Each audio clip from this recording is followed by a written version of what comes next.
and the crook. Well, actually...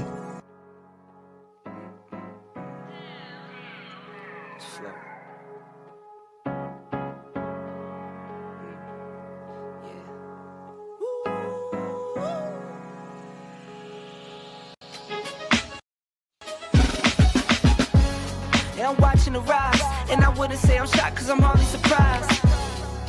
This one's for the ride, this one's for who knew I'd make it, just needed some time. This one's for my wife, could've left 1,000 times just so by my side. This one's for the grind, I knew it would happen, just had the strength in my mind. To the videos, they thought I was a black guy. That's hard to get over. I'm foreigner in the sport, but I'm fully devoted. I don't take it for granted that the door's been open. I knew I was different, I knew I was chosen. A breadwinner, but I'm soft-spoken. Authentic like a 5950 and there's no cap. Let's have a toast to that. Let's have a toast for the real ones. Let's have a toast for the real. Let's have a toast for the real ones. Let's have a toast for the real. Let's have a toast for the real ones. Have a toast for the real. Let's have a toast for the real ones. Have a toast for the They done baptized the bad guy. Still don't follow religion. The fabric's not average. The cotton's Egyptian. 500 for the shoes, come dirty, but the European. Less is more and less is the bank. Up the score, I pull up from trade. From the tray, I'm ballin' like Trey. Do what I can, I do what you can't. I wrote this 30,000 feet up. 10 toes, stay G'd up. I'm tryna get that type of wealth, like a house on the hills, can't see us. Say the money still me up. Stay humble, stay teed up. I don't tell you how to live, so don't hit me with no weak stuff. And if you know the deal, then you know the deal. If it's real, then you know. Yo, what's going on, y'all? This your man Marcus A. Brown, and I'm here to tell y'all that I just got done with my first consultation with the brother Andre of Love Crossing Borders. I just wanted to give him his praises. I need y'all to do 2 things if you haven't already. If you haven't, subscribe to his YouTube channel, Love Crossing Borders. Also, if you are going to Colombia, if you're thinking of going anywhere, traveling internationally, please consider booking a consultation with the OG Andre of Love Crossing Borders. You will not be disappointed. I'm a fan of the channel, so I booked a 2-hour session just to show support, just to show love and say what's up. He provided a wealth of information, way more than I was even expected. He has an excellent presentation. So I just wanted to let y'all know you will not be disappointed. Book the consultation, subscribe to the YouTube channel if you haven't already. Dre, man, I appreciate you. I will be out in Colombia, and I look forward to linking up with you. And y'all, get in tune with him if you haven't already. Tell him MAB sent you. Hello, Jeffrey. How are you? Ana, hey, my love. Hey, good. Your English, nice. Un poquito. Thank you. Spanish, nice. Sí, un poquito. Okay. Yes. Thank you for the visit again. Yes. To the control braces, okay, and Minions. Yes. Yes. I hopefully. You love Colombia, really? I love Colombia. Cali is beautiful. Nice. Tranquilo. Tranquilo. Sí. Seguro. The people, the food, everything. The music. Nice. The salsa. Okay. See you in my office, okay? Hi, my name is Jeffrey, and I'm here from Tampa, Florida, visiting in Colombia, and I'm here to have my veneers and hopefully have my braces off by Ana, and I absolutely love it. She does great work, and my visit to Colombia so far is absolutely beautiful.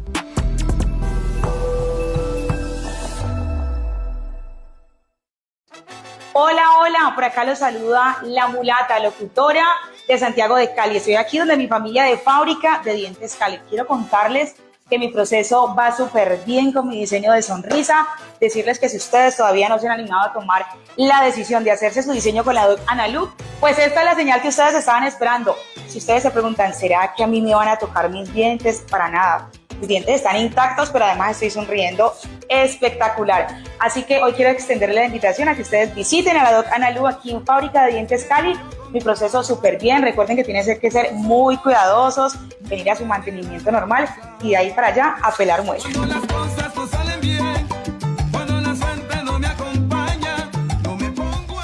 You know, at some point, you and your family are going to need medical care. But let's be honest, a medical bill can be a real headache. But here's the good news. In Colombia, especially in Cali, we have surprisingly friendly costs. For example, a hip replacement can easily cost $39,000 in the States. Compared to Colombia, you can look around between $8,000 to $10,000. Big difference, right? But Cali isn't just salsa, sunshine, or friendly faces. Our healthcare system offers quality care for a fraction of what you have paid abroad. Taking care of your health doesn't have to break the bank. So if you're planning to come to Colombia, contact me and make sure you are in good hands. I mean, I'm at a point in my life and age where I got to be conscious of my health. And so I got to stay on top of things. And probably is natural because I was already here and it just made things a whole lot easier, especially instead of dealing with the United States where you got to go get a referral from your personal doctors, then wait for that institution to get a hold of you, schedule an appointment. It could take weeks, sometimes months before they have an opening. So it just makes perfect sense to come here because it's easier. The cost is very affordable, and compared to the United States where you could pay thousands upon thousands of dollars depending on the procedure and your insurance. But my procedure, I actually have one coming up for gallstones, remove my gallbladder, so the price is affordable. I love it actually. The thing I really love about Cali is the people, the culture. I mean, it's beautiful here. What can you not like about it? You guys gotta come experience it for yourself. If you don't, take my word for it.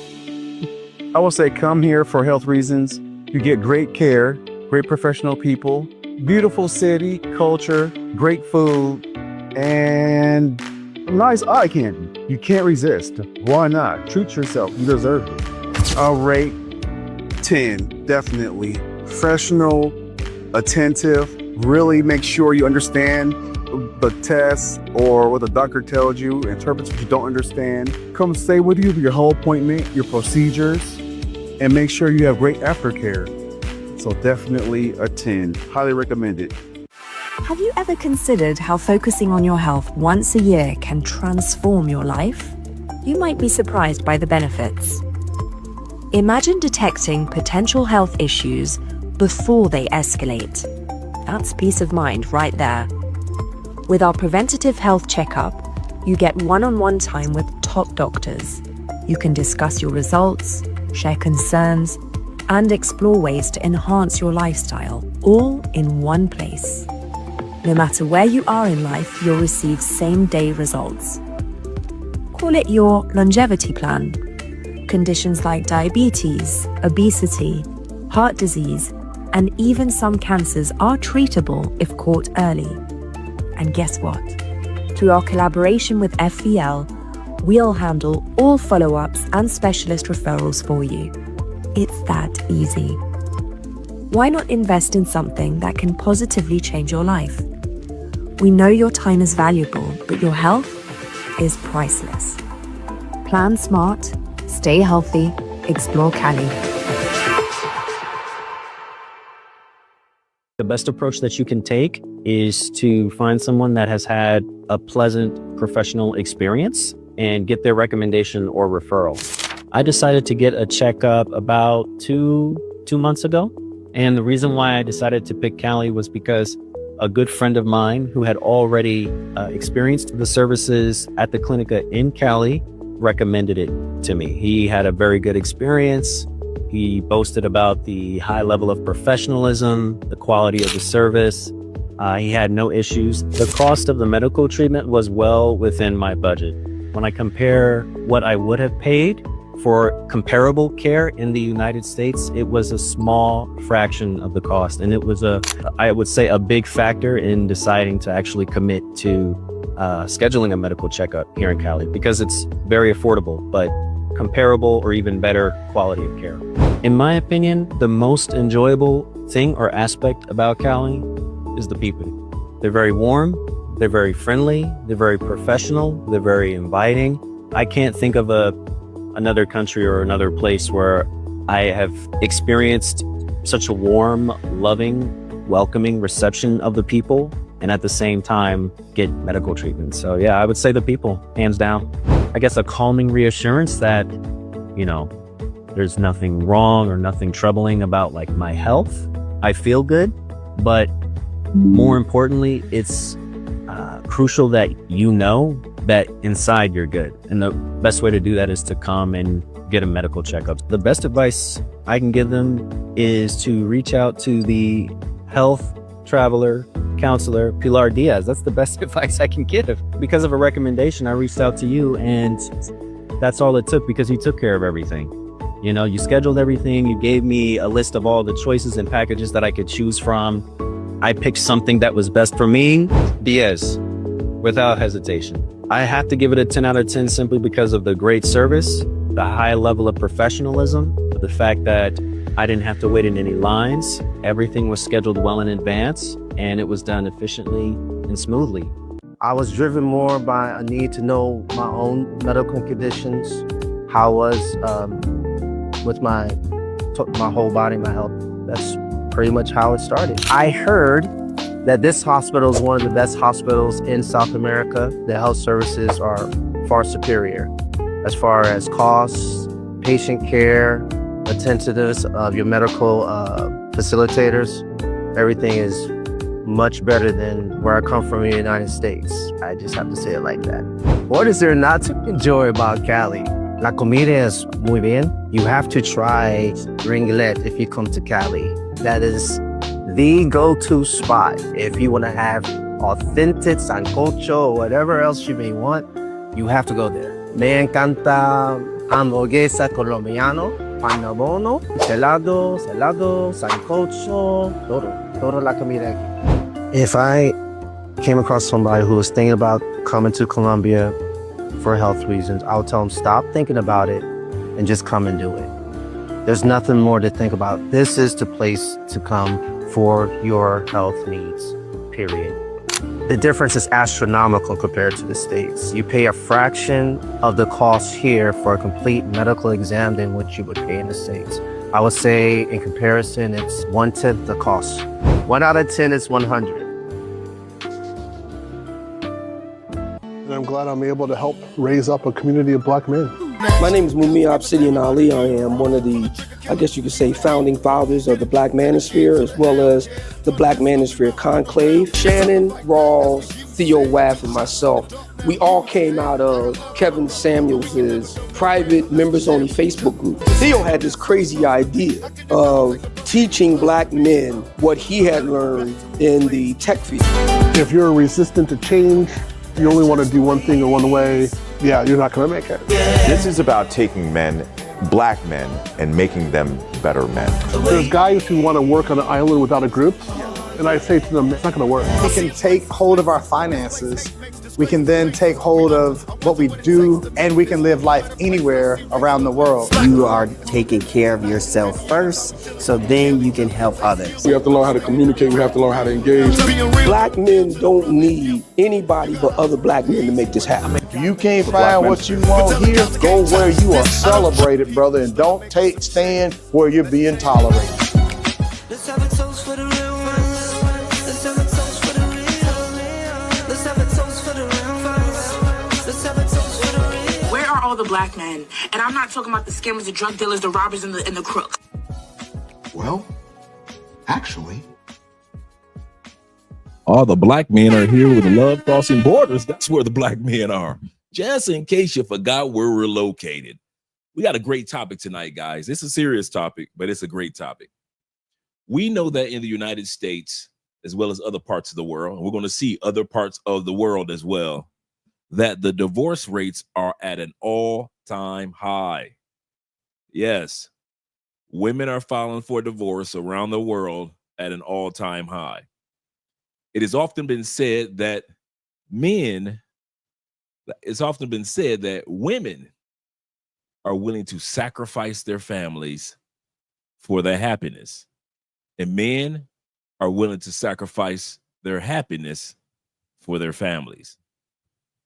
We're going to look today at women that are in the chokehold of regret, and they regret the fact that they filed for a divorce.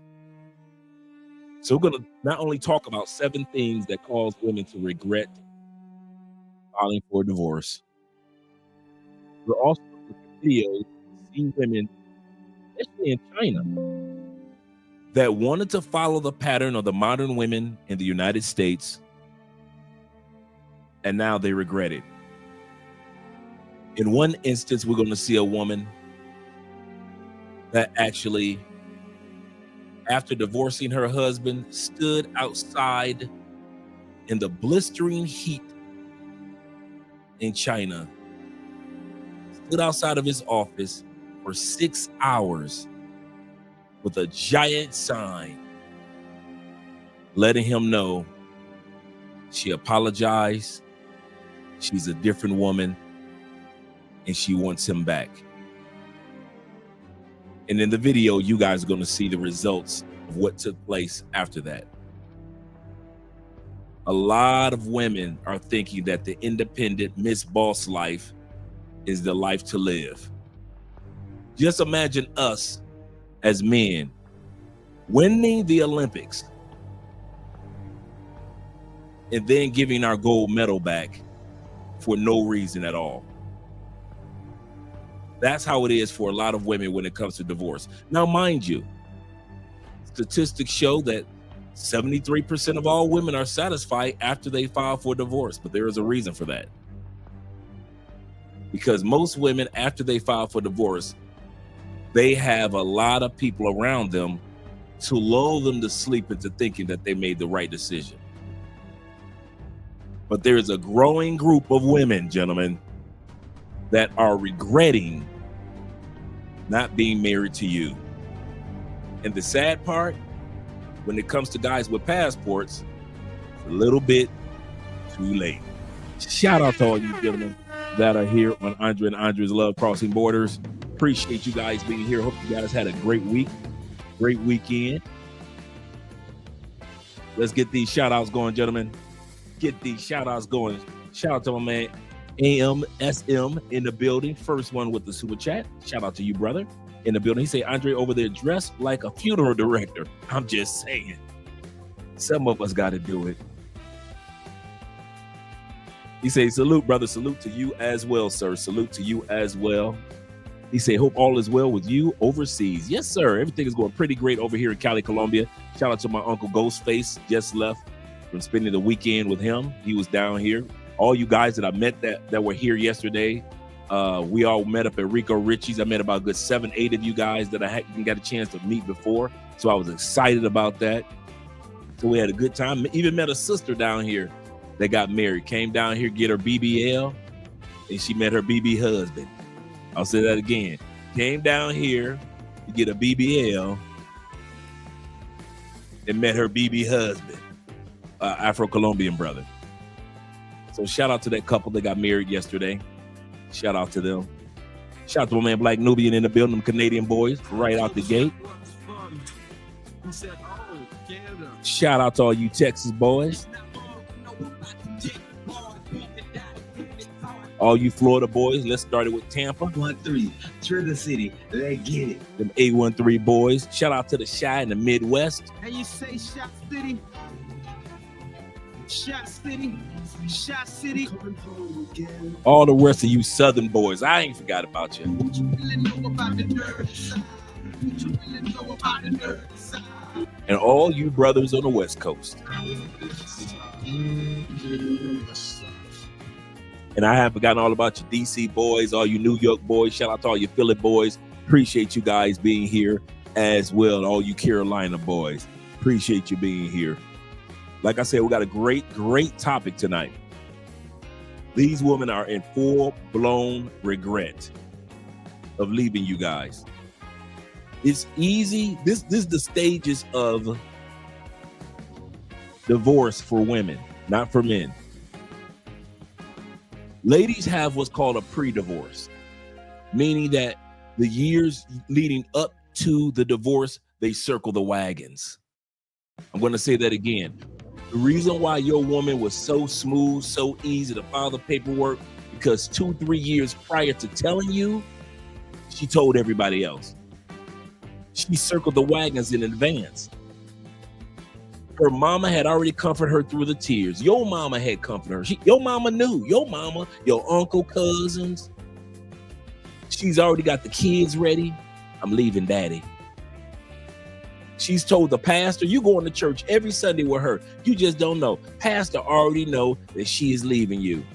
Women circle the wagons. All her best friends already know. Her gay friends already know. All her co-workers already know. Everybody knows but you. So the moment that she says, I'm out of here, I want a divorce, I want child support, I want half, I want the house, all that rhetoric, she has a comfort circle already. You don't have anybody. You're blindsided in many cases. So that's why the initial divorce is always harder on men than it is on women. I'll say that again. Initial divorces are always harder on men than it is on women, because we 9 times out of 10 don't have a circle to help us mentally get through that initial shock like women do. Notice I use the term initially. Notice I use the term initially. Statistics are starting to show and grow, and this is what tonight's topic is about. All you passport bro, blue book gentlemen, passport kings, black expats, male expats. Statistics are starting to show as time progresses, more and more women feel that the divorce was a travesty. It was a mistake. I shouldn't have done it. I shouldn't have did this. Remember Tyrese's wife? That's all she talks about now. Now that the child is older, now that Tyrese is not stuck up under that child support anymore, now over the last year, she's been talking about, I shouldn't have been listening to this person. I shouldn't have been listening to that person. If I would have been listening to the right people, I would have never divorced Tyrese. Too little, too late. Statistically, women regret divorce in the long run more than men do. And they'll sell you on, I didn't regret mine and my life got better. They'll sell you, I said statistically, not individually. Initially for us as men, it's the shock, and it hurts and it destroys a lot of men. A lot of men self-delete themselves, get hooked on alcohol, on drugs initially. But statistics show that men's lives get better over time compared to women's lives. Now, this is not a us versus them scenario. It's a scenario to keep you guys encouraged that are using your passports or plan on using your passports, or you think that love is not out there. Your love might be waiting for you on another continent like many of us. I'll say that again. Just because you're frustrated with what you guys are dealing with in the States, which you should be frustrated about, doesn't mean that the rest of us that are in the Philippines, the rest of us that are in Colombia, the rest of us that are in Brazil, the rest of us that are in Mexico, that we're feeling the same frustration. That's you in America. That's you in Canada. That's you in Austria and Australia. That's you guys in the UK. That's not us in Colombia, Brazil, Peru, Argentina, certain parts of Africa. That's not us. That's not us. We're at the point, many of us, I'll tell you the truth. Many of us men who are expats, we're getting to the point where we can't even relate to what you guys are going through, except for watching it on TikTok, YouTube, Facebook. We can't relate. We got to watch what you guys go through on YouTube. We don't know your type of women anymore. We don't know modern women in masses anymore. Yeah, they got a few in Brazil, but not in masses. They've got a few in Colombia, but not in masses. They got a few in Thailand, but not in masses. They got a few in Japan, but not in masses. Y'all deal with that modernism, feminist, raising boys to be F-boy women. Y'all deal with that. So don't think when we talk about these topics that it really reflects on us. These topics such as this tonight is to encourage you guys that there is love outside of the borders. That's why this channel is called Love Crossing Borders, where we help you find love across borders or fall in love with the borders that you cross. Shout out to all you guys that are here once again. Shout out to my man Kenneth in the building. Kenneth said, my friends and I were coming to Cali, to Colombia on November. What neighborhood would you suggest renting an Airbnb? Granada, for all you guys that are looking to come to Cali to visit. A, Granada. B, El Peñon. So most of these are west and east side. C, I would recommend that you are in the Chippy Chape area. I should have put Chippy Chape as number 1. B, I would say, and that'd be our area, which is La Flora area.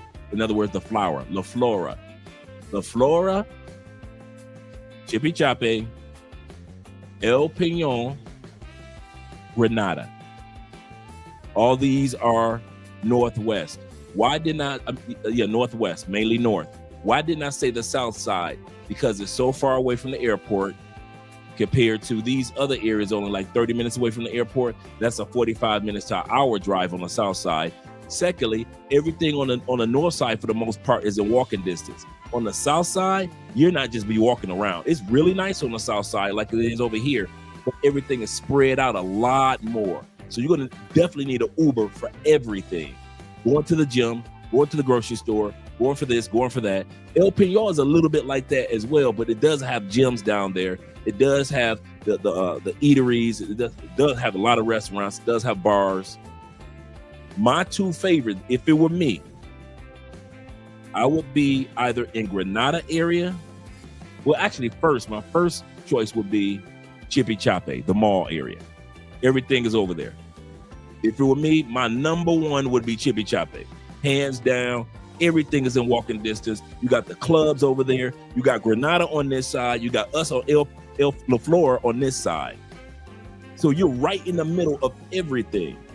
Tons of gyms, tons of restaurants, grocery stores, 2 malls connected to each other.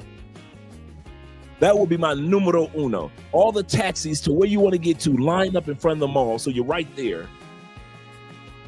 It's just too perfect. Secondly, it would be Grenada. Remember I said Grenada is right next to the Chippy Chape area, like a 10-minute ride. It's all connected to each other. Grenada is full of bars. Grenada doesn't sleep at night. It's the after 5 scene. It's over there they have Gringo Tuesdays. You got our brother Richie Rich, his bar, Rico Richie. You see all of us over there. I was just over there last night and the night before. So Chippy Chape, number 1, Grenada, number 2, us, La Flora, number 3. Everything is a walking distance. And over here, we have right around the corner from us, we have the best of the best of the best nightclubs in the city. There's about 25 behind us, about 25 nightclubs. And I'm talking about top notch, top tier, stay open till 6 o'clock in the morning. So while you get done partying at the clubs in one area, then guys, what we normally do, we just drive all the way over here on this side, La Flora, to enjoy the clubs till 6 o'clock in the morning. That's what I would do here in Cali, Colombia. Shout out to all you guys. Or you can reach out to me also for a consultation, and I can walk you through everything and all the things that you need. Shout out to my man BM Understanding, sponsoring this evening with the $50 love. He said, pray you're well, brother. I am doing very well. Very, very well. Looking forward to the Black Manosphere Conclave next month. I'll be speaking as well as teaching a class on how to become an expat, what steps you need to do to go from couch to your country. If you're just sitting on the couch, my classes will center around, if you're just sitting on the couch, what steps do you take to go from couch to living in whatever country you want to live in? So I'm going to be teaching on that on stage, and I'll be teaching a class, a small group in regards to that as well. So I'm looking forward to the Black Manosphere Conclave in Miami. Shout out to you guys. I've been dropping the link so you guys can sign up. Quite a few of you guys have signed up. Oh yeah, Keithan, anytime, brother. Like I said, you can reach out to me by way of the email. Any of you guys want to email and schedule a consultation, you can. I'll walk you straight through what you need to do to enjoy yourself here in Colombia. Safely. Safely. Shout out to all you guys here. Boom, boom, boom. We got the smooth jazz going. The smooth jazz. Yes, sir. Gonna bring that beat back one more time. All right, let me scroll up. Let's see what we got here. Thelonious, you were here for a while. Shout out to you, brother. Shout out to you. Glad that you're here. Glad that you guys are doing great. As well as, thank you very much. Make sure you guys click that like button. We like you. We really do. Make sure you like us too. Shout out to you. David Dice in the building. Shout out to you, Dave, for being here as well. Glad to see you here. And Alexis, always representing, as well as my brother Kenny Peoples, who always gives me the motivating videos. Shout out to you. Kenny says, this is if a woman is dumb enough and foolish enough to divorce her husband, let her outside in the streets where she belongs. We're going to talk about that in a second. One, you kind of hinted on one of the 7 reasons why women regret divorce. If you guys think that most of these women are just running around happy-go-lucky and they like being out there in the streets again, Tia Mowry is not the only one with her mouth poked out. Tia Mowry is not the only one with money crying herself to sleep in a California king-size bed because ain't nobody else in that bed. Let me turn this music down. Let me turn this music down for a second. Just for a second. Guys, there are a lot. And some of you guys that used to be boy toys, and the boy toy is just a dude, a sad dude, sneaky link, whatever you want to call us back in the day, the gigolo type. We can tell you there are a lot of very wealthy, successful, lonely women. And I mean a lot. Statistics show that women with bachelor's and master's degrees in the States, doesn't matter what race, color, or creed, on average, file for divorce at a 90% rate. Now they're stuck in a 5-bedroom house with nobody to go out there to mow that lawn but themselves. Nobody to change that tire before she goes to work but herself, unless she pays a man to come take care of that.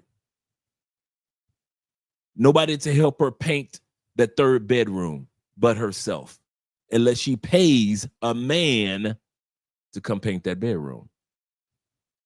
One thing I can attest to the ladies that I've slept with that were very well off, they were lonely. I'll say this again. I could come over and sleep with them as many times as I wanted to. They could come up to my place and sleep with me as many times they wanted to. A lot of times they slept with me and I was able to sleep with them, not because I was the best catch. Come on, some of you guys can attest to this. Not because we're the best catch, not because we're the most coolest, not because we got the most money, not because we're famous. A lot of times I got the coochie because a chick was lonely. Not just horny. Not just horny. The baby daddy could have came back and hit it if she was just horny. She gave me the coochie because she just wanted to feel a warm body on the other side of that big bed for once, because she ain't felt that in years. In years. So all you dudes that have gone through divorces, you think that your wife is living a lap of luxury? If you think you're lonely now, wait until tonight, girl. Shout out to all you guys. Shout out to all you guys. Shout out to Kevin Crawford in the building. Shout out to Kevin being here. Appreciate you, Kev. Once again, my man Tori always showing the love. Andre and Andrea love Crossing Borders, LBC family. Simply put, I love you all. Yes, sir, brother. We love you too. I love all you brothers as well, and I really mean that. I mean that from the bottom of my heart. Every episode, I have prayer for us all before I start the live stream. I love us, man. I really do. Shout out to my man Dave in the building. Salute to you, kind sir. Salute to you as well. Glad that you're here. For Profit Store is in the building. Yes, sir. And the Meek Our Love.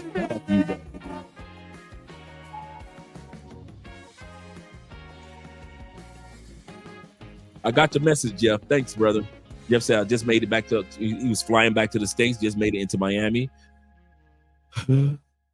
That's one flight that I got to get ready for. Going back to the States. I can pretend like I'm ready. I can lie like I'm ready. But going back to the States for the Black Manosphere Conclave, you guys better believe you're the only reason I go back to the States. I love my family. I love my friends back in the States. I'm in no rush to go back to the States to see family and friends. The people, my mom has already passed on, grandma has already passed on. I've been living in Florida for 14 years. Nobody came to see me and Jeffrey. So they didn't miss us. So all our family back in Detroit, we love them, but I ain't in no rush to get back to Detroit or Cleveland or Chicago. But for you guys, oh man, I'll make an exception. I'm making exceptions. I'll be at the Black Manosphere Conclave making exceptions.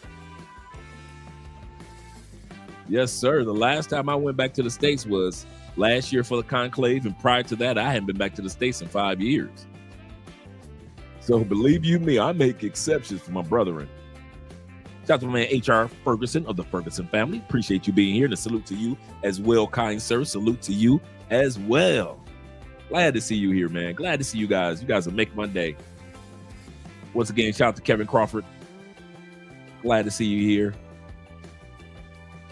Our movie this weekend, gentlemen, our movies this weekend will be The 5 Heartbeats and a Kung Fu movie, The 5 Elements, starring the same Kung Fu guys that were in The 5 Deadly Venom. They came out another movie for all those 5 Deadly Venom fans. They came out with a second movie, which is The 5 Elements. And so we're going to watch that, and we're going to watch The 5 Heartbeats this Saturday on Rumble. And we got a great one tomorrow, man. With Obi-Land and Medellin, they caught this one girl that was drugging dudes. And dude, usually you wonder when the women in Colombia get arrested, what happens? In this episode of Obi-Land, you're going to see what actually happens once these women are arrested. Are they sentenced? Do they really go to jail in Colombia? You're going to see it. You're going to see it tomorrow. This is a real good one. This woman drugged this dude, and the dude was ex-military in the States. This dude hunted her down like Rambo.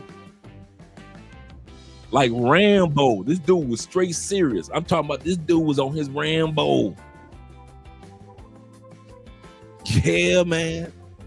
Yeah, man. Shout out to the U.S. military boys. The military boys. You done drugged the wrong one. I have a special set of skills. My man came with I got a special set of skills. They done drugged that man. Man, that man was so mad, man. He stayed in Colombia for months staking out, doing a stakeout like, man, you thought he was an undercover cop in the movie New Jack City. Yeah, gotta have that dramatic music. The movie music. Shout out to my man Chris in the building. Appreciate you being here. David said marriage was something I was looking forward to growing up. But now, yep, no speak English. Man, English no so good.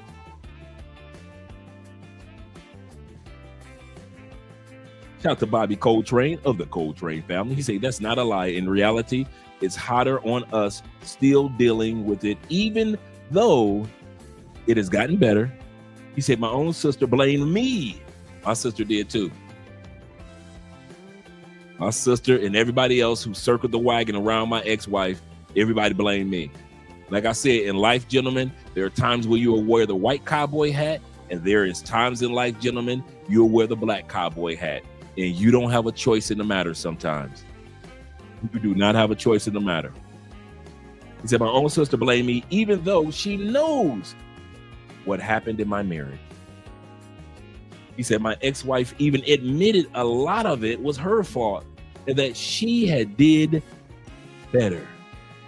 But she never told me that she told my sister who told me she can't even admit when she was wrong, what she did. Sounds like a couple of ladies that lack accountability.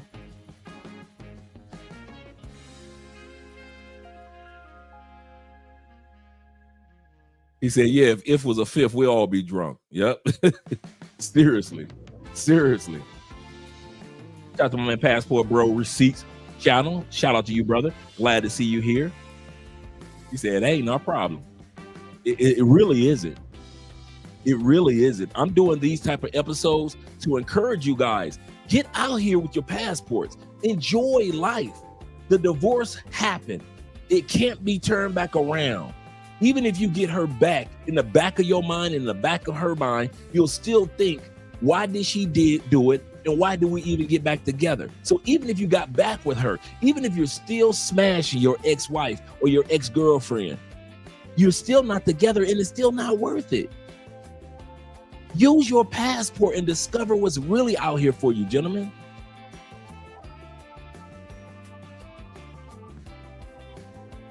Got to sneeze. Okay, I'm good. That sneeze came on me.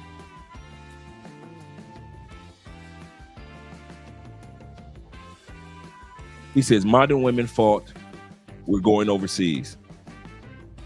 I can say that to a certain extent, but you know me, guys. You know my 3 L's are why I came overseas and why I see a lot of you come overseas. 3 L's, nothing else. 3 L's, nothing else. L number 1 is lifestyle. You're tired of the prices in the United States. You're tired of the lack of respect as far as how people treat each other in the United States. You're tired of the noise pollution. You're tired of the high prices of bad medical service. You're tired of the food that got all type of diseases and germs and chemicals in it. You're tired of the prices that you pay for taxation of this and taxation of that. You're tired of dealing with the political landscape. You're looking for the first L, a new lifestyle. You're looking that you're seeing all these people saying, I'm in another country and I pay for a 3-bedroom, $375 a month or $500 a month or $1,000 a month. And you see that place and you know in your city it's going for $5,000, but in that new country it's going for $1,000 or $400 or $200. You're watching these brothers just traveling, eating healthy. You're watching dudes that go to these other countries as big boys, and in 6 months, they've lost all the weight and they're healthier than they've ever been since high school. The first L is your lifestyle. The reason why I left America is because of my lifestyle. I was tired of the lifestyle compared to the lifestyle I could have in other countries. Your dollar goes longer. You're not as stressed. Even though you got a job, what stressful moments happen to you? They just don't feel as stressful as they do in the States, Canada, or in UK. You're still gonna have stressful moments. You're still gonna have travels and trials of life. Death is still gonna happen in families. But it does somehow, some way, when you're in another country, because you don't have to deal with the stress of that moment, whatever happened, and the everyday stress of being in the States. On top of that, the stressful moment that you have, you can focus just on that and not got to worry about all this other rigmarole, other mess that goes along with being a citizen in your own home country. So the first reason why I left was lifestyle. Number 2, numero dos. Number 2 L, laws. I ain't gonna lie. The laws are not fair. They're not fair to men. Child support laws aren't fair to men.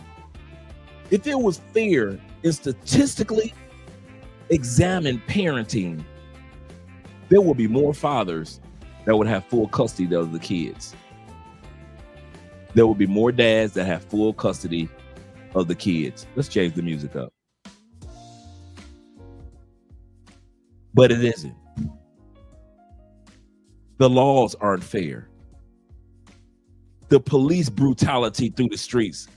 For you could be an old woman that ain't mess with nobody, or old man. You don't have to just be a young person no more, the way the police are acting.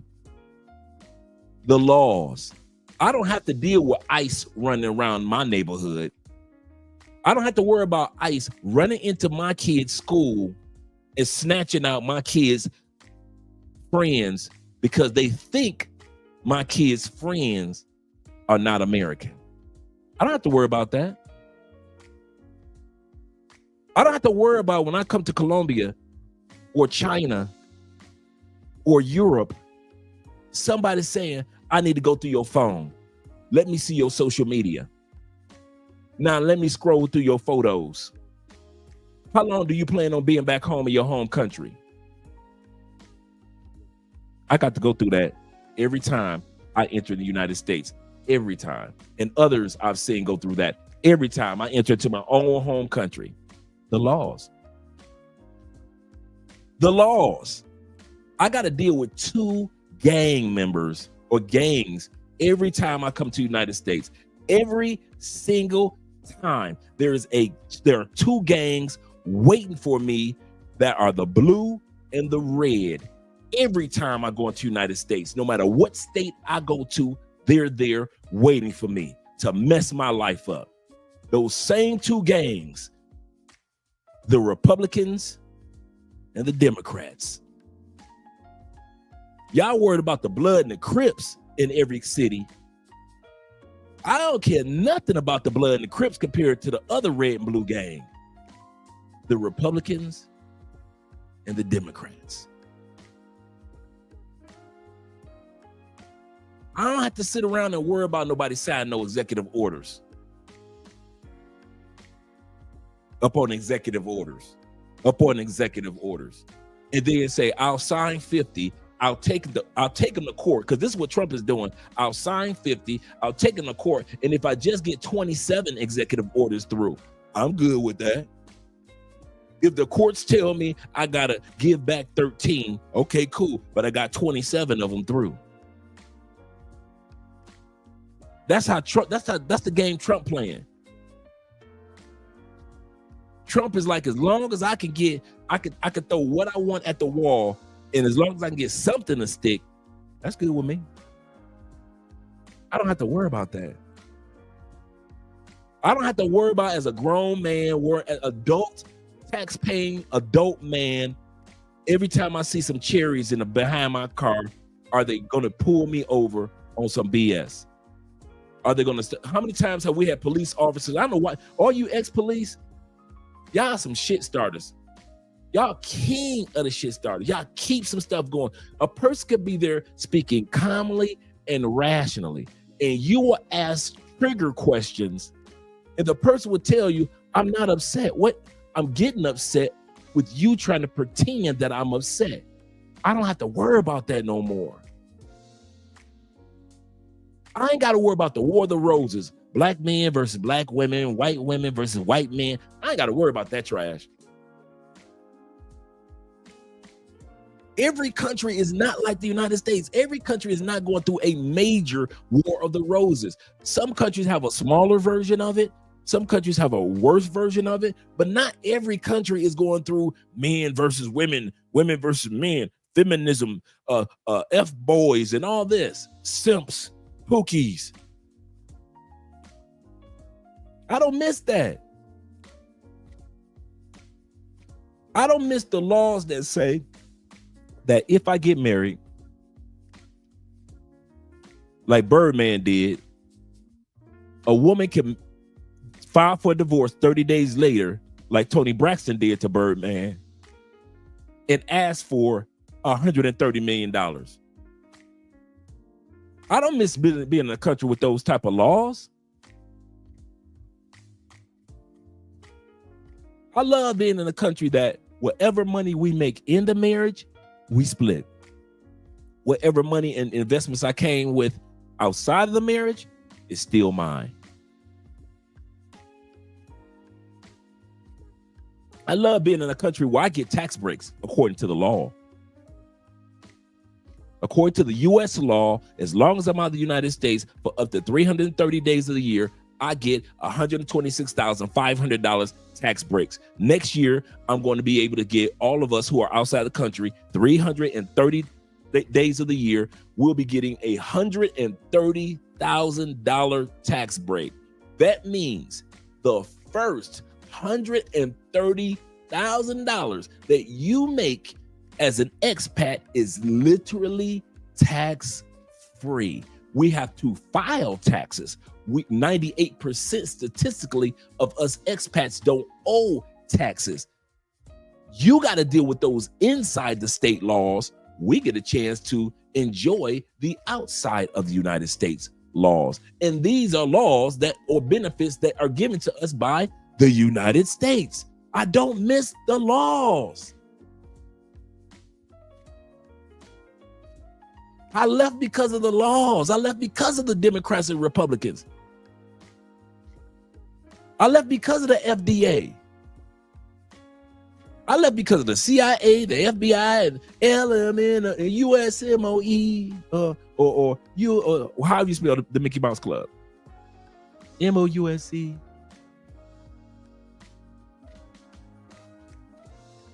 I left. Now, all you dudes that want to stay on the plantation, I got you. This passport bro, expat, blue book gentleman movement, it ain't for you. You just kind of like looking in the corner, just kind of like watching interesting content. We appreciate you being here. But you can't get mad at us who are leaving or try to guilt trip us. Y'all just going to another country to colonize.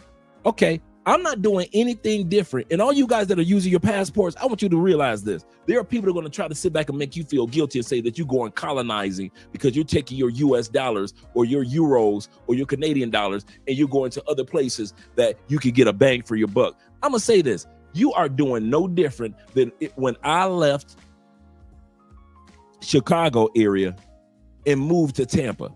I was getting a bang for my buck. That's no different from all you New Yorkers that are migrating down to Florida and the Carolinas. No different.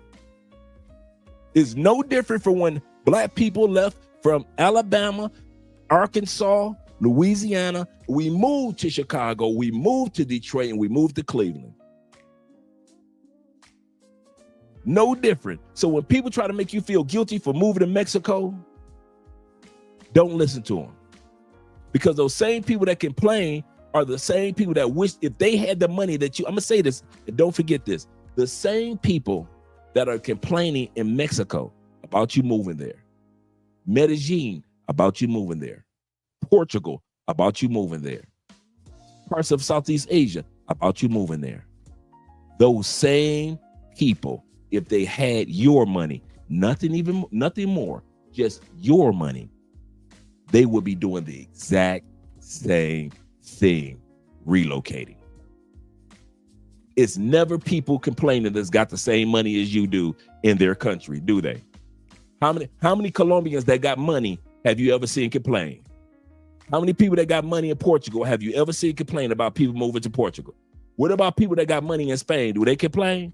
What about the people that got money in Mexico? Are they the ones with the picket signs? No, it's broke people in these cities that are complaining. Broke people. Average people. And if they had your money, they'd be doing the same thing.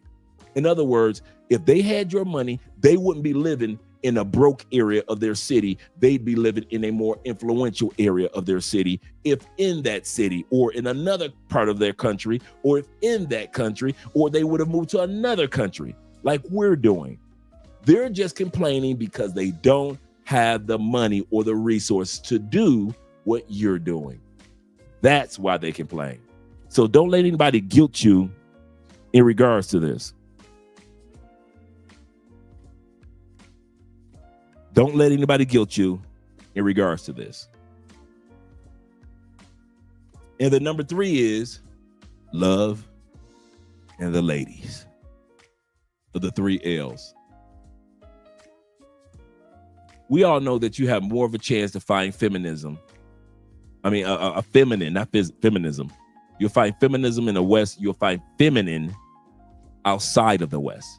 You have more of a chance in parts of Europe to find you some feminine women. You have more of a chance in parts of Asia to find feminine women. You have more of a chance in the Caribbeans or in the South America to find you a feminine woman. I don't know about the Caribbean, so I don't want to speak on that, but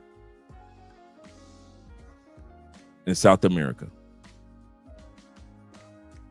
don't let anybody guilt you. Don't let anybody guilt you. You don't owe, I'm going to say something to you, African-American men. You've done your part. You don't owe the Black community anything except to be a good representation of the Black community, no matter where you go. I'll say that again. You don't owe the Black community anything except being a good ambassador of the Black community, no matter where you go. Now, we do have that responsibility. Pookie and Ray Ray is enough out there in Thailand. We need some positive brothers to represent, to be good ambassadors of the Black community from the States or from Canada or from UK. So it is our job to be, but it is not our job to stay and be like, I'm gonna stay here to the end of my days. Most of the civil rights leaders from the 60s, many of them, guess what they did? They left. That's why that's why we do the intro the way that we do. If you look at the intro, do I not show you Frederick Douglass left? James Baldwin left. Stokely Carmichael left. Marcus Garvey, back to the Caribbeans, left. Malcolm would have left. Martin probably would have, just like on the episodes of the Boondocks, left.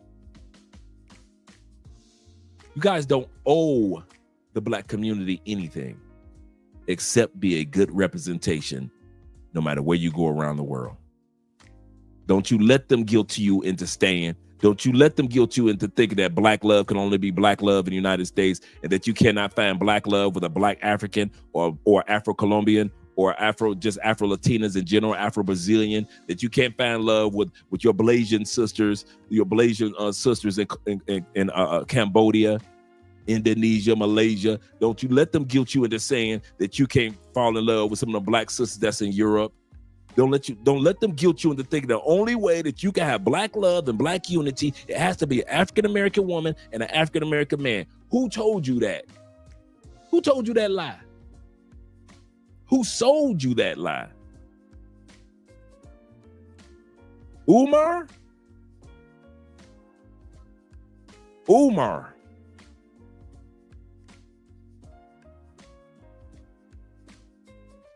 We got to stop falling for this bait.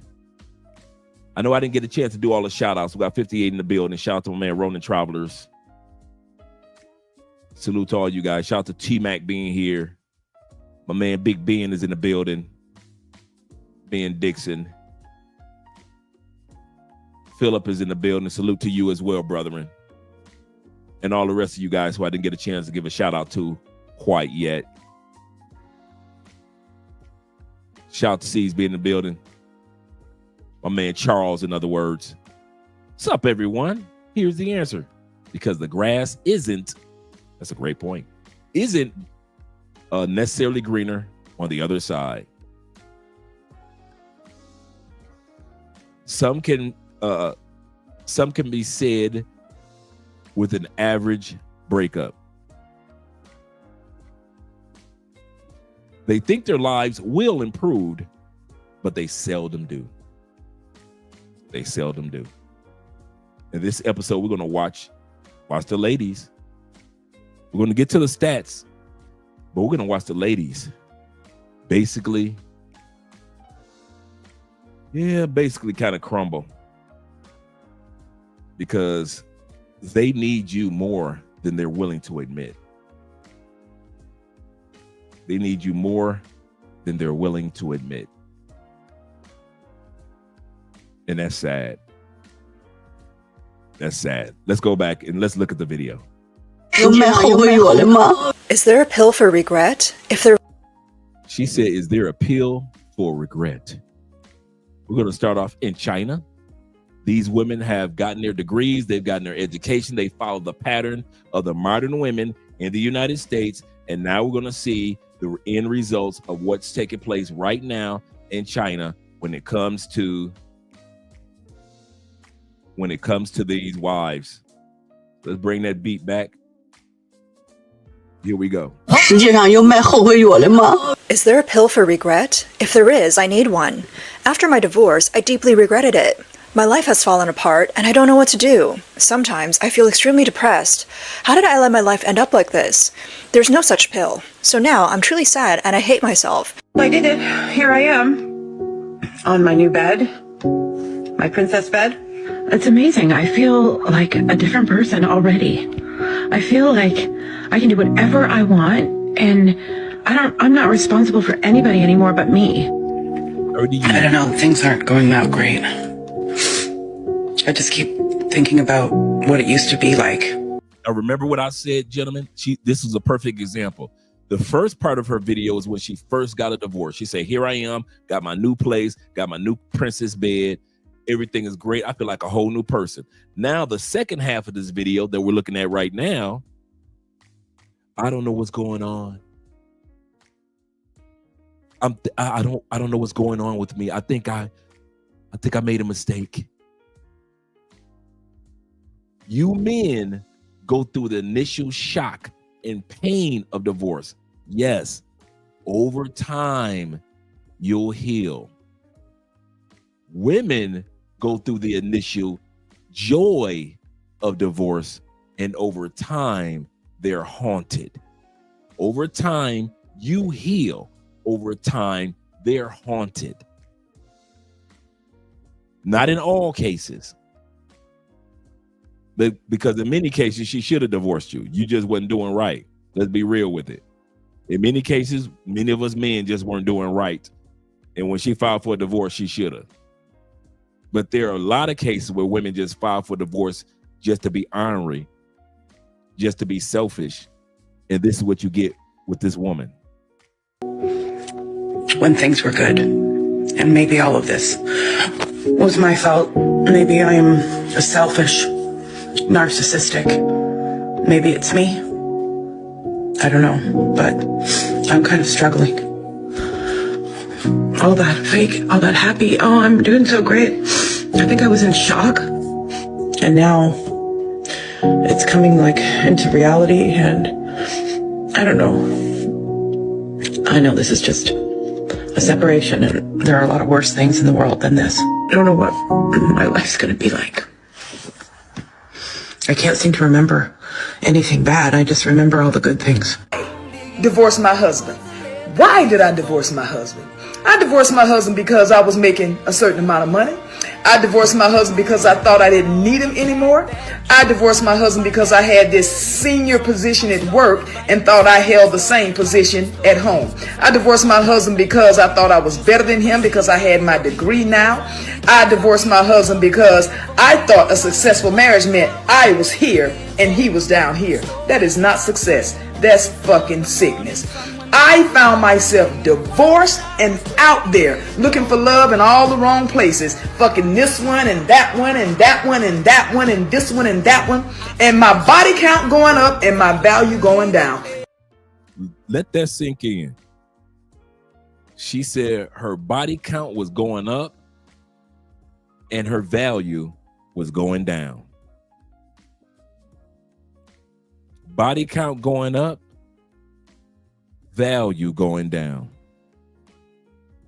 When it comes to the reasons, and I'll get to the cash apps in a second, gentlemen. My boy just lost his grandma. Wow. Let me send him a text real quick, gentlemen. This was like his mom. This is like his closest family member.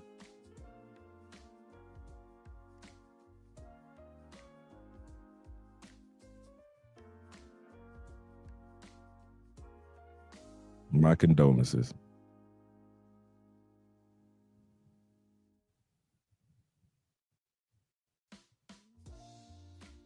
So, and I was wondering why he was just calling me while I was on the show. She said, body count going up, value going down, even though she had all the degrees, even though she had all the titles, even though she was making all the money. A lot of these women, dude, I'm telling y'all, dude, all these, man, I wish you guys could see. All you guys that have been in corporate America, you know what I'm talking about. I wish the guys that have never been like really deep in corporate America, in management or in upper management, or you've been with corporate America 10, 15 years. I wish the guys that aren't a part of that world could see our world. You guys will realize the women that walk around like they're divas to you regular guys that don't know corporate world, they're nothing but jump offs. Just like she was saying, she had all the degrees, all the education to position, but she's jumping from body to body to body. I was one of those bodies that she was jumping with. Some of you guys were the bodies that these women were jumping with. These women get so lonely that they're willing to get smashed to overcome that loneliness of that particular night or that particular week. They know that being with me or being with some of you, come on guys, am I telling the truth? They know that being with some of us dudes has no value at all other than sex, but they're so lonely they will take that. They will take that. They will take cheap sex over being lonely for one more night. If they know with me won't last, so they go to the next dude and it won't last. And they go to the next guy and it's not planned up. None of us is planned to last. We're just there as bed warmers. Hate to say it like old slave, but as bed warmers. We smash these chicks. They know we don't want to get to know them. They don't want to get to know us. They just want us because they are lonely. Don't you ever think that you see all these divas walking down the street and I miss it and she getting into her Mercedes or her Audi and go ahead, queen. When she drive to that lonely house with that smoke detector going off, still chirping because the battery is dead, and it's echoing through that house, bruh, them the easiest ones to smash. And anybody in the corporate world can tell you they are the easiest women to smash. Easy. One of the regrets that women have when it comes to divorce, they realize that they belong to the streets. It's just like Charles said, the grass is not greener. They discover the grass is not greener and then they regret it, just like this lady did. Let me let her finish speaking. That's one of the 7. Absolutely correct.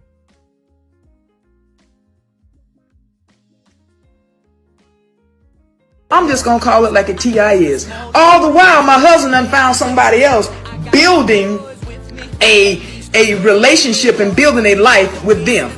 I should have stayed married to my husband. I felt like I was on this dark road with no street lights, pitch dark, and I couldn't find my way and didn't know which way to go. I felt lost. I felt like I was walking barefoot on that dark road with pebbles and hot rocks sticking my foot. I felt hurt. I felt alone because every time he and that one and this one and that one left my bed, I was alone all by myself. And which was supposed to be soft and comfortable for me, my pillow, it was now filled with tears. Bruh, this woman preaching. This woman is preaching. I should not have left my husband. You know, life after divorce. As a woman, I would honestly sit here and say, as much as I've made the decision and the choice to divorce my husband then, I also regret it. I don't regret it because I still loved him, but I regret it because I feel like I denied my children the right and the opportunity to have what people call a normal family. Now today, Now, before she goes any further, remember what I mentioned before. Why don't men file for divorce at the rate that women do. Stepfathers do. Stepfathers file for divorce at a rate of 61%. 61% of all divorces filed in a blended family are filed by the men. That's the only time you'll find on record in the United States that men file for more divorces than women when it's a stepdad. But in normal situations, only 20%. Why? Why is it that she's not a perfect person, you're not a perfect person, but two imperfections, the woman files 80% of the time? Why is that? Because of what I mentioned earlier. Women will sacrifice their family, whether it be just the husband or the wife, or the husband, wife, and the kids. A woman will sacrifice, will put her family on the altar, will set her family ablaze. And this is normal. So I'm not coming at you, ladies. But at the end of the day, ladies, when you watch this live stream afterwards, you will set the house that you purchased ablaze, the kids ablaze, your husband ablaze, the pets, the relationships that you guys have developed with other couples, you being that couple in church or at the mosque or at the temple, you will set all that on fire in search of happiness. You will sacrifice your family for happiness, or what you consider happiness. Why don't men file for divorce? Because men, being a man, will sacrifice our happiness and set our own happiness ablaze as long as we can have our families, as long as we can keep the family together. There are many of us that have been in unhappy marriages,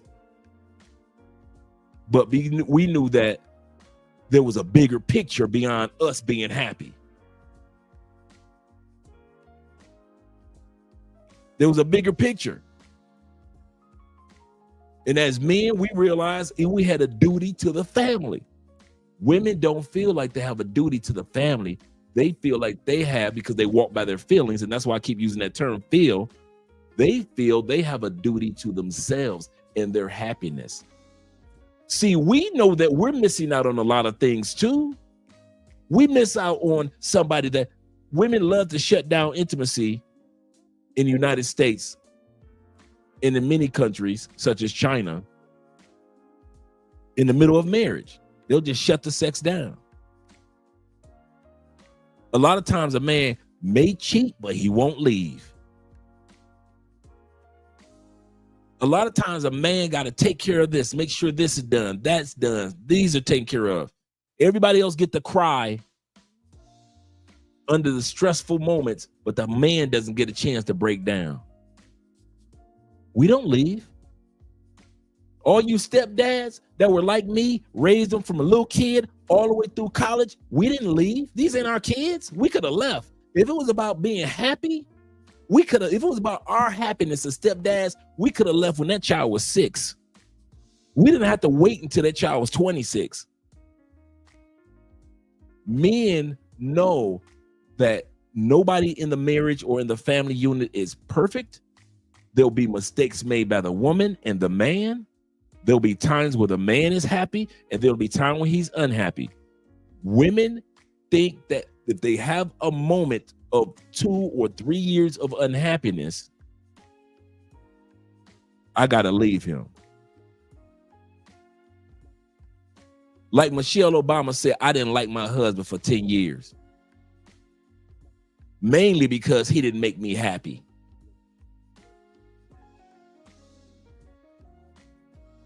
Yeah, you didn't like me, but I made you historical.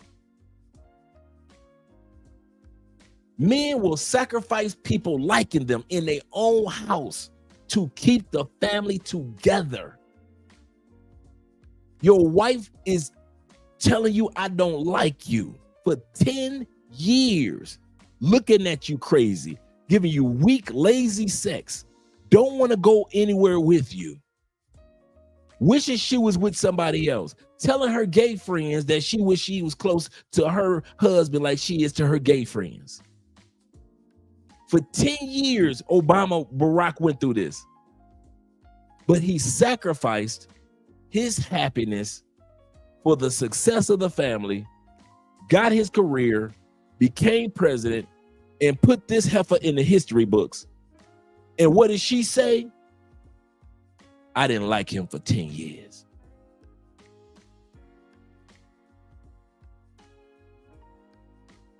This chick is in the encyclopedia as a first lady.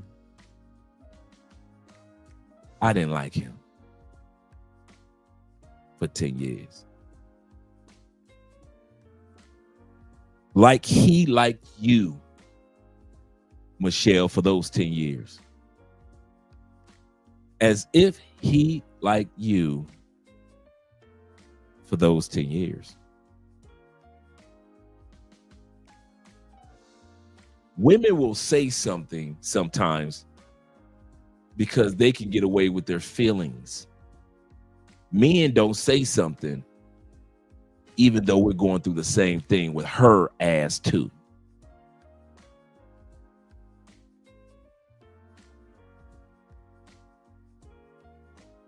When Hillary lost the election, she did not cuddle up with Bill.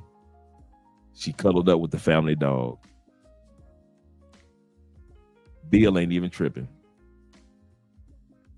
He said, I didn't leave as a stepfather until she was ready to go, Dre. Yep, real talk. I know that feeling. He said, Japan is normal for stopping intimacy. Yep, I've been following that lately as well. To the point in Japan that you could be married to somebody and only have sex twice a year. Twice a year, and it's very common. Very common. Let's go back to the video.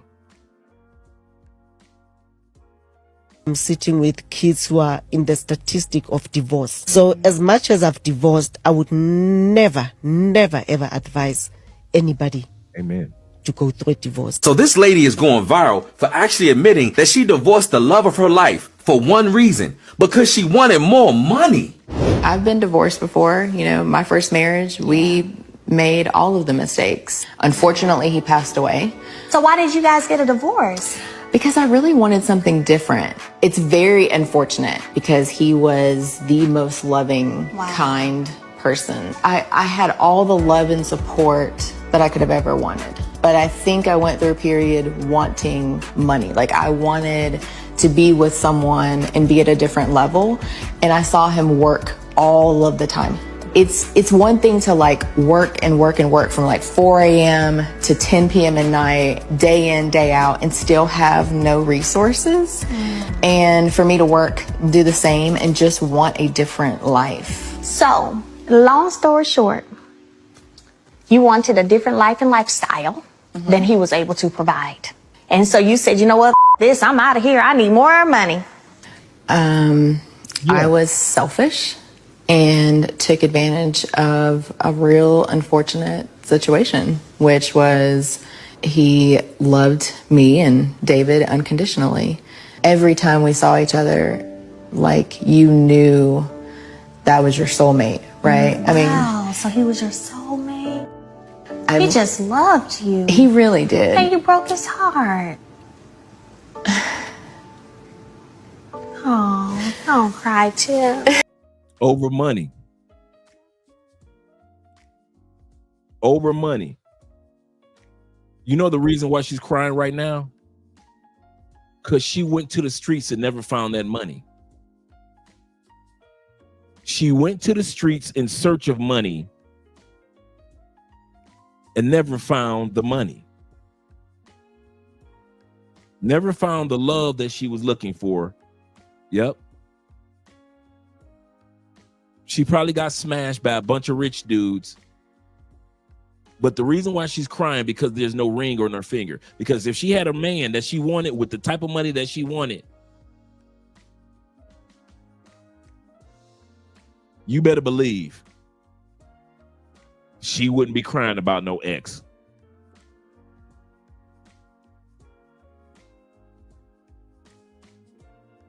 Number one reason why women regret getting a divorce. Number one, financial instability and lifestyle change. After the divorce, many women experience a significant drop in household income.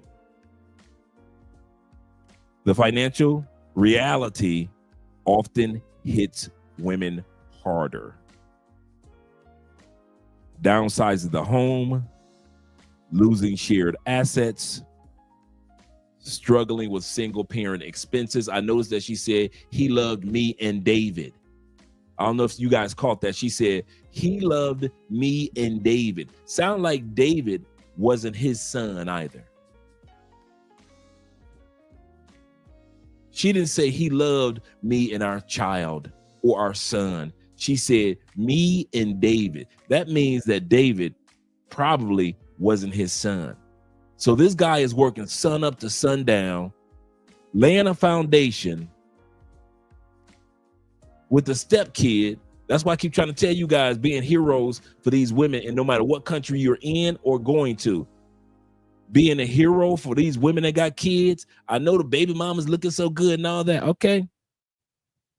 If you think that the rules apply differently just because you decide to be a stepfather or a step parent or a step boyfriend or whatever it is you want to call it in another country, it's the same rules apply. They came in as a package deal, and they have the right to leave your black tail as a package deal. I'll say that again. No matter what country you go to, whether you stay in the States or you stay in UK or you go to Canada or stay in Canada or you leave these countries, you deal with a woman that got kids, that those children owe you nothing. That woman owes you nothing. You was the clown that decided to accept a woman with kids. So ride it out. And I'm not talking about you guys that are dating women with older kids that are self-sufficient. I'm not talking about you guys.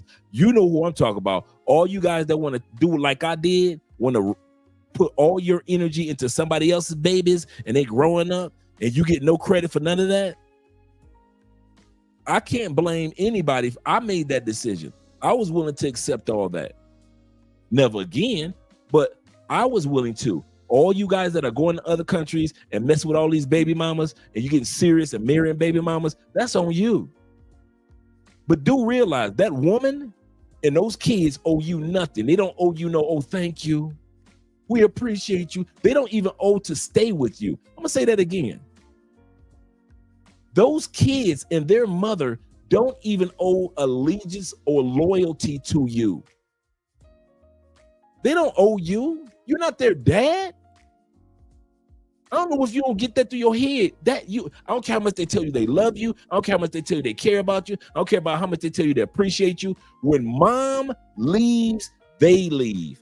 Well, I talk to my stepdaughter all the time. Yeah, you talk to her on the phone every once in a while, and then maybe she needs some money from you, stepdad, and so you can still throw a few dollars. But for the most part, she's gone. When those stepkids leave, when mom leaves, those stepkids leave. Get that through your mind. And to make the world feel guilty or make her feel guilty or make the kids feel guilty for all that you did for them over the years, it ain't gonna work. Nobody owes you anything. And I'm not saying this in a bitter way. I'm just saying it in a reality way to men.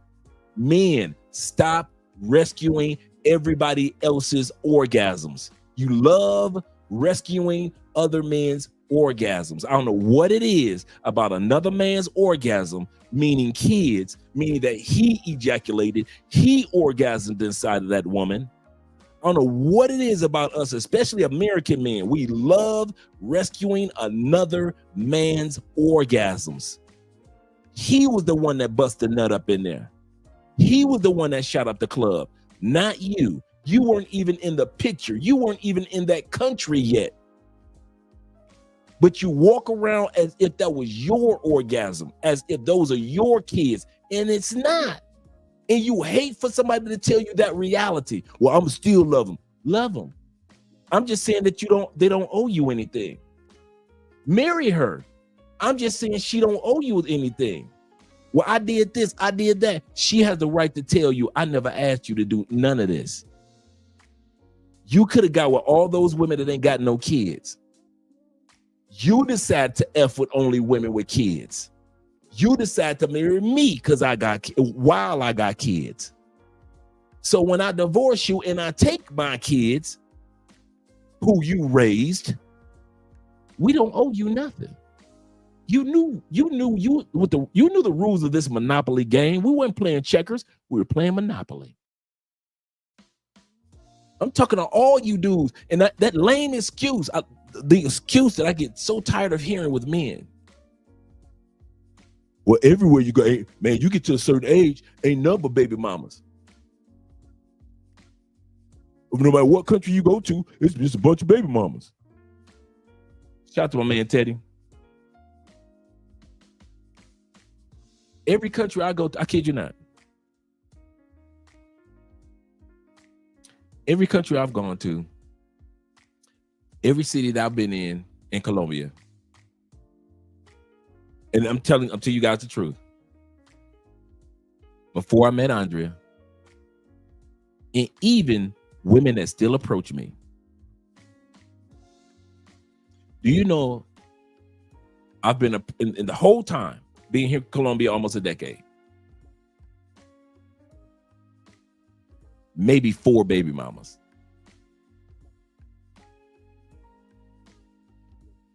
Maybe 4. You know why I never got approached or bothered with or worried about being with the baby mama in any country? I don't give off energy that I will F with a baby mama. The universe already knows. Don't send a pack of cigarettes to Andre because he don't smoke cigarettes, and do not send baby mamas over to Andre. The universe already knows that. The universe already knows about you. You attract. Like attracts like. That's the law of the universe. Law of attraction. Some of you guys wonder why you always attract blondes. Because that's what you give off in the universe. And then all of a sudden you notice that if you date one brunette, all of a sudden all these brunettes come from out of nowhere. Some of you guys date shorter women. And then the moment you date somebody that's 5'7" and up, all of a sudden tall women start coming your way from out of nowhere. That always existed, but they didn't even notice you. Why? Law of attraction. You attract baby mamas. You can go to Brazil, baby mamas coming your way. You can go to Tampa, baby mamas coming your way. You can go to Portugal, baby mamas coming your way. You can go to a small village in China. You be the only one attracting baby mamas in that small village.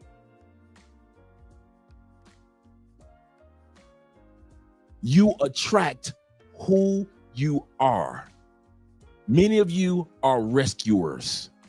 You love to rescue. You the Captain Save 'em all.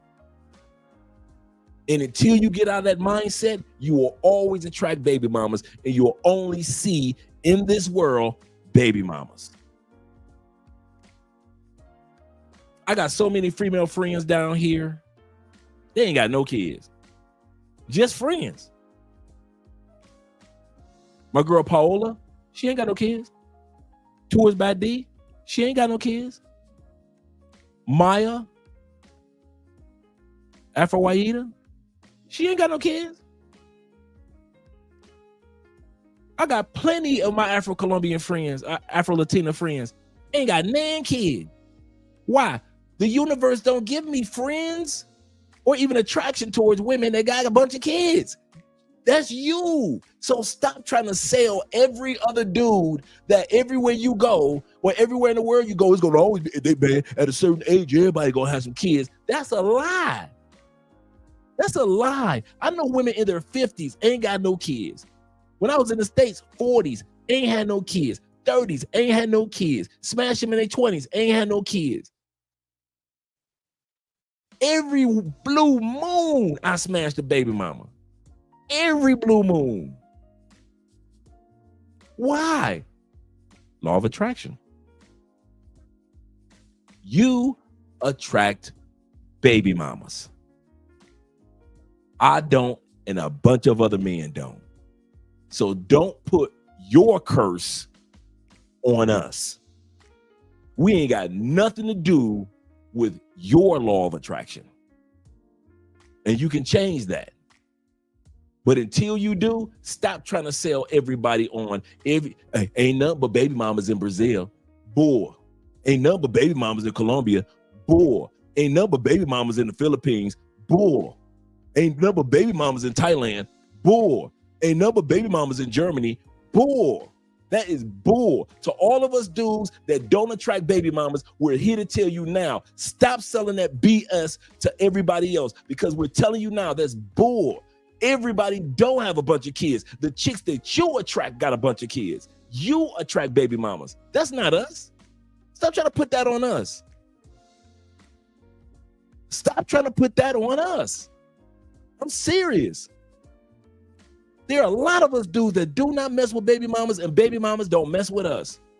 They don't see no value in us. They're not attracted to us. They don't talk to us. They don't walk up in our face. They don't want to dance with us. They don't want to eat with us. They don't want to be bothered with us. They don't want a conversation with us. They don't want to have sex with us. They don't want to have nothing to do with us. Why? We don't attract baby mamas, and baby mamas ain't attracted to us.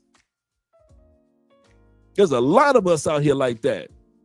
I know a lot of them corporate chicks, man, that I was just telling you about, man. They ain't no kids. Big house, no kids. There were plenty of them females. All you do that mess with corporate chicks, that's the senior this and the senior that and the vice president of this and the CFO of that. No kids.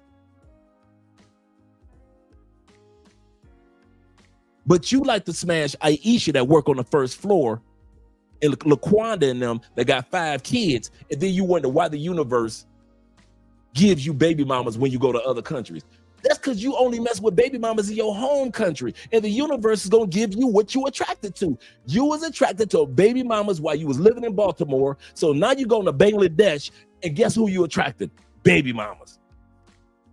You from Milwaukee, and as soon as you go to Morocco, you wonder why you attracted baby mamas in Morocco, because that's all you allowed yourself to smash in while you was in Milwaukee, baby mamas. You in Detroit, smashing baby mamas for the last 15 years. Then you want to go to whatever country it is, Dubai or whatever other country, and you wonder why only baby mamas give you time of day. Dude, that's who the hell you are. You are a baby mama magnet, but don't put that curse on us. There are a bunch of us out here that baby mamas don't even come our way. And every blue moon, we'll meet somebody that got some kids. But the rest of y'all, that's y'all. Y'all smash baby mamas, not us. That's y'all. Y'all will go and sit back. Man, with the DR, ain't no but baby mamas. Then the rest of us go there and ain't met nobody that got a bunch of kids. That's y'all. I don't know why y'all keep on thinking that it's everybody else. I'm serious about this one. Let it go, fellas. That one, do us all a favor. Let it go. Let it go. That's you. That is you. You want to be with baby mamas? Cool. We salute you. But don't put your demonic curse on the rest of us saying, ain't nobody else in Colombia but baby mamas. That's on you. That's on you. As many Colombian women we've interviewed on this channel over the years, me and Andrea, and ain't none of them had baby. They could be on the live stream with us all night long. Why? Because they ain't got no kids they got to worry about. We've been interviewing Colombian women the whole time we've been here, and ain't none of them had no babies. Hypocrites. For real. First class for real. It's dudes that's baby mama magnets. That's all they attract. These dudes can stand in the middle of the street, and the first 10 women that will approach them are baby mamas. And then you put a dude like me and some dudes like you on that same street, and don't no baby mama come their way. You will send 10 women, and might be 2 baby mamas come our way.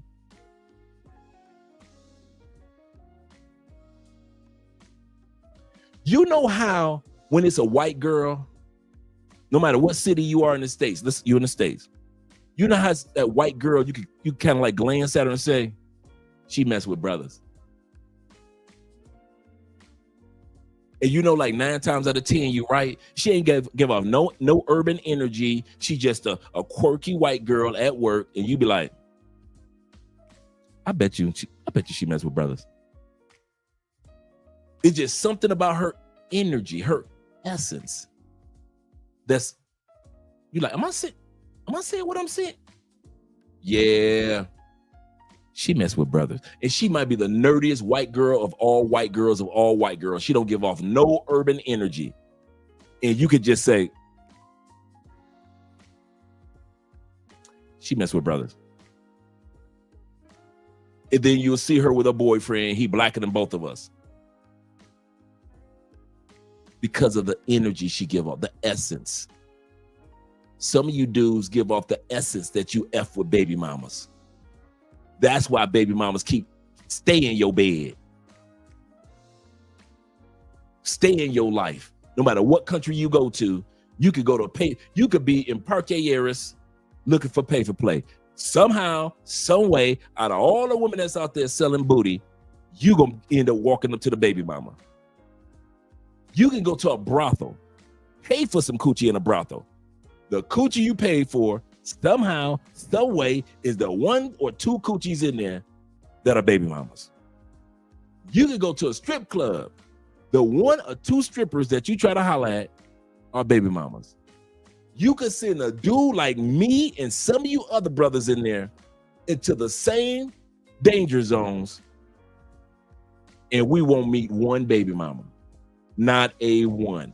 Not a one. Send us to that same brothel, same area in Parque Aires or Clock Tower. Send us to the same strip club that you went to, and we won't meet one baby mama. We don't give off that energy.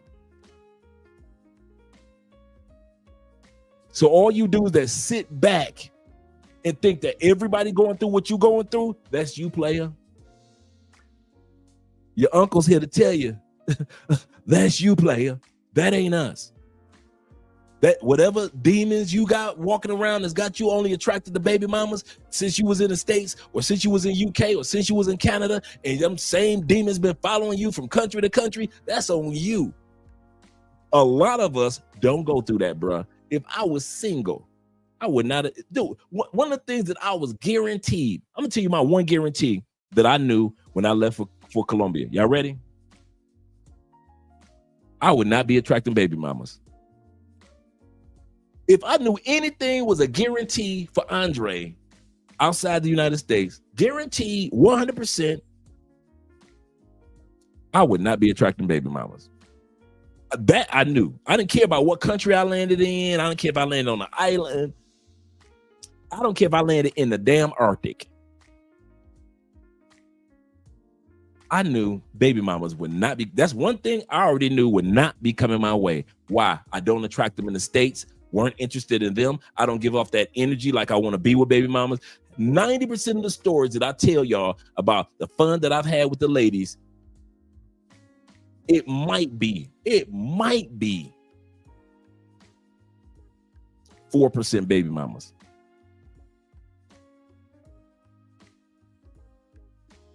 And I'm stretching that 4%. I'm stretching that 4%.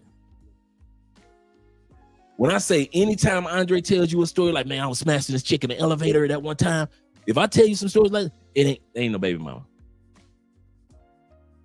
If I tell y'all, yeah, this chick was giving me head at a baseball game, she wasn't no baby mama. If I tell y'all, yeah, I was at a swinger club and yeah, this one chick, we went in the bathroom and we did this, her friend came in, neither one of those was baby mamas. I don't attract baby mamas. I don't. You do. That's your curse. Until you do something about that, you gonna attract baby mamas. But don't be saying that every other dude, like the rest of us, go through the hell of trying to find a woman that ain't got no kids, because you can't find a woman that ain't got no kids in Brazil, in Peru, in Colombia, in Mexico. because you can't find no women that ain't got no kids, that don't mean the rest of us can't. Don't put your hell on us. Can't stand that, man. Y'all always want to act like everybody else hell is your hell. That's your hell. You created that hell. You created that hell when you was in the States. And then them same demons followed you to another country. And they still following you until the day that you say, I'm gonna go ahead and not smash this. Oh, you're a baby mama? I'm gonna let you go. And then suddenly the universe will tell you, oh, you no longer are attracted to baby mamas? No. Give me women that ain't got no kids. And all of a sudden you'll start noticing for the next year, the universe gonna introduce you to more and more women that ain't got no kids. And it'll be fewer and fewer and fewer baby mamas. But as long as you keep on laying down with baby mamas, the universe gonna let you rise up to another baby mama and another baby mama and another baby mama. You ain't never told the universe no, ever. You ain't never told a chick that had a bunch of kids like, go and keep your coochie, girl. I know you cute, but go and keep your coochie. You will smash the hottest chick in Brazil that's a baby mama. To where dudes like me, universe already know. I don't care how fine she is. She got some kids. Dre ain't smashing it. So ain't no use of sending that girl over to Andre. I'll say that again. She could be the baddest chick in Brazil. If I was single, baddie. The moment that I found out that she a baby mama, y'all can have her. She could be replaced. Beauty is not owned by one woman. Like Kevin Samuels used to say, coochie comes standard with the model. Coochie comes standard with the model. But you guys, she's so pretty, she's so nice, and she cooked for me, and she did this. So y'all love gathering up baby mamas. And then you got the audacity to be mad at us that don't mess with baby mamas. Because you attract them. Because you smash them. Because you fall in love with them. Because you sponsor them. Because you hang out with them. Because you enjoy them. Do you, bruh? Do you? I ain't hate. All this rant was not to hate on baby mamas. This rant was to let you know what you going through don't mean I'm going through it. What you going through don't mean that next man is going through. The hell that you dealing with the women and them kids, that's on you, bruh. The fact that you can't fly out with your chick to another part of Colombia because you can't afford it, or you can't fly that chick from Thailand to the Philippines because you can't afford her and her 3 kids, that's on you, player. That's you. I ain't experiencing none of that. Me and my wife can fly everywhere. A lot of you dudes got a woman that ain't got no kids. Y'all flying some of everywhere. Y'all ain't got no issues. It's just you and your girl, and y'all flying over here. You flying your DR girl here. You flying your DR girl there. Y'all just having a good time. So don't hate on us because your DR girl, if you fly her out, you got to fly out her 3 kids too, or a babysitter, or pay her mama to look out for the kids while y'all fly out. That's on you, player. That is not us. That is not us. I don't know who told you that we got lucky when it came to find a woman that ain't got no kids. We were fortunate. We were blessed. No, we don't attract baby mamas. I don't know where you think that. You do. We don't. It's so simple. And I think you think that it's more to it than what it is. No. I know you're thinking like, oh man, he just talking, man. It's a bunch of baby mamas. Dude, it could be a slew of baby mamas in Tibet. None of them will come my way. None of them. Every single woman that ain't got no kids in Tibet will come my way. I don't care if it's 3 that ain't got no kids. Those 3 will notice me. All the millions of baby mamas in Tibet wouldn't dare notice Andre. I don't give off baby mama fucking with energy. You do. That's why your experience is trash in South America. That's why you can't find a woman that ain't got no kids in South America. That's why you looking and lurking and hoping that you find somebody that ain't got no kids, but it's just never working, is it? You going from baby mama to baby mama to baby mama to baby mama. You get coochie for free. That's a baby mama. You go to pay for play. She's a baby mama. That's on you, player. That's on straight up. That's on you. Don't be trying to put your curse on us. But I mean that one. That one. I mean that one. You attract them.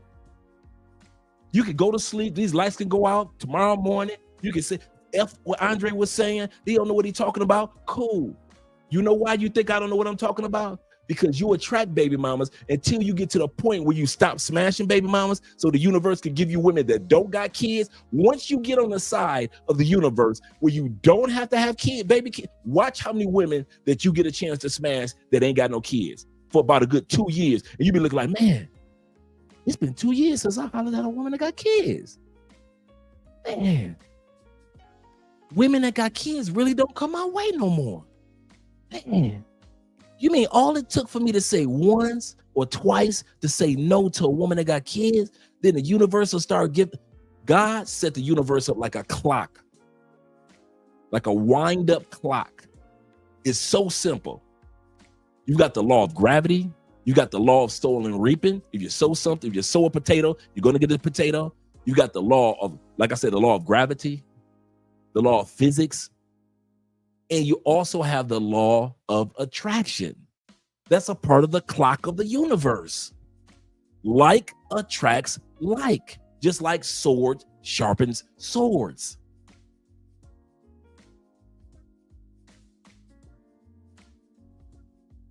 You attract baby mamas, the universe, and you keep smashing them. In other words, you keep giving them a chance. The universe is going to say, okay, that's what you're into. Here's more. Here's more.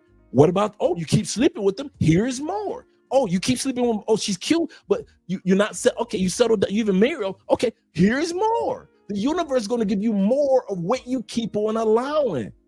You keep allowing it. The universe is going to keep on handing it out. Don't be thinking that everywhere it goes, everybody's not experiencing what you're experiencing. Everybody is not. In my case, and in the case of many of you guys, we can tell you, bruh, baby mamas come to our way every blue moon. Every blue moon, we might hit a baby mama. But for the most part, dude, I'm telling you, most of my stories that I tell y'all, don't y'all ever think it was with a baby mama. And I mean that. I'm going through the Rolodex of my own mind with all my hundreds of stories. Chicks that I was sleeping with, wives. Like I said, about 4%. That's it. 4% of any story you ever hear out of my mouth when it comes to these ladies. I wasn't smashing no baby mamas. Remember I told y'all a couple weeks ago the story about the tall German chick? She had no kids. The women that introduced me to the swinger world, they ain't had no kids.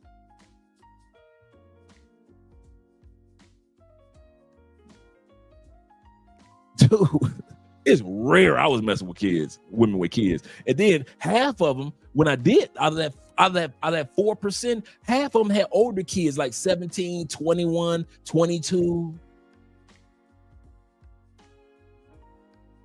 So when it came to being a stepdad, I should have known mine wasn't going to work because I was all out of my element. I'm trying to do something I'm not even built for, messing with a woman with kids. I'm all out of my element. That's like me messing with an ugly girl. It ain't going to happen.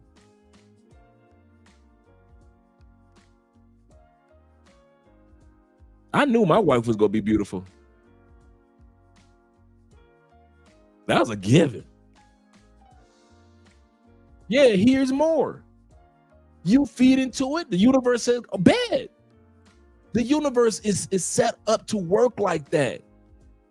You sow it, you grow it. Bad.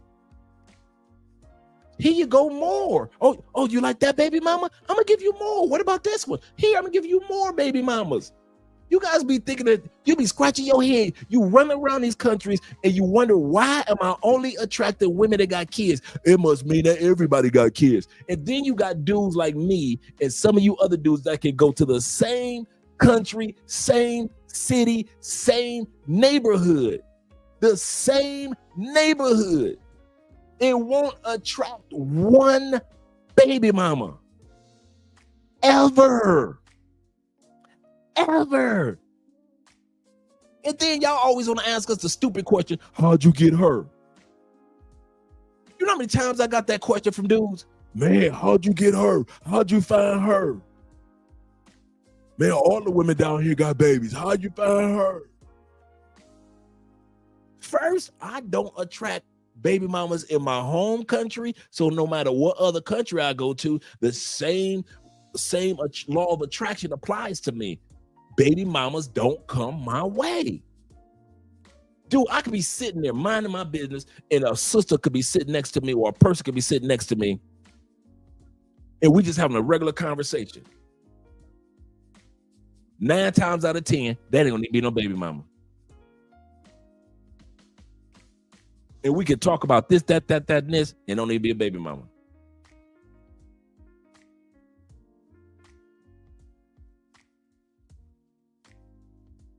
I could easily say 80% of the mothers, 80% of the wives and the girlfriends that I smashed behind dudes' backs. I'll say this again. I wasn't right. The Lord will save. I wasn't right back then. But back then, I could easily say of the girlfriends, the women that had men that I smashed, they had a husband or a boyfriend. I could easily say 90% of them didn't even have kids yet. They were married 3 or 4, 5, 6, 10 years, no kids yet. And there are dudes just like me. I'm nothing special. I'll say this again. I'm nothing special. And there's a lot of y'all that can understand where I'm coming from in the comment section because you just like me. You do not attract baby mamas. Every once in a while, you get some baby mama coochie. But for the most part, most women that you got between their legs were not baby mamas. And then it's you other dudes. That's all you attract is a baby mama.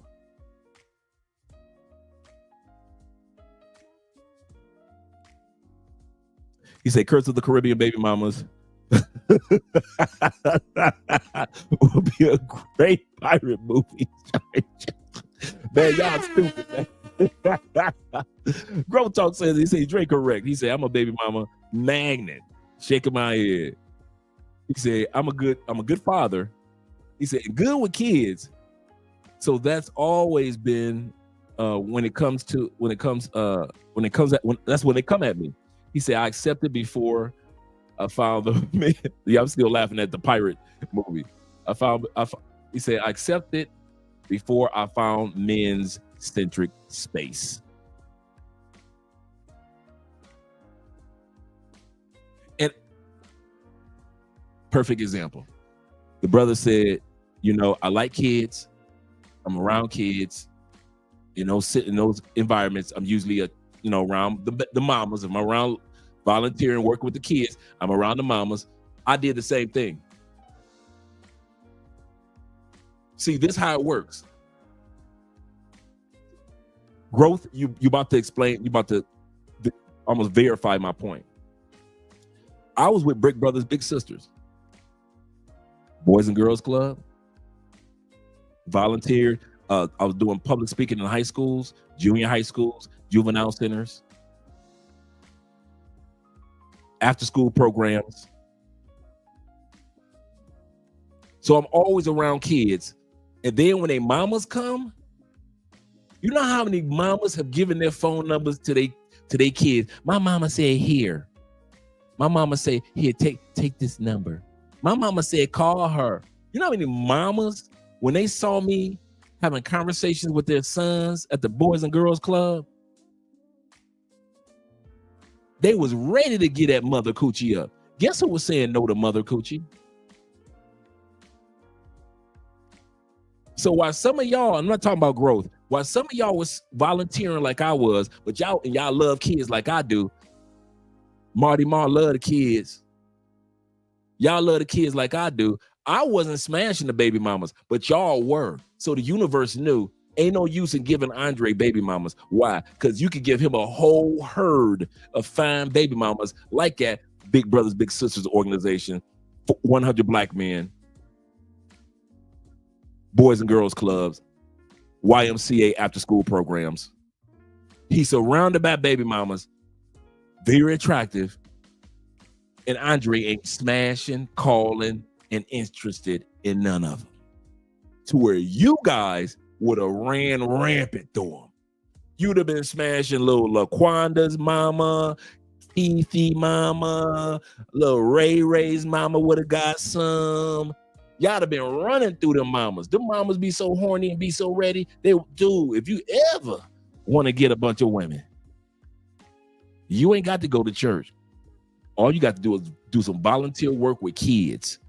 As soon as the mama see that, the football coach is always getting hit on. The baseball coach always getting hit on. The soccer coach always getting hit on by the mamas. All you do that volunteer and do work with kids in the community. You know what I'm talking about. You could be the Frisbee coach. Baby mama's coming your way to give you some coochie.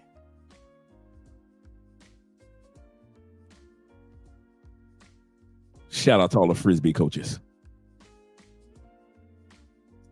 He said, how Dre talks about baby mamas is how I feel about overweight women. Facts. Facts. Facts. Women with kids is pain in the ass. Don't do it. He said this rant is legendary. I'm just saying, fellas, I'm all off topic. Forgive me, gentlemen. I'm all off topic. Yeah, baby mamas need help. Baby, they need us to volunteer. Like I said, I volunteered helping out with the kids as far as being a male role model, whether it was in church, out of church, working with the Nation of Islam brothers, working in our community, nonprofit programs. So working with the kids and helping raise positive men, I'm with that. I ain't got to smash their mama to do it. You caught that? Just because I was volunteering to help the kids didn't mean I had to smash the mamas who was giving out the boy. The mamas loved the boy. They loved them some Dre. Loved them. I was getting invited over to all type of picnic. I'm cooking tonight. My daughter doesn't become friendly with anybody. She must really like you. She doesn't get along with anybody. You know how many times I've heard that?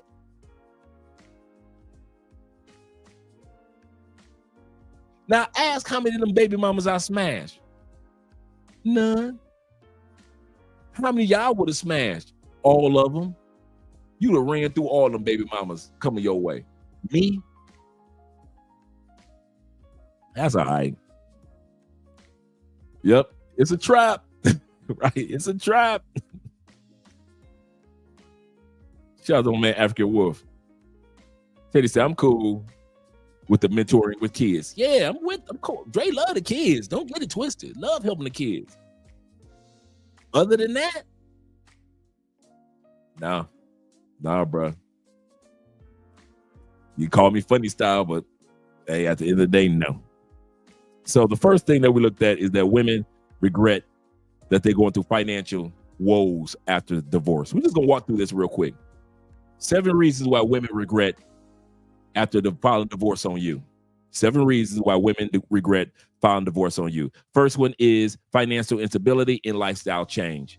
Initially, it seems like it's cool, but then they start to realize all the financial burdens, whether they have kids or not, is on them other than child support. Number 2 is emotional loneliness. Some of you guys kind of hinted at that.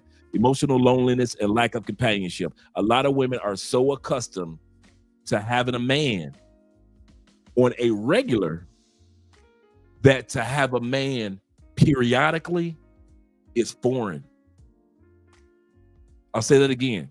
A lot of women are so lonely because they get men periodically now, but they don't have the stability of this. When they walk through the door, it's almost guaranteed whether y'all are arguing or not, whether y'all get along or not. But she know when she cracked that door, when she come home from work, you are there, and they miss that.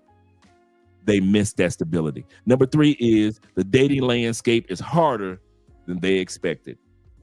Like the one lady said, she's going from man to man to man to man. She's building bodies, building up her body count while her value is lowering.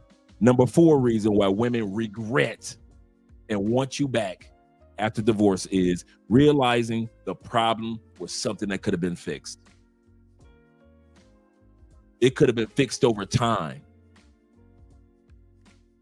Men understand that. Men understand we won't be happy every day for a 30-year marriage. We understand that. We understand that in the beginning of the marriage. It doesn't take us 30 years to realize, hey, we weren't happy every day. Every day is not a happy day. Man, Andre don't be walking around floating on clouds every day. We have days where we agree. We have days we disagree. We have days where Andre is 100% right. And we have days where Andrea is 100% right. We have days when Andre is 100% wrong. We have days where Andre is 100% wrong. We have our days. Now, mind you, we are a good couple. So we're not running around. Both of us have one thing in agreement. We don't like to argue. The little fussing that I've done over the years, Andre, I've never seen Andre just snap off except for one time with me on me and Ace. And that was like back in 2018. Other than that, Andre even killed. Andre one of the women that can just give you a look that you realize, okay, okay. But a lot of women, they realized that the problem could have been fixed. It didn't take a divorce. That's what Tyrese's wife was saying. If I had been listening to the right people, I would still be married to Tyrese. It's the same thing with Tia Mowry. She's still fighting to get that man back. I think they're trying to work it out, but she still fought all this time to get that man back. She thought the grass was greener on the other side, and whatever issue they had, it was fixable. And now you've moved on and you're a better man. You got a passport. You've done other things. And your ex in the States is still trying to find the right love to replace the love that she was getting from you. And all that could have been fixable. Number 5, the impact of the children and the family dynamic. The dream of most women, especially Black women, well, all women, is the family. Yeah, they like financial success and all that, but many women, most women, not all, but most women want a family. They realize they threw the family away, the thing that they should have wanted the most, for happiness. Here's the kicker. They never found the happiness. Oh, they found contentment. They found peace. They found a lover. They found some friends. But they never found the level of happiness that they expected by filing that divorce. They see how stressed their kids are for going on a field trip to dad's house. They see how often they have to call dad, come get your son. He over here acting a fool. When dad would have been right there in the house. A lot of these women regret breaking up the family dynamic that they always wanted, and they threw it away. Like the one woman we just looked at who threw it away for money that she never even got. She threw her marriage away for money that she never even got. She never got a chance to see the level of finances that she wanted to get. She doesn't have the ring. She's crying. I bet you her man who loved her so much has moved on and given the level of love that he was given to her, this lady here, he's now giving it to somebody else. And they regret the destruction of the family unit. Number 6, reason why women regret leaving you. Losing shared history and a support system. Divorce does not separate two people. It just diminishes a shared life.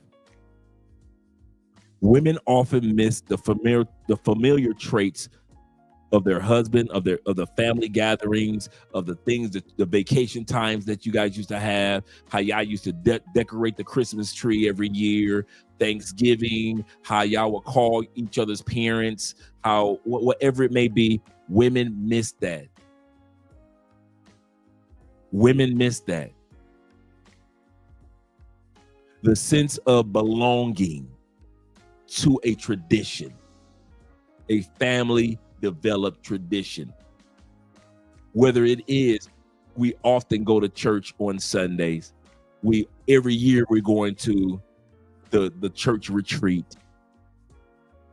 Whatever it is, women leave their men miss those familiar, traditional, consistent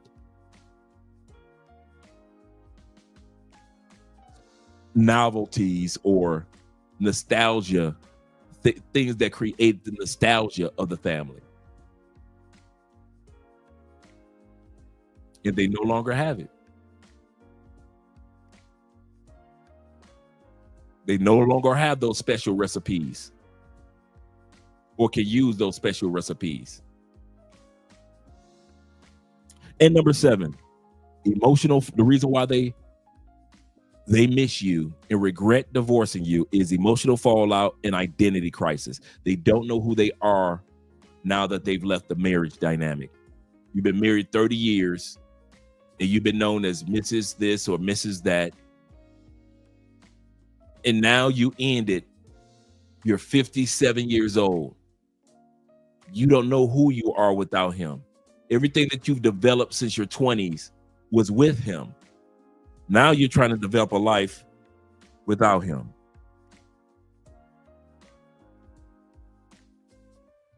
And they don't know what to do.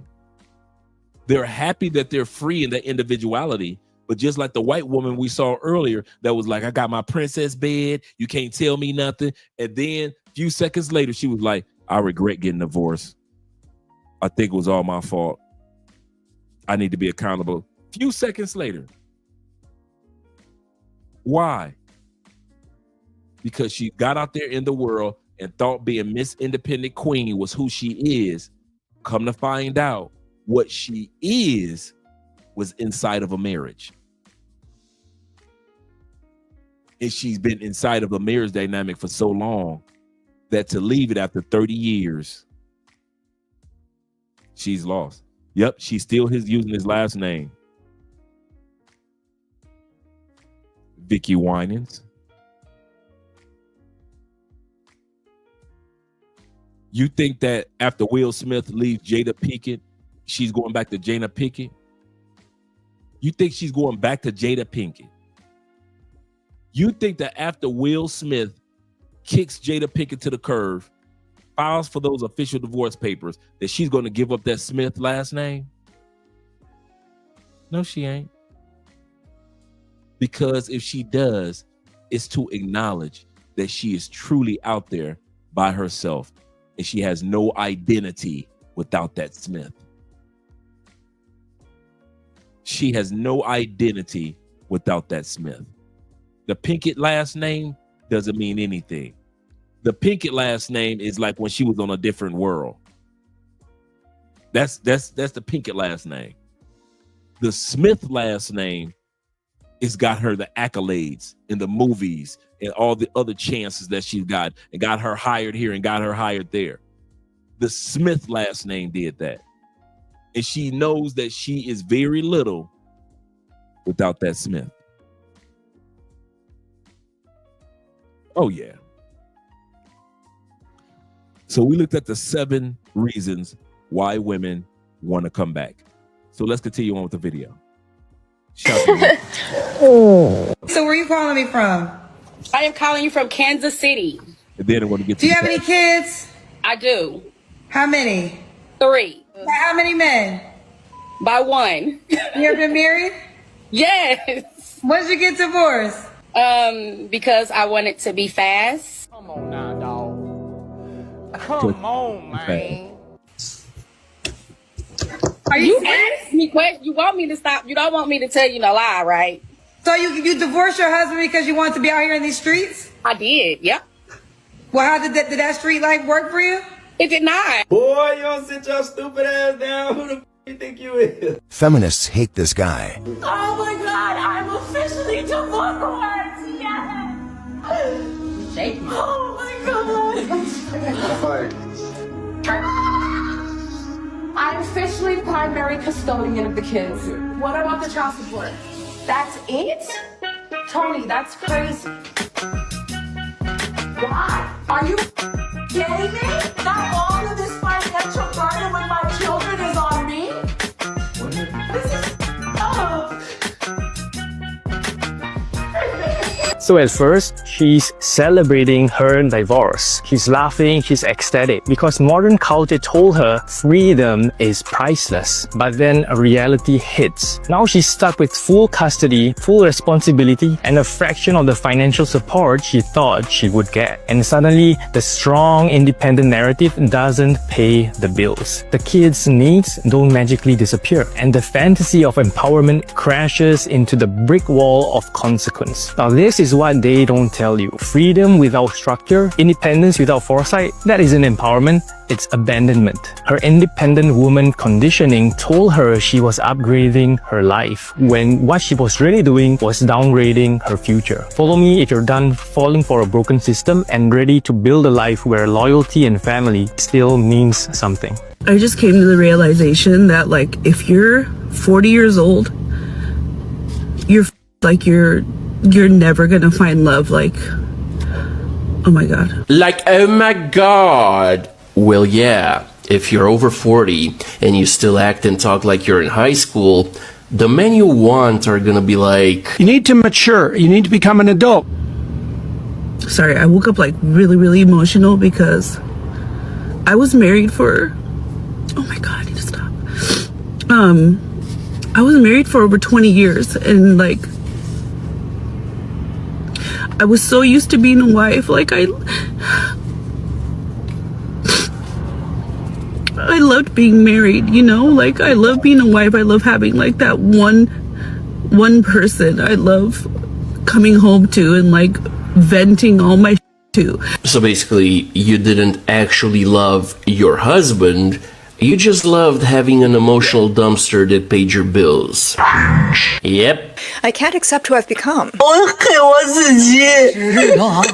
Every year after the college entrance exam, divorce rates peak. Many couples have been struggling for years, but kept up the appearance of a happy marriage for the sake of their children's exams. Now, this video portion right here is women in China are now in massive numbers. The modern women who had the degrees and the education and had the money filed for divorce of these men in China.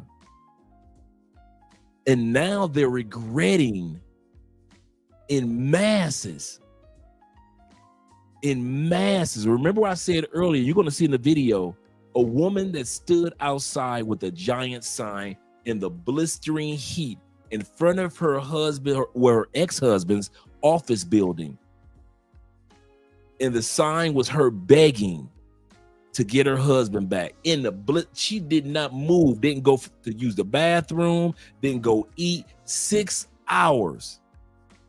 And you're going to see the results of what happened after those 6 hours. Shout out to Theo for the $100 donation. Theo he said, return to them 304s. Use your passport. Don't return to them 304s. Yummy said, don't return to them 304s. Use your passport.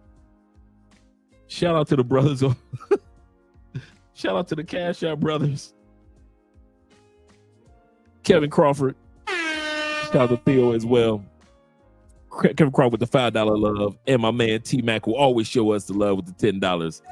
Appreciate all you guys that have donated to the channel thus far. But this portion right here in China is because they were listening to the women in the West.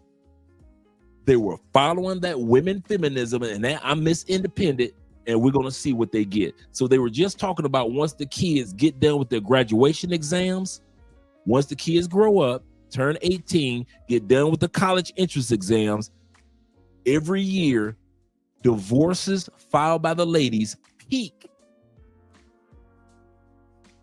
But now it's starting to happen in China.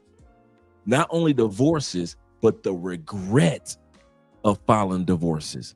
Some of these women actually faint after filing, after walking out of the divorce office and it's official.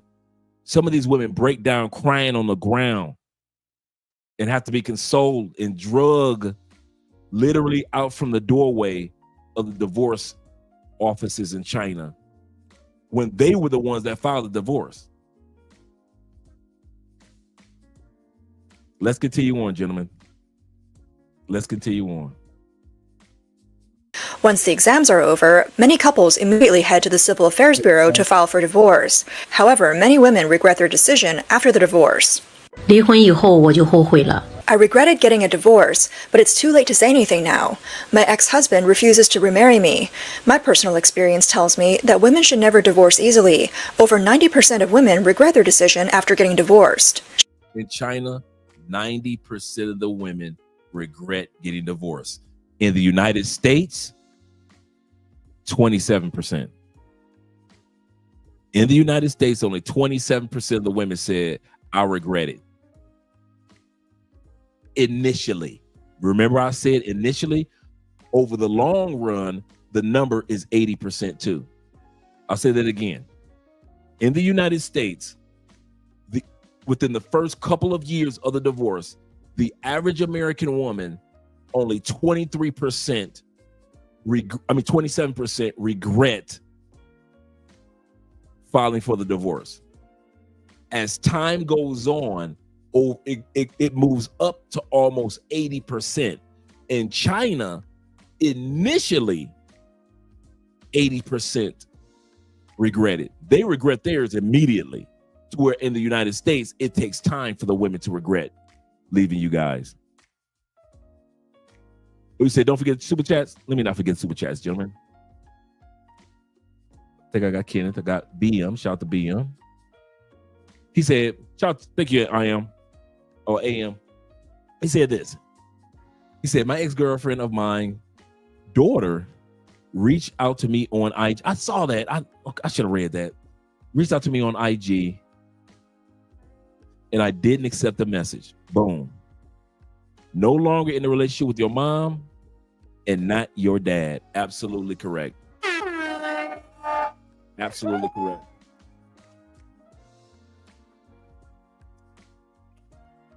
I did my part. He did his part.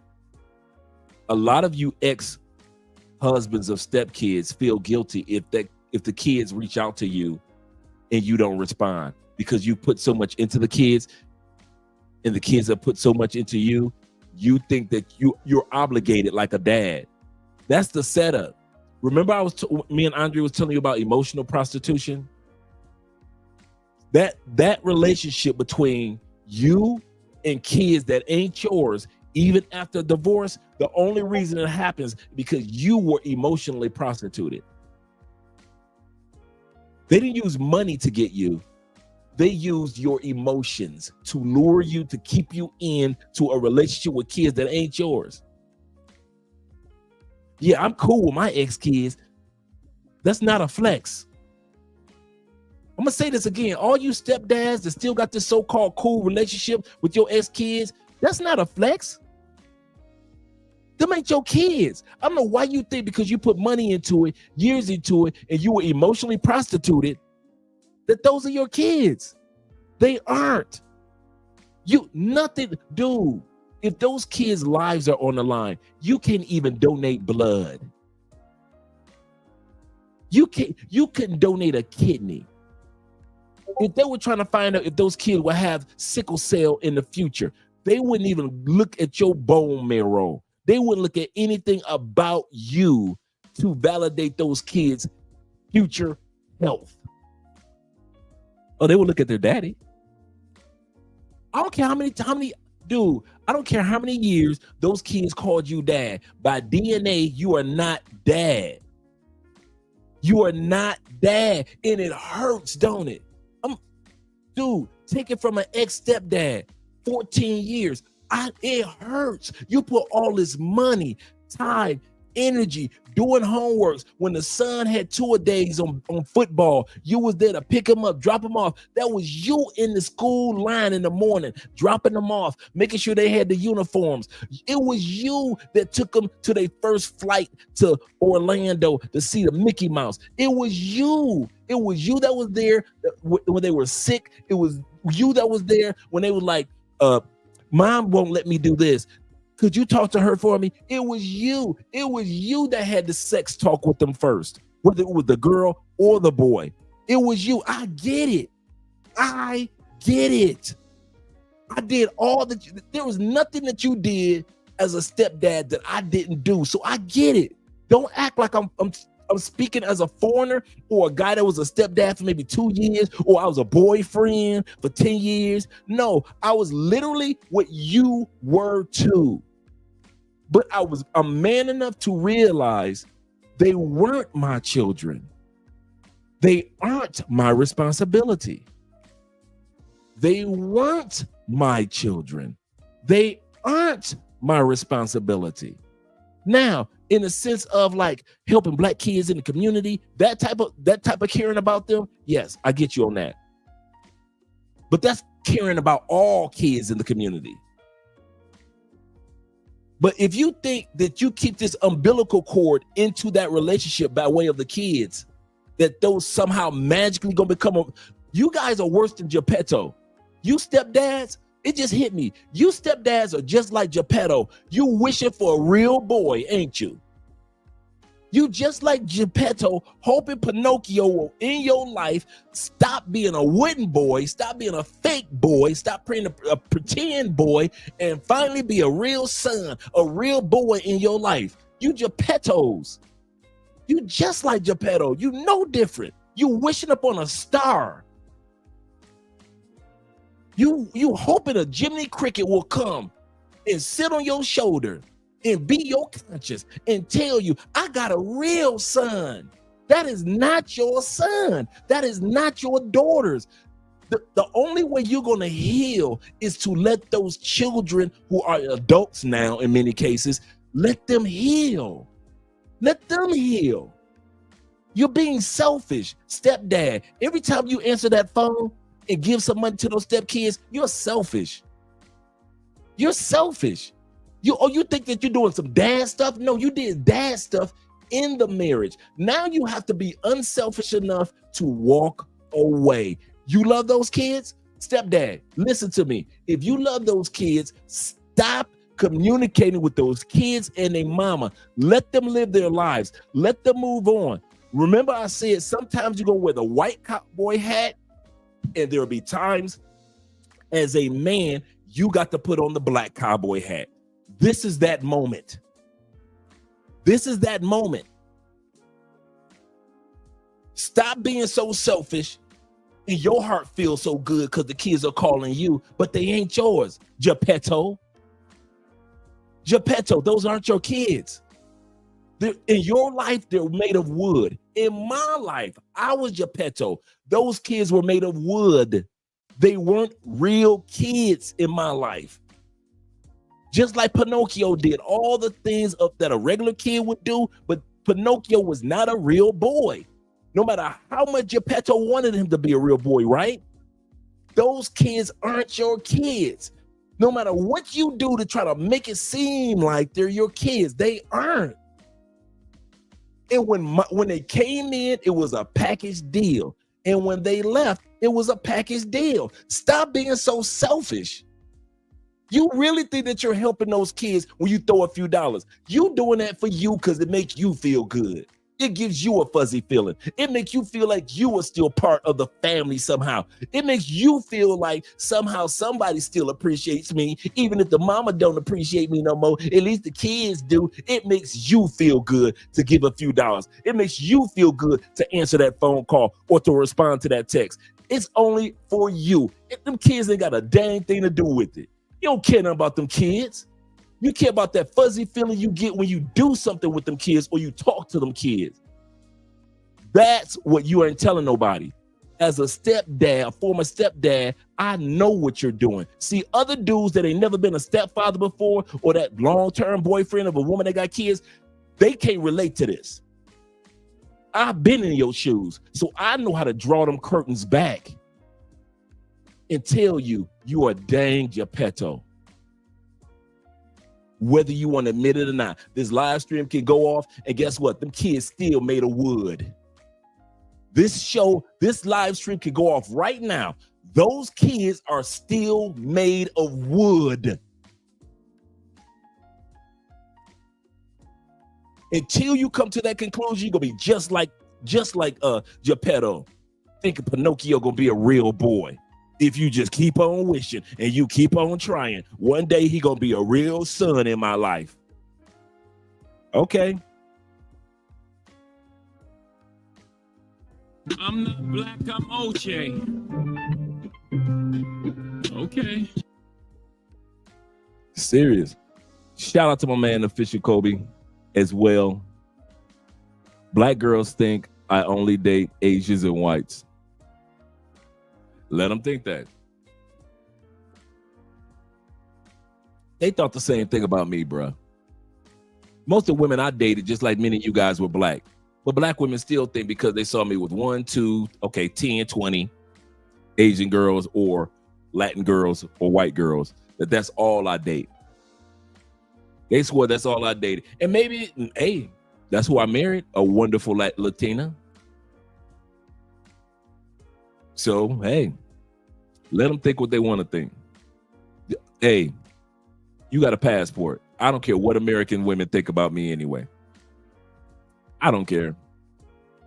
I don't care what they say about the passport bros, black expats, passport kings, passport cartels. I don't care. I could care less. You know how, like Austin Holloman, Austin don't care nothing about what women in the West got to say about him. Long before there was an Austin, there was a bunch of us. And we could care less about what women in the States got to say about what we do. And I mean less.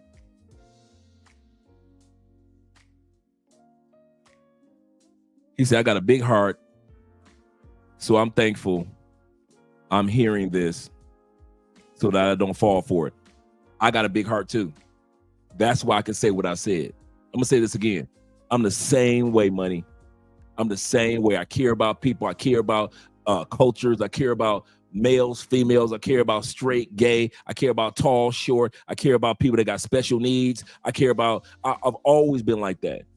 I've always been the guy when my number one thing that people have said to me my whole life, number one,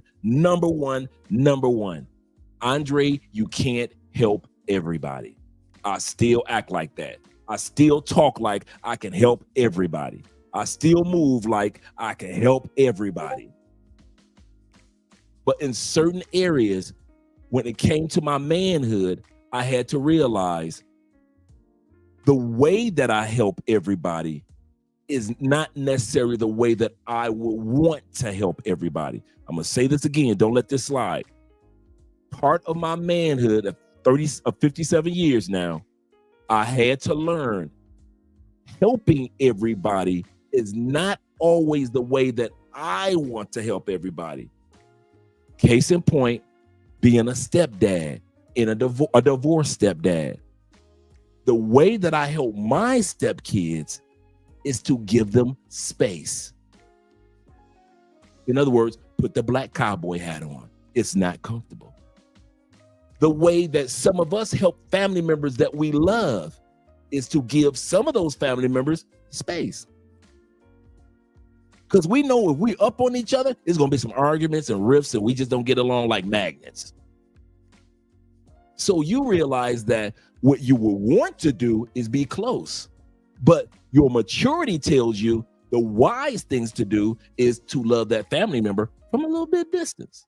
And you guys get along great. You may talk once or twice a year or once every 5 years. And you love that person loves you as a family member. But you know, if you guys were up under each other, it'd be trouble. Same thing with trying to pretend that another man's orgasms. And I'll keep saying that. See, it's easy for you guys to sit back and think if I say by another man's kids, because we're so used to saying that. No, let's be honest. The first thing that happened was that man had an orgasm inside of that woman. You are raising another man's orgasms. The kids didn't come first. The pregnancy didn't come first. The orgasm that he had, the ejaculation that he had came first. So let's be real with it. you're raising and still trying to communicate with and still trying to be friends with and try to pretend like you got this great relationship with another man's orgasms. Some of you guys are going to die and hope another man's orgasms make it to your funeral.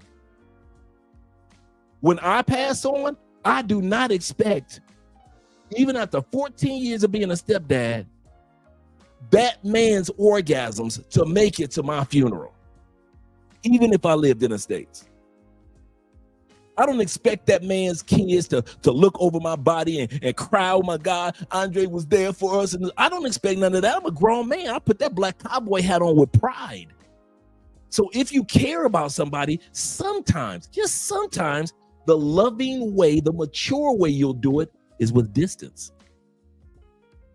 That's why I say you guys that, for the most part, most of you guys that keep this old close relationship with your stepkids after the divorce, that's for you. That's for you. You can fool the rest of them dudes that ain't never been a stepdad. I know why you keep in contact with them kids. For you. Because they're the only thing left to make you feel like I did it and the whole world is not laughing at me about it. I did it, she divorced me, or I divorced her, and it didn't feel like such a waste of time, money, energy, and effort because I still have communications with the kids. You were doing all that to make you feel good. That don't have a damn thing to do with them kids. None. Because if you cared about them kids, you would give them their space to grow with their father who had the original orgasm. Not you. Not you. There's nothing you can do for those kids but money and talk. You could talk to them. You can spend money on them. That's it. But you doing all that talking and you're doing all that. You don't know me. I'm a man. I know you. Men are so simple. It's easy for another man to know men. You go to another country, men are still the same. Sex, sandwich, silence. Fit, feminine, friendly. That's universal. We are so simple that most of us with money and without money are basically fundamentally the same. So don't come to me with that, you don't know me. Women don't know us, but us men, we know we're so simple we're basically the same. You could put me up here on this channel with a bunch of white dudes. I can have the same conversation. A bunch of Asian dudes, same conversation. Men are so much alike that it just blows the mind of women when we say it. So don't try to act like, Dre, you don't know me. Bruh, I know you just like I know me. We are men. And men, for the most part, foundationally, we experience basically the same things on a foundational level. So when I say I know that you're doing it for you, don't act like I don't know what I'm talking about. I know. If I kept communication with my stepkids, I'd be doing it for me. And I know why I'd be doing it for me. And I know why you're doing it for you. You don't want to feel like a complete loser in this divorce. Right? You got divorced. She filed for the divorce, right? That's bad enough. You lost the kids that you raised. That's bad enough. Everybody looking at you crazy for how you lose your marriage. That's bad enough, right? So can you get a glimmer of light out of this? What's the glimmer of light that you want? Communication with the kids. At least can I get that? And so you pull it in. That little glimmer, you pull it in to make you feel good. Not the kids. You just don't want to feel like it was a complete loss. Because if you let the kids go and live their lives, that means you let everything go. That means the ex-wife is gone, the in-laws are gone, the houses that y'all built together is gone, the cars that y'all own together, all the stuff that you did for everybody is gone, washed away, and the kids, they're gone too. Gone. All of every bit of it is gone, and you're left standing there like Neo in an all-white room, and it's just you, and you don't want to admit that that's what's going to happen. So what do? you at least hold on to that glimmer of communication with the kids to make you feel like I didn't lose everything. At least I got this. At least my precious. I got this, my precious. At least I got this little bit. The kids call me. I got that. Somebody care about me, about at least me. That's why you do it. And that's why I tell dudes, stop effing around with baby mamas, because you don't want to end up like these dudes that's holding on like Geppetto, trying to make this little glimmer into a real boy. It's a real relationship. These kids are made of wood. Yes, they are. To you, they are. You're Geppetto. You're Geppetto. You're Geppetto.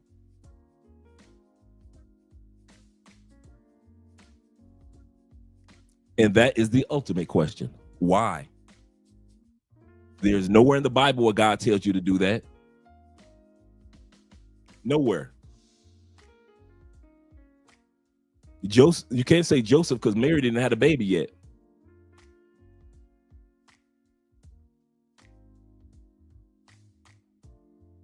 I've been up and down the Bible. Nowhere where God told somebody, King Solomon, 300 wives, 700 concubines. This man got 1,000 women in his life. How come God ain't never told him to marry a baby mama? 1,000 women. You got 1,000 women. How come nowhere in the Bible God told the wisest man of all, the wisest, one of the richest men of all time, wisest man of all time, 1,000 women in his life? How come with all that wisdom, all that money, how come God ain't never told him to marry a baby mama? If God ain't tell the wisest of wise men, the richest of rich men to marry a baby mama, who are you to marry a baby mama? If the wisest of wise men looked at it and said, yeah, that ain't wise. The richest of rich men said, yeah, I got the money, but yeah, that ain't gonna work. If he ain't doing it, he built temples to God. He stayed on his knees praying to God. If God ain't tell him out of all 1,000 women that you should have at least one baby mama, who are you to be marrying baby mamas when it is not even biblical? All you Christians, all you Islamic brothers, is there anything in the Quran that says you should go out and marry a baby mama and that glorifies Allah? Anywhere? I'm talking about anywhere in the Quran. Come on, all my Islamic brothers, all my 5%ers, Nation of Islam brothers, Sunni Muslims, Shiites, all you Moor Science brothers, come on. I mean, Shiite. Come on, my Moors. All you brothers that follow Noble Jew Ali. Anywhere in all those teachings did Muhammad ever tell you to marry a baby mama? Then why the hell you doing it? You always want to holler you a Christian. You always want to holler you a Muslim. You always want to holler you a Buddhist. You always want to holler you this, I'm spiritual. But none of the teachings of any spiritual walk or any spiritual leader, even Bruce Lee didn't even teach in his spiritual walks to marry a baby mama. So why y'all doing it? Why y'all doing it when you know nothing about God has ever been connected to baby mamas? Name it. Name in the Torah. Thanks, babe. Name in the Torah, the first 5 books of the Bible, the books of Moses, where it puts a blessing on marrying a baby mama. And I'll shut up. Some of you guys know that Bible as much as I do. There is none. When Moses was on top of the mountain, there was no blessings for dudes that married baby mamas. For families, yes. For married men, yes. For dudes that married baby mamas, none. There is no blessing in the Bible. There is no scripture in the Bible that says, if thou shalt marry a woman from the womb. No, ain't nothing in there.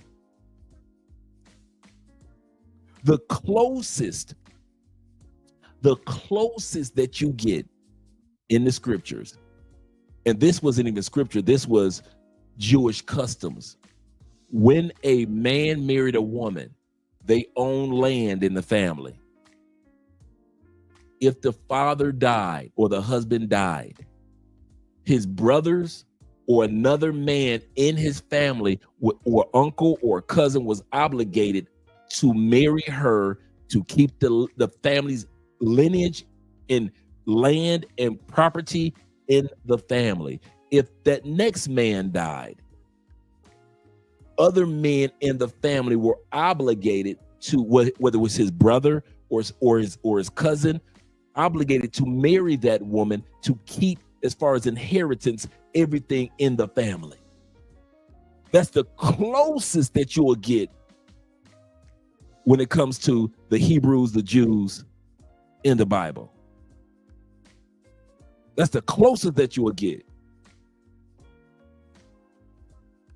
And yet, it never talked about those men being stepfathers. It was all about keeping the property or the inheritance in the family.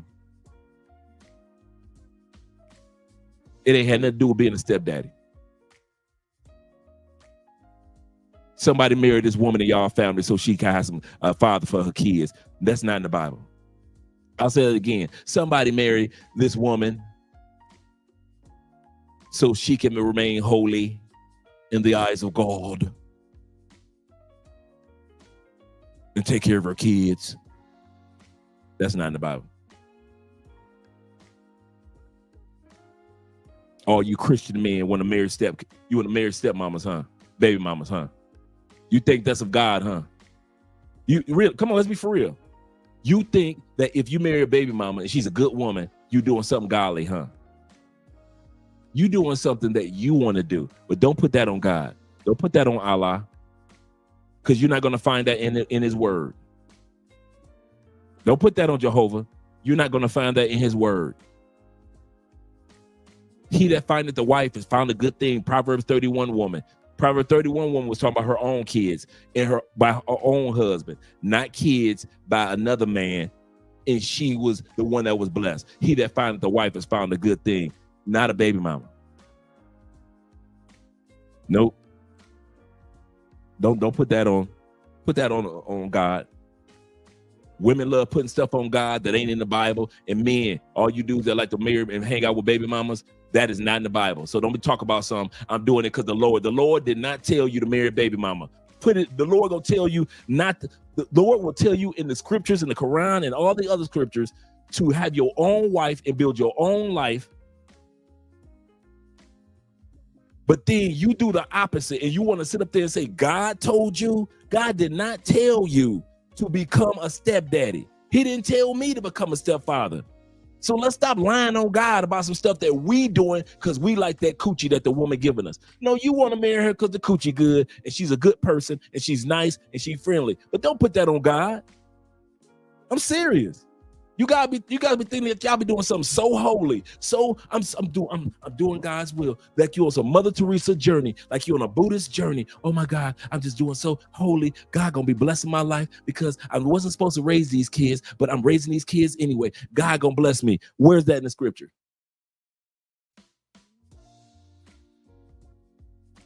God said, help the children, like those of us who volunteer in the community. Yes. God didn't tell you just because you volunteer in the community to marry the mamas.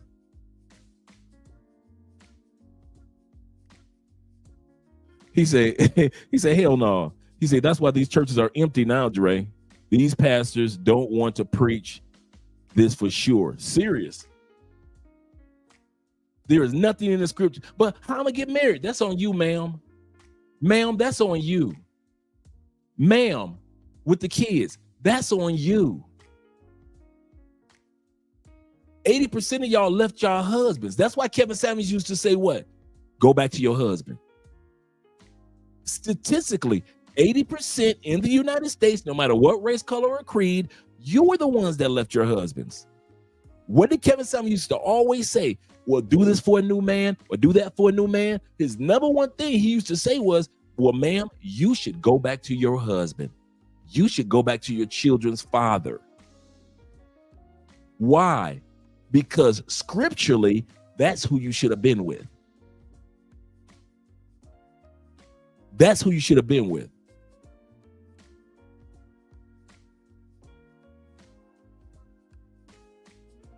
They don't want to hear that in churches.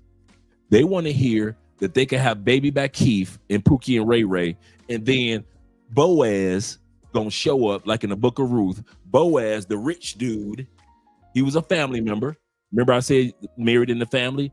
Boaz was a cousin of Ruth's husband who died. You got Ruth and her sister-in-law and her mother in the book of Ruth. It's a really short book in the book of Ruth. You got Ruth, her mother Naomi, her mother-in-law Naomi, and her sister.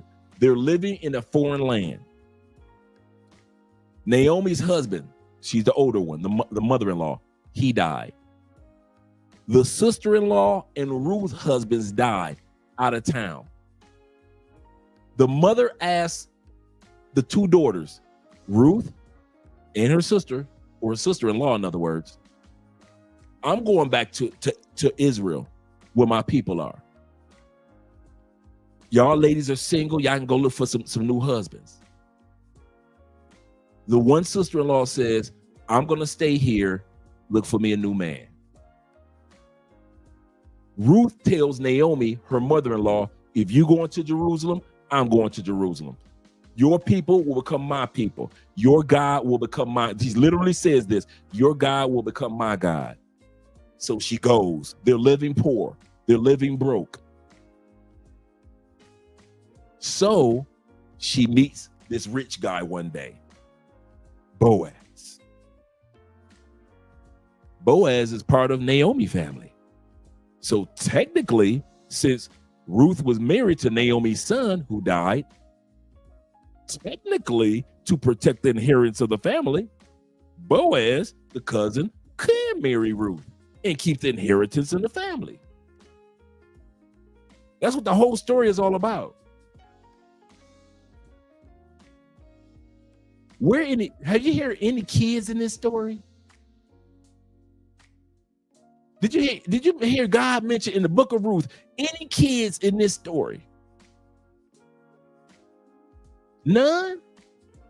You know, God loved talking about somebody got some kids, somebody begot who begot somebody who begot, and then they begot. He loved talking about somebody got some kids. So all these women that's talking about, I want my Boaz, I want my rich man to get me when I ain't got nothing, like Ruth. You can't do what Ruth did and have 5 kids and buy 3 baby daddies.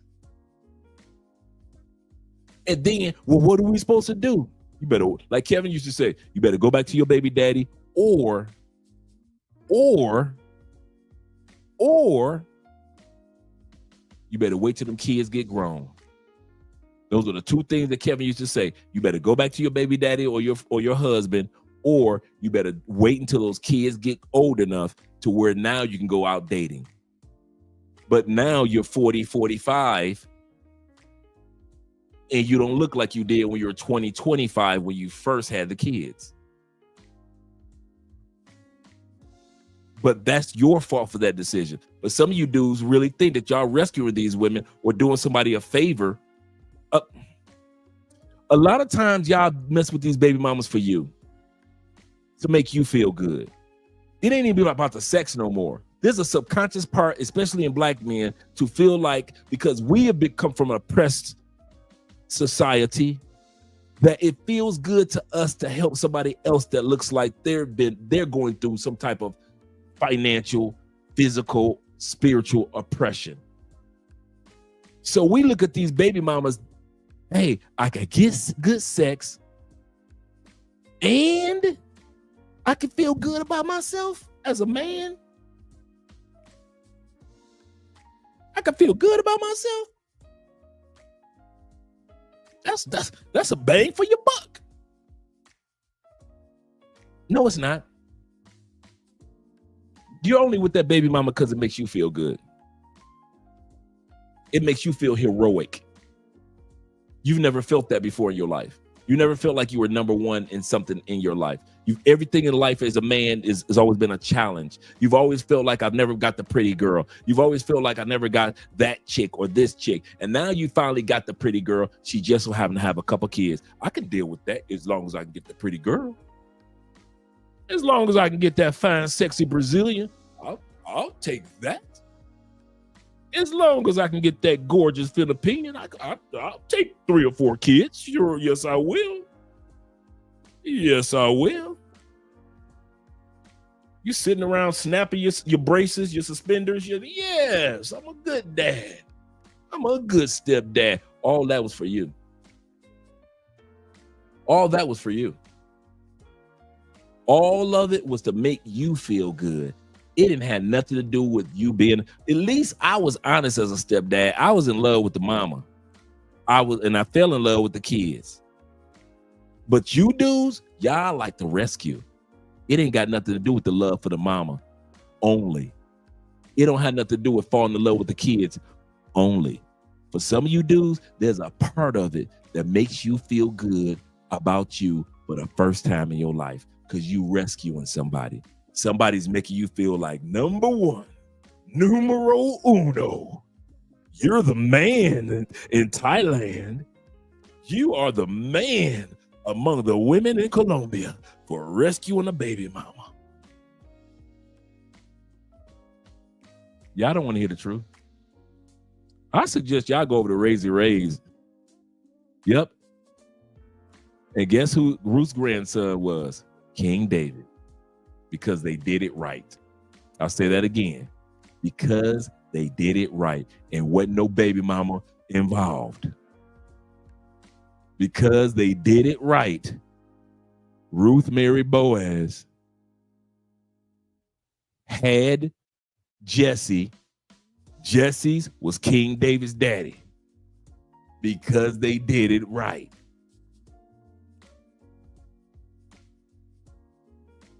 Yeah, Chippendale's Rescue Rangers. Always want to rescue some damn body and make you feel good about yourself. Dudes come down here to Colombia and do that all the time, rescuing a chick. Overpaying pay for play. She said 100,000 pesos. You giving 300,000 pesos to make you feel good. Yes, I gave her a big tip. Yes. Makes me feel like a man in Colombia. I love coming to this country. I gave a big tip at a restaurant in DR. Makes me feel like a man about myself. Because when I go back to the States, I don't feel as manly. So when I come to other countries to feel like a man. Out of here. I did not want this live stream to go this direction. I did not want this live stream to go this direction. But I think what need to be said, seriously. Shout out to Ray in the building. He said, my family still entertaining this toxic BS. And they wonder why I don't mess with them. He said, I love my peace more. Absolutely correct. Sometimes, I kid you not, Ray, check it out. My uncle Ghostface was here with me yesterday. He just flew back. Shout out to Jeffrey, right? I'm sitting up there. I didn't say this to Jeffrey. I'm sitting there looking at Jeffrey. And then I'm thinking to myself, as we were sitting up there at Rico Richie Sports Bar, we just having some beers. And I'm thinking to myself, like,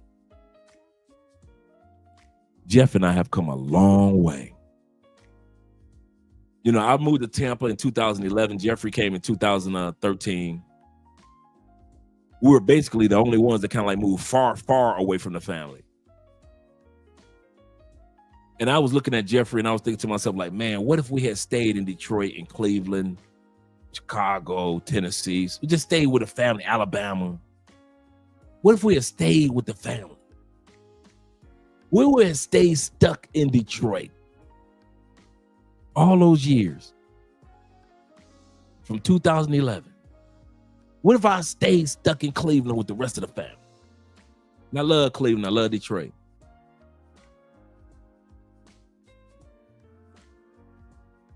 There wouldn't be Jeffrey and I sitting here in South America just having beers. enjoying peace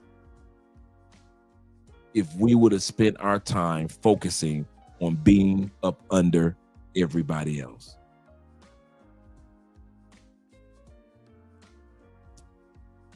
We love our family just like you guys do. But we realize we are the family members that are born for migration. In other words, it's our job, Andre Spence, which I'm a Taylor, Jeffrey Taylor, to take the Taylor last name to the next location where it's going to be. Some of you guys' last name is Jones. It's you were called to take your last name to France. Take your last name to the Philippines, to Malaysia. Some of you guys' last name is Robinson. There has never been a Robinson with your bloodline in Vietnam where you are right now. You literally have created a new timeline, shout out to Marvel, for your family.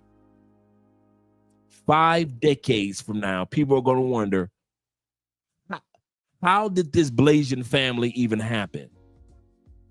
Where our great-great-great-grandfather, who was raised in Chicago, decided to move to Vietnam one day, and that's why we don't have an Asian last name.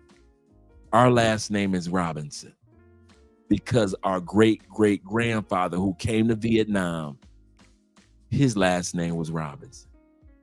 That's how we got our last name. You guys are creating a whole new timeline in your family's lineage. You might not own a bunch of property. You might own one car. You may have sold that to move. But do realize you are a historian. You are a person that they will talk about in history, because your last name will sound so odd in Taiwan. Or actually, your last name will become familiar in Taiwan because your last name is Wigglesworth. And all of a sudden, after 3 generations, there are 400 Wigglesworths that look like Thai children, but their last name is not a Thai last name. It's Wigglesworth because of you. Because of you. That's why I take Passport Bro movement so serious. It's not just about partying and having fun. It's about a lot of us doing some great things, starting businesses, helping each other, encouraging each other to take our last names and create a whole new timeline for our last name in another country, just like our parents did. We had a timeline of our families in Alabama, Tennessee, Louisiana, Arkansas. Our families took that last name up to Detroit, Cleveland, Chicago, Kansas City, Louisiana, New York, Philly. Now it's your turn to take that last name and create a whole new timeline, but you're taking it even further to a whole nother country. Man, there's going to be some weird last names in the next few generations. There's going to be some weird last names. You know how many Robinsons going to be in Japan? How many Jacksons gonna be running around here in Colombia in the next few generations? Do you realize how many last names of Lee are going to be running through Brazil and Ecuador and Peru? Because of you, man. You are far bigger and doing something far bigger than what you think you're doing. You are literally creating a whole new timeline for your family's last name. You are legacy building extraordinaire. You're not only building a timeline by way of your last name going over there. Now your family, for the first time, will have a new language in your family. In your family, just like my family, there's only one language for the most part. Unless you like Haitian brothers or something. For most of us, it's English. Right?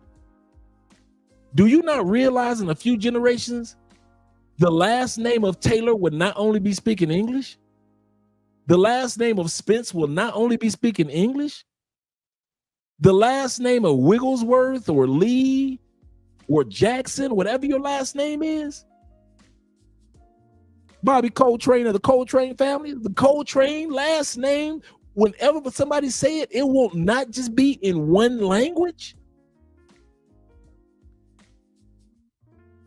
They say when they talk about your last name, the last name of Coltrane, they will have to talk about 2 languages at the least. Because you took that last name to another country. Settled down in that country. And 4 or 5 generations after you're gone, people will still remember your last name. And a lot of guys don't get it. A lot of guys don't get it. Shout out to all 77 in the building. Yep, some little Thai boy named Clovis Jackson. For real. Is going to be made. That's facts. That's facts. Me and Andrea already come to peace that our child, when they naming off last names in school, those kids' last names, they're going to sound nothing like our child's last name. Spence, where your people from? United States. I get it. Yeah. That's serious, man. We doing some amazing work out here, man. Kid you not. He said, even if I get to that point, he said, my seed will not bear the sins of my family. Absolutely correct. But now, he said, for now, I'm working for peace in my life. Absolutely correct. He said, like the legacy building, outstanding post, brother. Well done. Well done. Shout out to Esco in the building. Shout out to you, brother. Let's continue on with the video. If you guys want to hang out with your boy another hour, we've been here 3 hours. I appreciate you, gentlemen. Shout out for you with the Cash App Super Chats. Make sure that you guys click that link on the Black Manosphere Conclave. Get your tickets now. Countdown. We got a month left. He said, big moves. This is a biblical message. Yes, sir. Yes, sir. He said, Andre, teach your children to say Detroit. Oh, without a doubt. My kids gonna be 313 babies. What? Please. My kids gonna be 3. My kids gonna know gospel music from Detroit. My kids gonna be listening to Vanessa Bell Armstrong, Rance Allen. My kids gonna be listening to the Winans Commissioned, old school Motown. They gonna know about Stevie Wonder.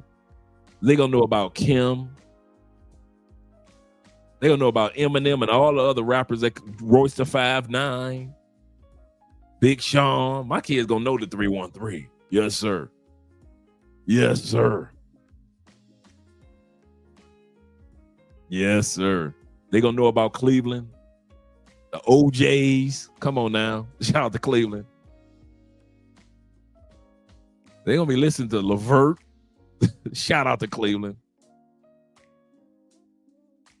Bone Thugs and Harmony. Shout out to Cleveland. Yeah, man. My kids gonna know about the D. I'm gonna work the nerves. Work the nerves. My kids ain't gonna just know about salsa. No. Let's continue on. I appreciate you guys being here.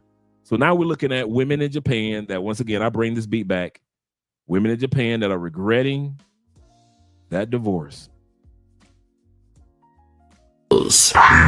Yep. I can't accept who I've become.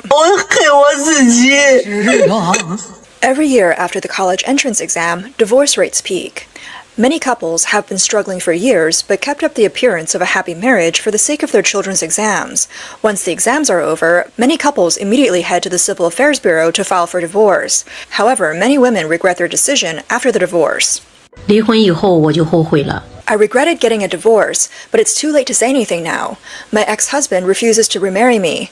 My personal experience tells me that women should never divorce easily. Over 90% of women regret their decision after getting divorced. She said that at the time, she was too strong-willed and felt like she had married the wrong person. She criticized everything her husband did and wanted to change him, never considering her own flaws.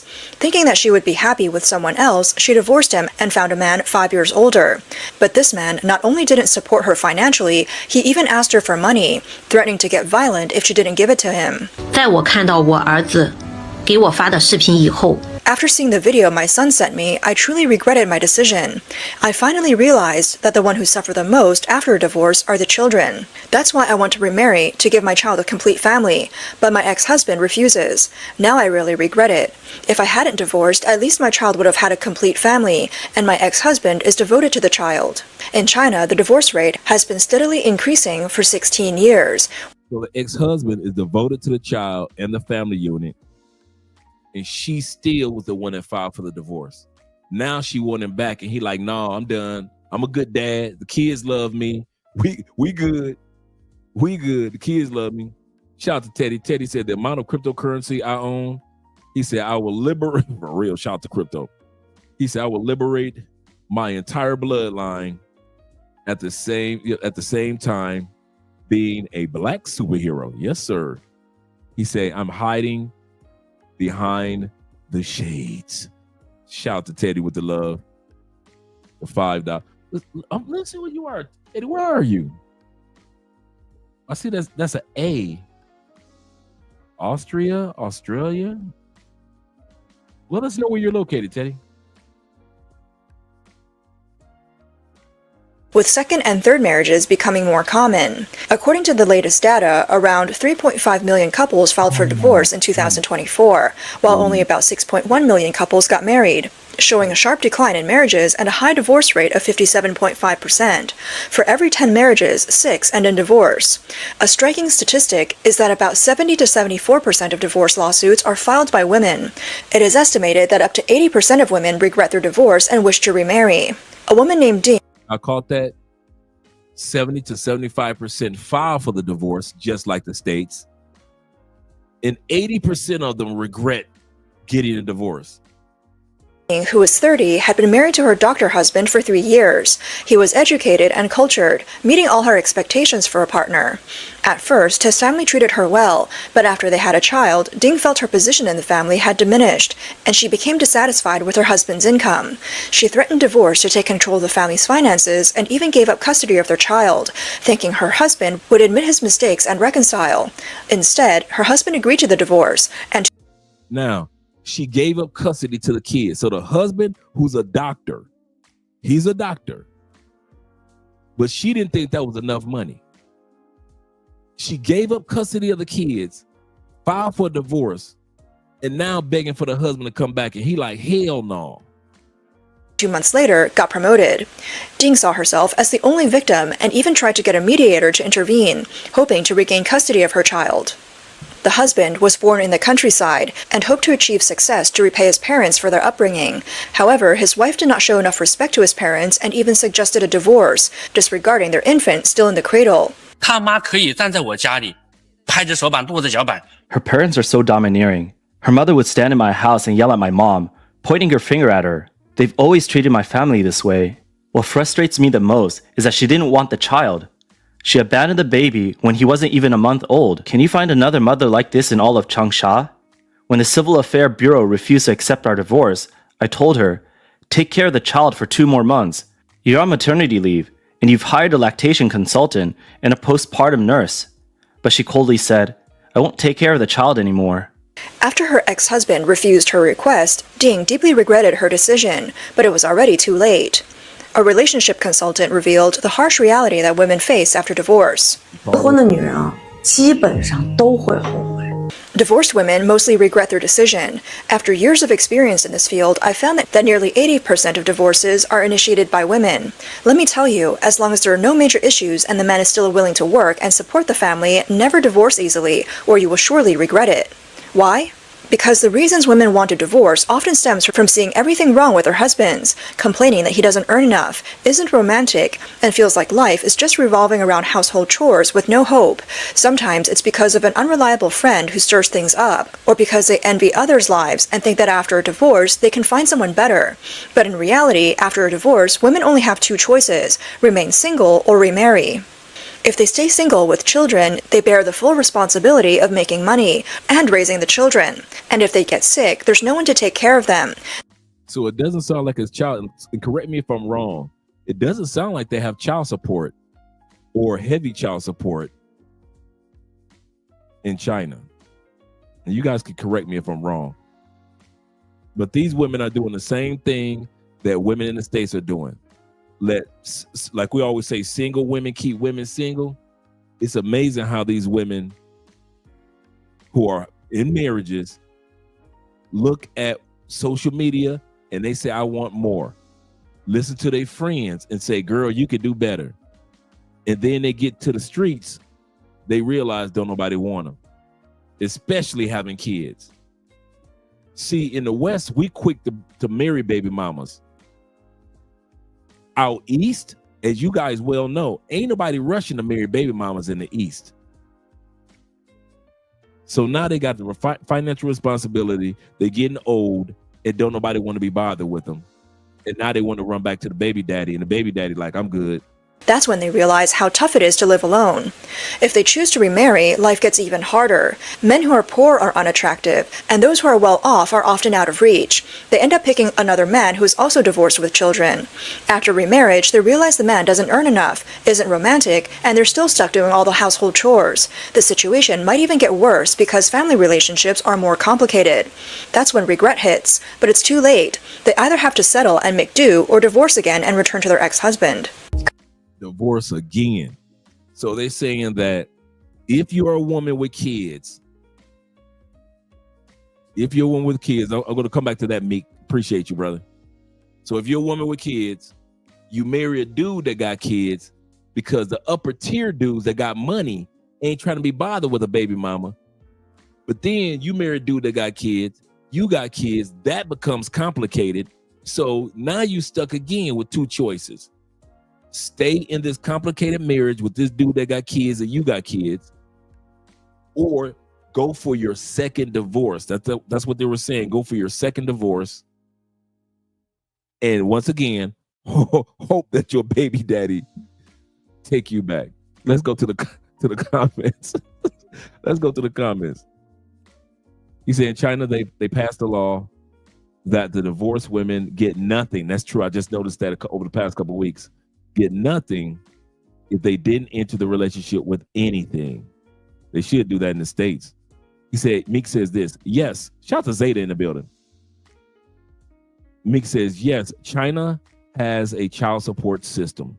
Both parents, whether married or divorced, have a legal obligation to support their children financially.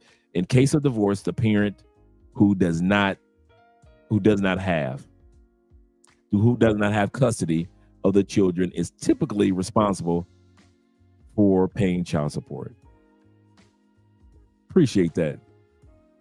And Tori says, he said, legally, the non-residential parent must pay child support. However, enforcement has historically been weak. Wow. Unlike the States where they put you in jail for not paying child support, enforcement has historically in China been weak, and payment compliance is low. Wow. In Japan too. Wow. Evan says, basically, let's be real with it. Winter's here. It's not just coming, it's here. More and more women have discovered that they need men to survive. Feminism has finally shown its true colors. Us men are the prize. That's why on this channel, I try to show you guys from the global perspective, because if I show you from the Western perspective, it'll make it seem like the women are the prize. But when we look at stuff from a global perspective, we notice that globally, the men are the prize. Absolutely correct. Let's bring these beat back just a little bit. Single or remarry. If they stay single with children, they bear the full responsibility of making money and raising the children. And if they get sick, there's no one to take care of them. That's when they realize how tough it is to live alone. If they choose to remarry, life gets even harder. Men who are poor are unattractive, and those who are well off are often out of reach. They end up picking another man who is also divorced with children. After remarriage, they realize the man doesn't earn enough, isn't romantic, and they're still stuck doing all the household chores. The situation might even get worse because family relationships are more complicated. That's when regret hits, but it's too late. They either have to settle and make do or divorce again and return to their ex-husband. 可是，你觉得人家还会搭理你吗？ But do you think he'll care now? Back then, he begged you so humbly, and the child cried so heartbreakingly, yet you heartlessly walked away. Now you want to come back. Why should he accept you? I'll tell you, he'll never forget the harm you caused him. He and the child no longer need you. So I sincerely advise all the women thinking about divorce, don't make this decision lightly. I am absolutely sorry. If there's anything on my part that I've done, maybe I've not made you feel like a man, maybe I haven't loved you enough, maybe I've neglected some things that I can't think of. Tunji, I'm sorry, because you know I tried everything. You know I love you so much, and I'm sorry. I never wanted to divorce. I never wanted to come to this. Wow. I am absolutely sorry. If there's anything on my part that I've done, maybe I've not made you feel like a man, maybe I haven't loved you enough, maybe I've neglected some things that I can't think of. Tunji, I'm sorry, because you know I tried everything. You know I love you so much, and I'm sorry. I never wanted to divorce. I never wanted to come to this. I think I have just lost the one person that I prayed for, all because of my self-sabotaging tendencies. God forbid I actually accept good things that are happening to me, because I'm so used to it being a mess.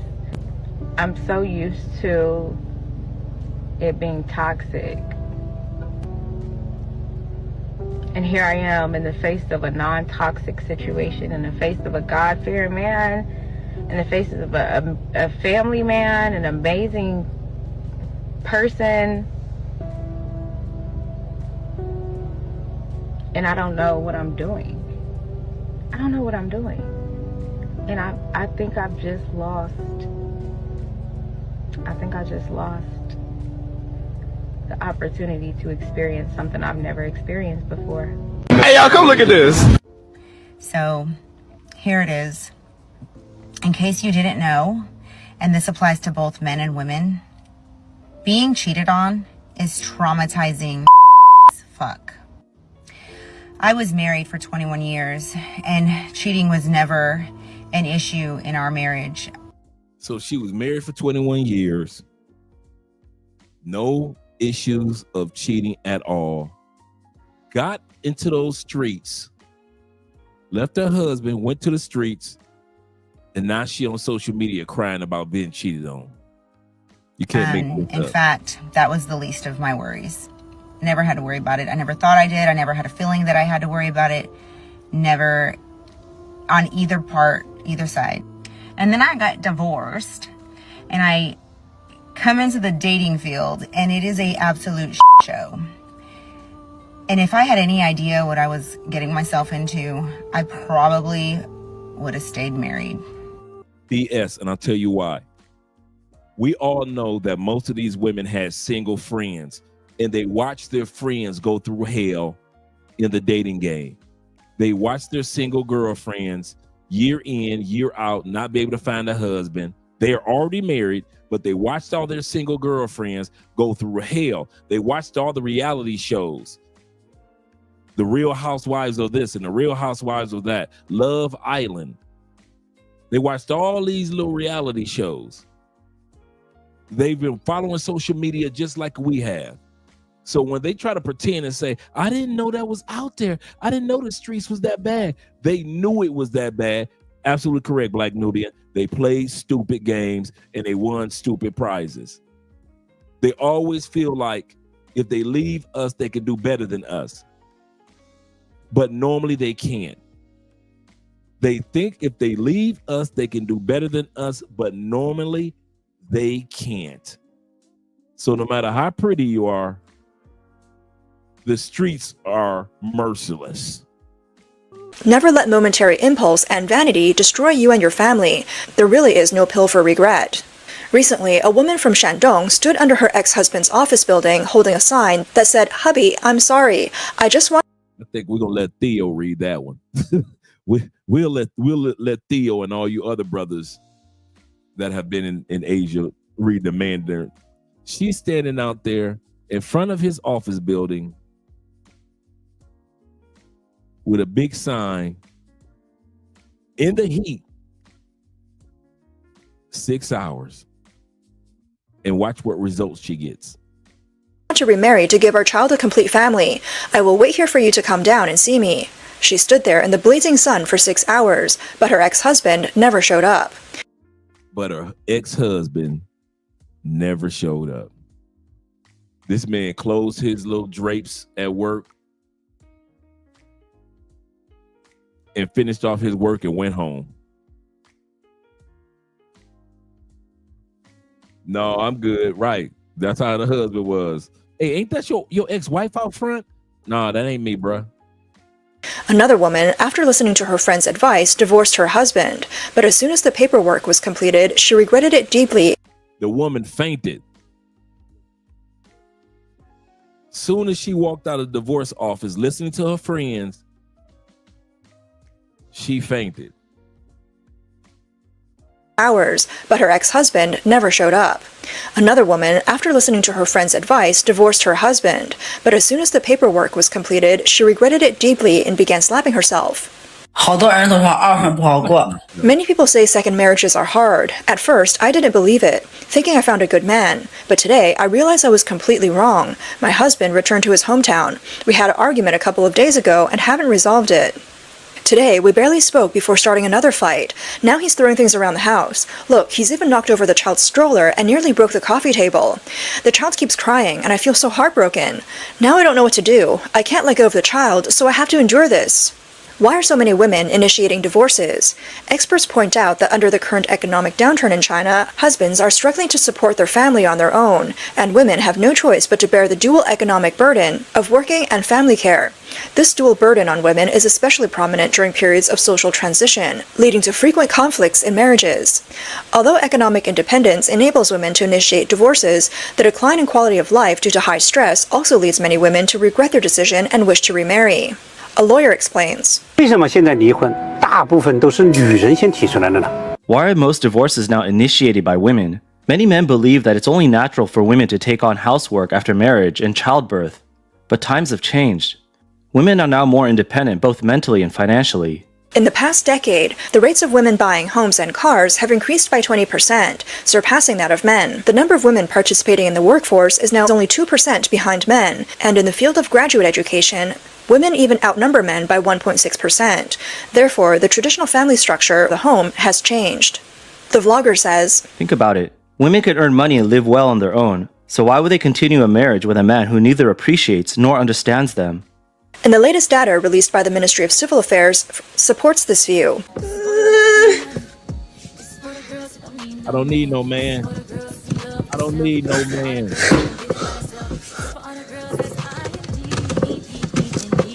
I don't need no man.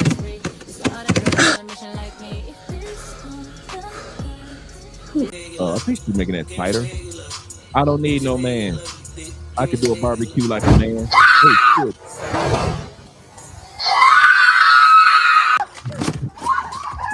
He left that here smoking. Let's go back. I don't need no man. I can barbecue like my uncle.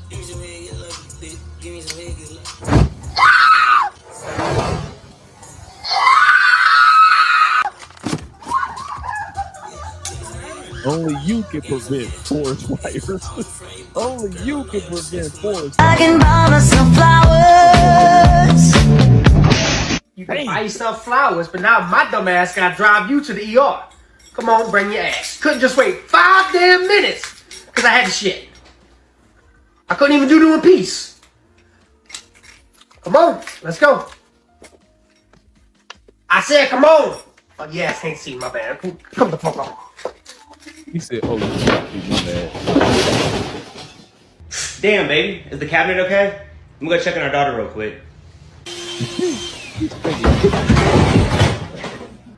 You get that from your mom. She got her own thing. That's why I love her. Missing it, won't you come and spend a little time? Every man, look at Janet's face. Every man knows that you do not change a tire on an angle. Every man knows you. I don't care if you got to roll it out to a flat surface.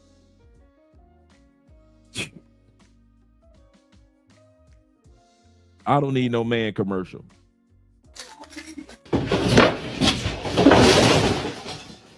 Damn, baby. Is the cabinet okay? I'm gonna go check on our daughter real quick. All these women with the green. Fellas. You get that from your mom. She got her own thing. That's why I love her. Missing it, won't you come and spend a little time? She got her. A lot of women now, it's easier to go with the trend of like, I don't need no man. I'm fine being independent. I'll be the first to say like, no, I would like someone to make sure that my windshield wipers are good. I would like for someone to be able to change my oil. I would like for someone to be able to provide. I get it. I'm sure they would like a more feminine woman. And I have to learn how to let go of that masculinity a little bit. Because I don't know how to let go of control. And I think that's the problem with a lot of women. I don't need a man. I don't need anybody. You do need somebody. We all need somebody. And I can understand where that's coming from in that you don't want to be hurt. I can understand that you're trying to protect yourself. I understand all of that because I've been there. At the end of the day, when we try to operate from a place of protection, when we try to operate from a place of survival, we're only going to attract more problems, more unhealthy partners. According to the National Divorce to Marriage Ratio for 2025, the top 3 provinces are the 3 northeastern provinces, Heilongjiang, Jilin, and Liaoning. In Heilongjiang, the divorce to marriage ratio reached 63%, meaning that for every 100 couples who marry, 63 simultaneously divorce. If you had a car and you bought it brand new car right off the lot, but you had a 63% chance that car was going to break down, never to be used again in 6 months, would you purchase that car? No. What about a home? You purchase a home, your first nice home, right? It's nice. It's nice. But you had a 63% chance that within 6 months, that roof is going to collapse on that home. Would you still purchase it? For those that want to keep getting married in the States, you got a 57% to 60% chance it ain't going to work. Why y'all keep jumping the broom in the States? Why y'all keep going to Tiffany's and buying rings in the States? You got a 60% chance in the States it ain't gonna work. You ain't the one that's filing for the divorce. So we can't put it on you. We can't put it on you because you're not the one filing for the divorce. You got a 60% 60% chance in the United States that she is going to go downtown, file for a divorce, go to a police station, file for a restraining order. Why you keep going down to Tiffany's? I just want to hear why.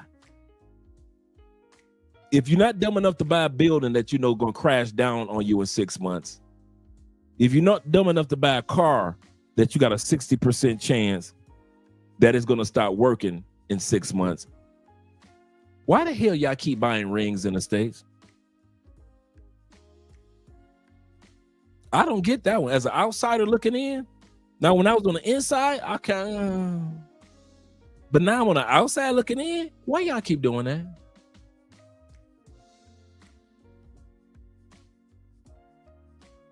These women constantly showing y'all they want you to use you. Say this again. They are constantly showing y'all they want you. Oh, sorry. My aunties, your aunties.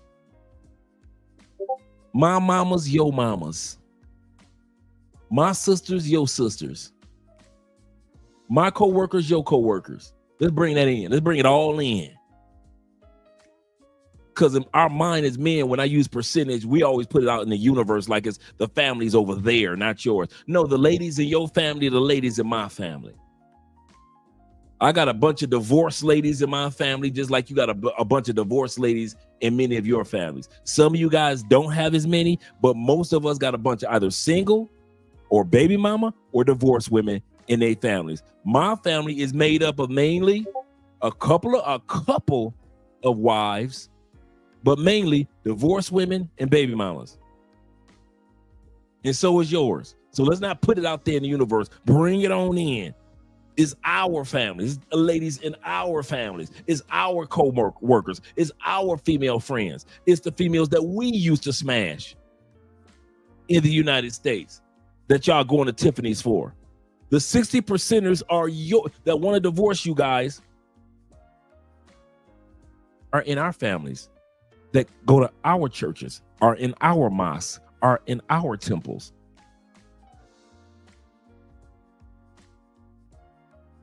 Ours.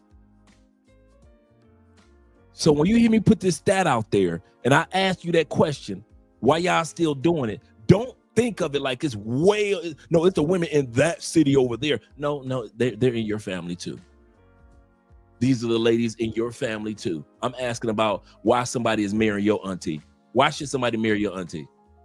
Why should somebody marry your female cousin? Why should somebody be crazy enough to marry my female cousins? Why? In a country where the laws allow 60% of marriages to divorce. Shout out to Poor Man in the building once again. He said, ironically, the government divorced 300,000 sisters, came around full circle. Crazy. He said, Dre, you saw the NFL player Rashawn Slanter's divorce. He waited until he got a divorce, signed a $114 million contract a week later. The coach for the Miami Heat, the older coach, he did the same thing.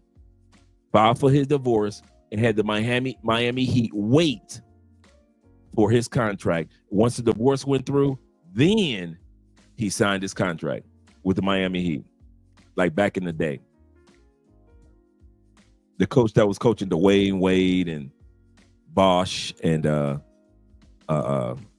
that championship team with LeBron. Yeah. Let's go back to the video. Statistic may seem absurd, but it reflects the consequences of decades of industrial decline, population loss, and hopelessness. In the late 1990s, China experienced a massive wave of layoffs, and the Northeast was hit the hardest. According to data from China's Statistical Yearbook, between 1998 and 2002, over 40 million people were laid off from state-owned enterprises, with nearly 40% concentrated in the 3 northeastern provinces. Factories closed, employees were laid off, and many families were left with nothing but cabbage and potatoes on the table. Financial struggles intensified family tensions. Many young people chose to move to the south for work. According to the National Bureau of Statistics, by the end of 2024, Heilongjiang's permanent population had decreased by 407,000 compared to the previous year, marking the fourth consecutive year of a net outflow of over 300,000 people. Being separated long-term for work leads to instability in the family. What's more crucial is that women in the Northeast have always been relatively independent, strong, and capable of earning money. According to data from the National Health Commission in 2024, women in the Northeast have an average of 10.4 years of education, above the national average, and the urban employment rate is 68%, much higher than in the Southwest. This means that Northeastern women are financially stable and confident. They don't rely on men for support and don't need marriage to survive, so they're naturally not afraid of divorce.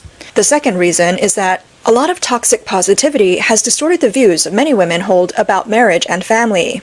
A vlogger explains, in our country, the divorce rate has been increasing for the 15th consecutive year. Behind the rise, the so-called motivational quotes have played a toxic role. For instance, saying like, a home is a place for love, not reason. If you love me, don't talk about logic. Men are rational. If you don't want him to reason with you, what else can he do? Another one is, a man who truly loves me will treat me like a daughter. To women who say this, let me ask you, do you treat your husband with the same respect you'd give your father? Would you cry, throw tantrums, and demand money for bags and gifts from your father? Another harmful saying is, a man who spends money on you may not love you, but a man who doesn't spend money on you definitely doesn't love you.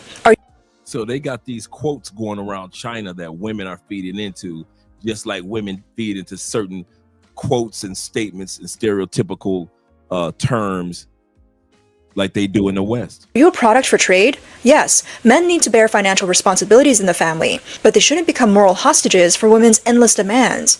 Regardless of whether a man spends money on you, you should have the ability to earn your own. Don't just keep asking. Don't underestimate the influence of these toxic sayings. When a person is continuously fed with such ideas, their values can be severely distorted, and in the end, they may not even understand why they're getting divorced.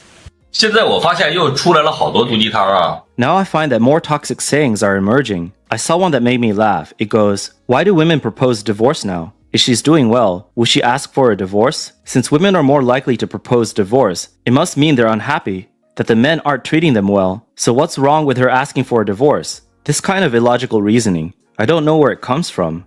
The vlogger analyzes, a big reason why women are asking for divorces now is because of infidelity. Is such behavior in a marriage still to be praised? Should a woman's betrayal still be blamed on the man? Who's the real victim here? Where's this logic coming from? Yet many women believe it without a doubt. This is why many people who have been caught cheating walk away with their heads held high, saying, if you treated me well, I wouldn't betray you. Even many parents say, if you treated my daughter well, would she find someone else?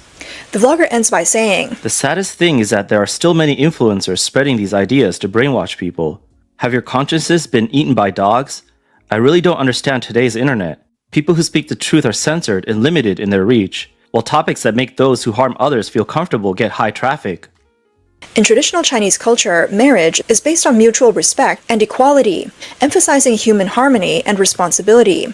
However, after the Chinese Communist Party took over, it initiated multiple social movements, especially the Cultural Revolution, which distorted people's ideological views. Traditional family ethics and a sense of responsibility were impacted, leading to a gradual weakening of marriage concepts. Professor Luo Xiang, a law professor at the China University of Political Science and Law, offers deep insights into marital relationships. China's divorce rate is now one of the highest in the world. The main group initiating divorces is young people aged 22 to 35, as they have a much stronger sense of autonomy than their predecessors. They fall in love at first sight and get married, then impulsively divorce when angry, letting their emotions run wild. This kind of love is often a form of narcissism, and narcissistic love never lasts. No one can meet all of your expectations. A lovable person will be loved by everyone, but when they are no longer as lovable as before, you still love them and are willing to find their lovable traits. This might be real love, and to achieve this, one must have a tolerant heart. When you make a mistake, you hope others will forgive you, so you should also accept the imperfections in others and learn to tolerate them.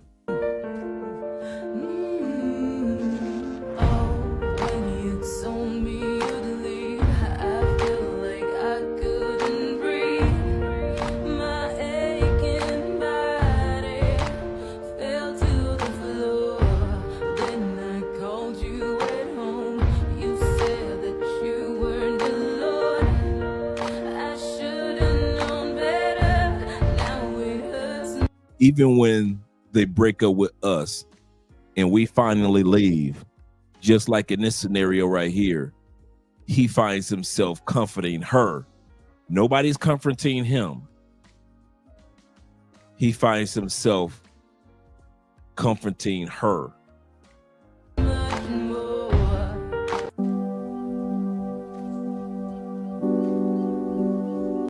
All I can do is look into space and think about the fact that he's never coming back.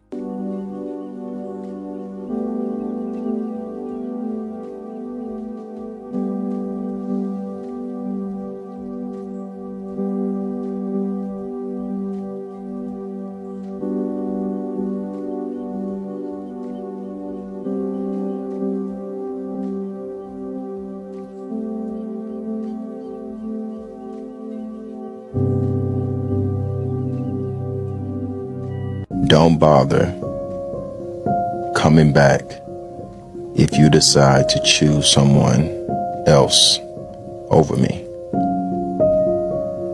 Once you come to realization that I was the one who had your back, provided stability, and served as your safe place, please do not attempt to return. As I was the one who constantly reminded you of your potential to achieve anything and accomplish whatever you set your mind to.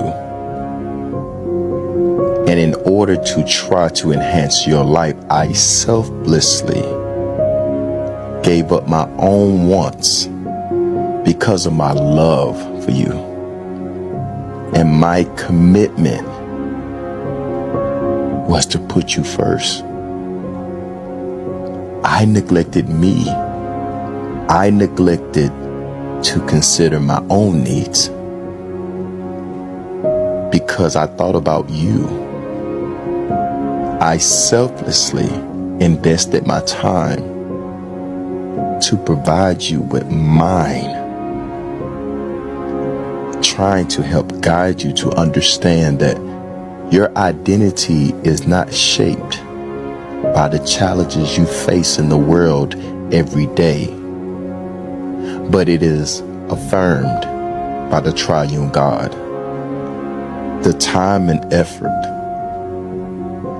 I've invested in trying to make you happy has actually been beneficial for me.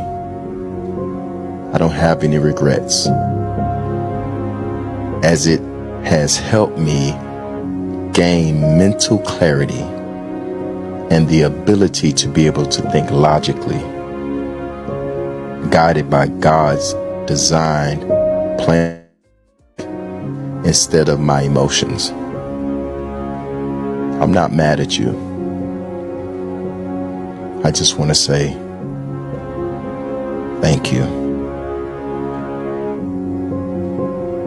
Thank you. Yes, sir. If you did everything, I know, right? Shout out to my man Jay Carson. You did everything that you're supposed to do, the best that you could do, and she leaves, let her leave. I know it hurts like a mother. We've all been there. Let her leave, bro. If you were the best thing that you know that you could be for her in her life and the kid's life, and she decided to roll on, let her roll, bro. And once she hits the streets, do not take her back to rescue her from the streets. Because the only reason many of them come back is because they need for somebody to rescue them from the streets, not because they love you. And another reason why women come back is because they know that you're stupid enough to take them back. I'll say this again. Some of you are like Forrest Gump. You're stupid enough to keep taking back Jenny. You're stupid enough. I wish I could put it in another word, another form, and not use the term stupid. You are stupid. X means next. Shed your tears. Be a man. Move on. She's only coming back for you to rescue her from the streets, just like Jenny and Forrest Gump. Moving on does hurt. Moving on is not easy. Yeah, you say you want to give her a second chance. Well, how come she didn't give you a second chance before she filed for that divorce? I'll say that again. How come she didn't give you a second chance? She had been plotting that divorce for a year. The same woman that you let back in your life is the same woman that was plotting a divorce for a year. The same woman that you plan on letting back in your life is the same woman that was a throat goat for the last 3 years while you've been divorced.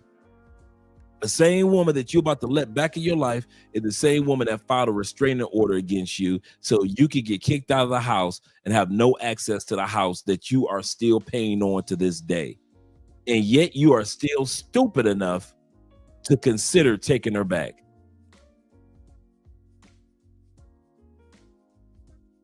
Some dudes do. And it works itself out. But that is such a rare anomaly. We can't even talk about that because we talk about the normal results on this channel.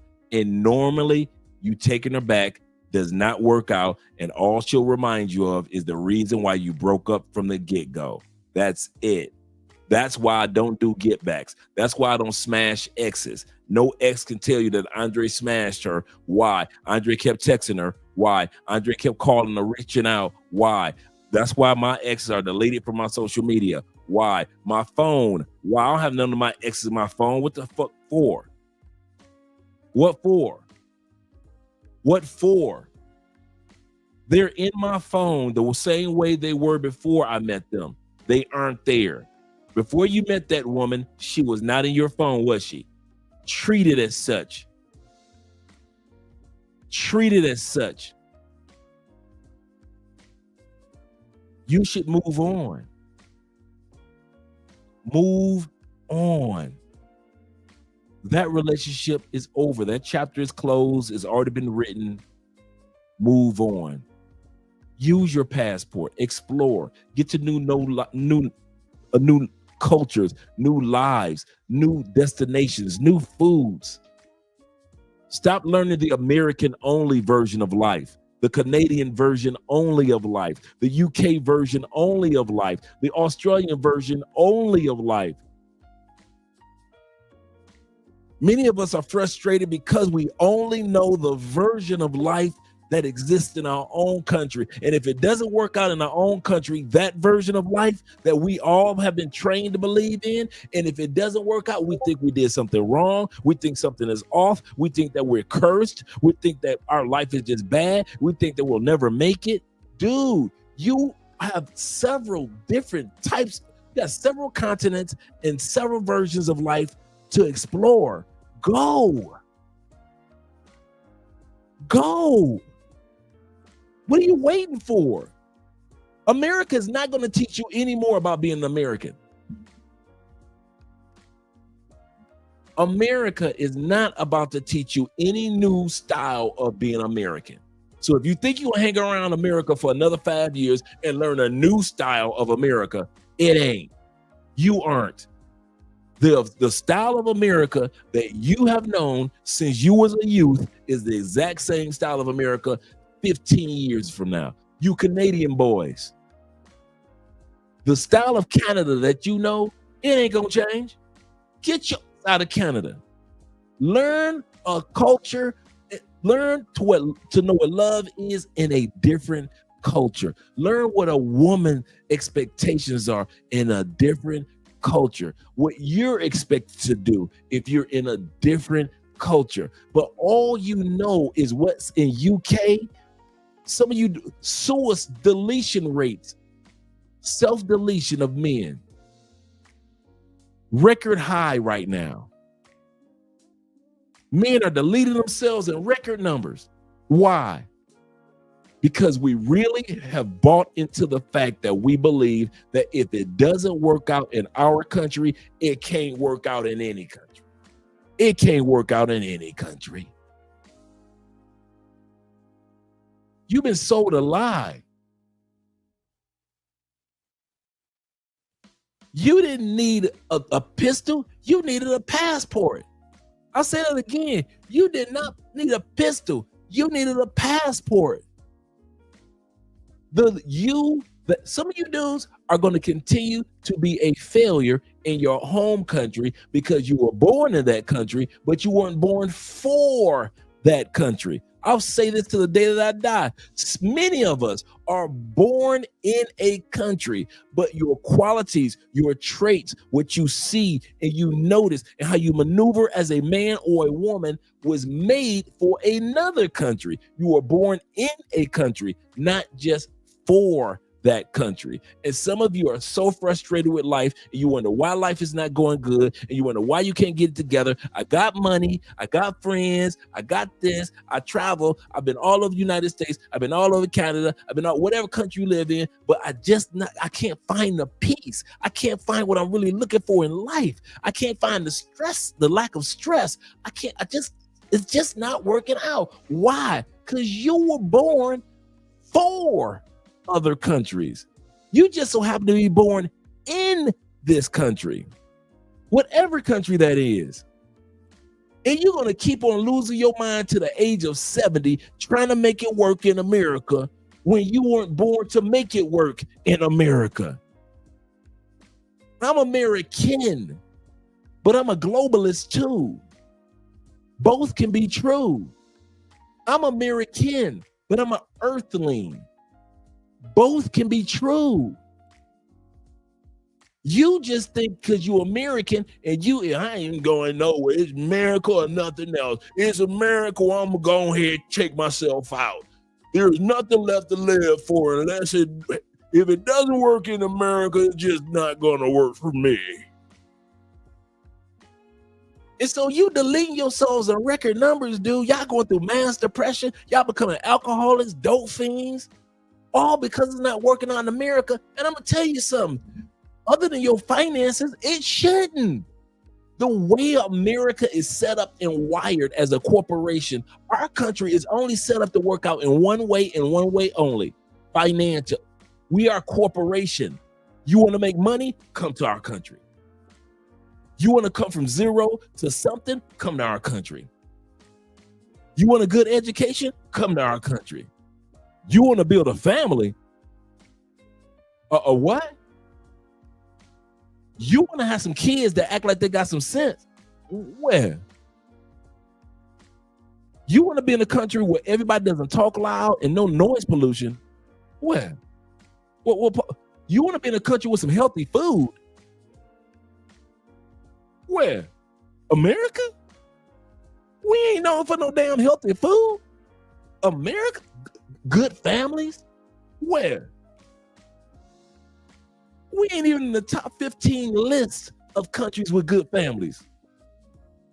I don't know why we try to fool ourselves and everybody else in the world like America. We export a lot of stuff. We export a lot of cultural things. You know what cultural thing? We export hip hop, our fashion, our style, R&B, jazz. We export comedy shows, movies. Everybody love America. Guess what we don't never export and we will never export because we ain't got that ability to export?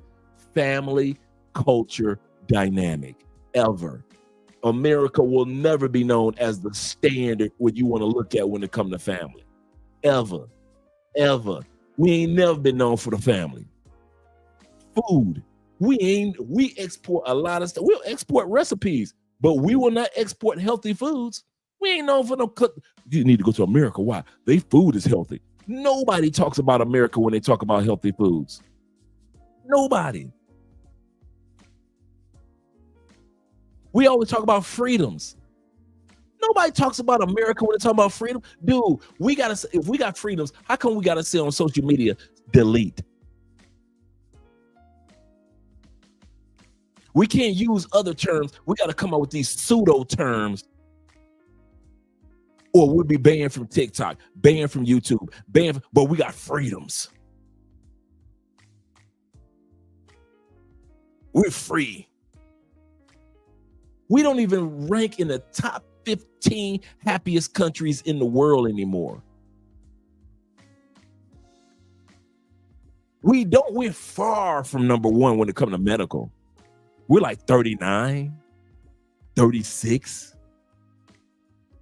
Colombia is like 22, 32.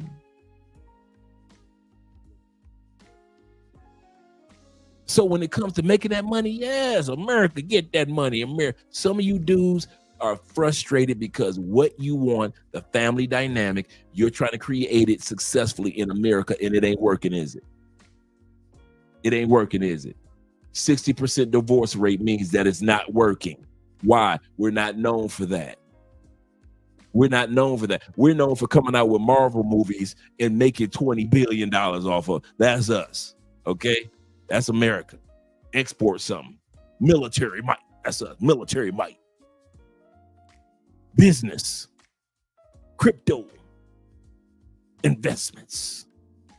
That's us. Nothing wrong with that. We business people. We business folk. But when it comes to everything other than business, you dudes are jumping off of bridges trying to make a country that ain't built for family into a family. So why, once again, why are you going down to Tiffany's buying these rings when you have a 60% chance in the United States that that woman gonna leave you? 60% chance. And you still, tomorrow morning, a bunch of y'all gonna still head down to Tiffany's. No matter what the stats say. And you still gonna buy it. And when it all come crashing down on you, you're gonna self-delete like an idiot. When all you had to do was, just because you was born in a country does not mean you were born for that country. And that's all throughout the Bible. That's all throughout. Jesus was born in Jerusalem. Where was Jesus raised? Born in Bethlehem, right? People from Jerusalem. Born in Bethlehem. Where was Jesus raised? Where did God send them when they were, what did the three wise men tell Jesus and his mama to go in the book of Matthew? Where his family moved to and Jesus was raised until he became an adult? Israel? Nope. He was Israeli, but where was he raised? The three wise men, thank you, Bobby. He was raised in Egypt. Once he got older, they went to Nazareth. But the three wise men, here goes some myrrh, here goes some frankincense, here goes some gold. Y'all got King Herod looking for y'all. Get out of this area. You had Israel. You had the tribes of Judah. He didn't go through none of those. He went directly, him and his family went to Egypt. The prophecy said, I call my son out of Egypt. Shout out to Jesus. Yep, he was in Egypt until Herod died and then moved to Nazareth. Absolutely correct. Shout out to you guys. Shout out to the $20 love from a man, David Dice. And David said there's a famous track runner, Richardson. All I know is you're talking about the sister who attacked her boyfriend at the airport. Wow.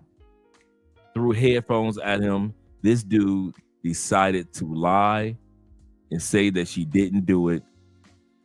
He was a track runner too and still couldn't get away fast enough.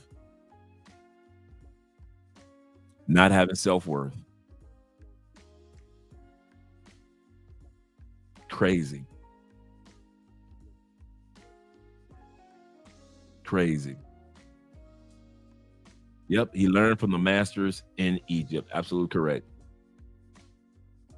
Absolutely correct. Some of us are born in a location, but you are born for another location. That's why I'm at peace with being an American by birth, by customs, by culture, by history. but I'm at peace for the fact that I was born for other parts of the world also. Notice how I use that word also. I embrace my Americanness, but I also am wise enough I can live here and here. Notice how I use that conjunction, and here and here and there and here. Some of you don't know how to use that conjunction. You're so scared to use your passport that introduce you to the conjunction and. I can live as an American in America and conjunction. Thailand and Philippines and Korea and Cambodia and Malaysia and Japan and China and Hong Kong and Mongolia. They've got you guys so programmed so well on that plantation, I swear.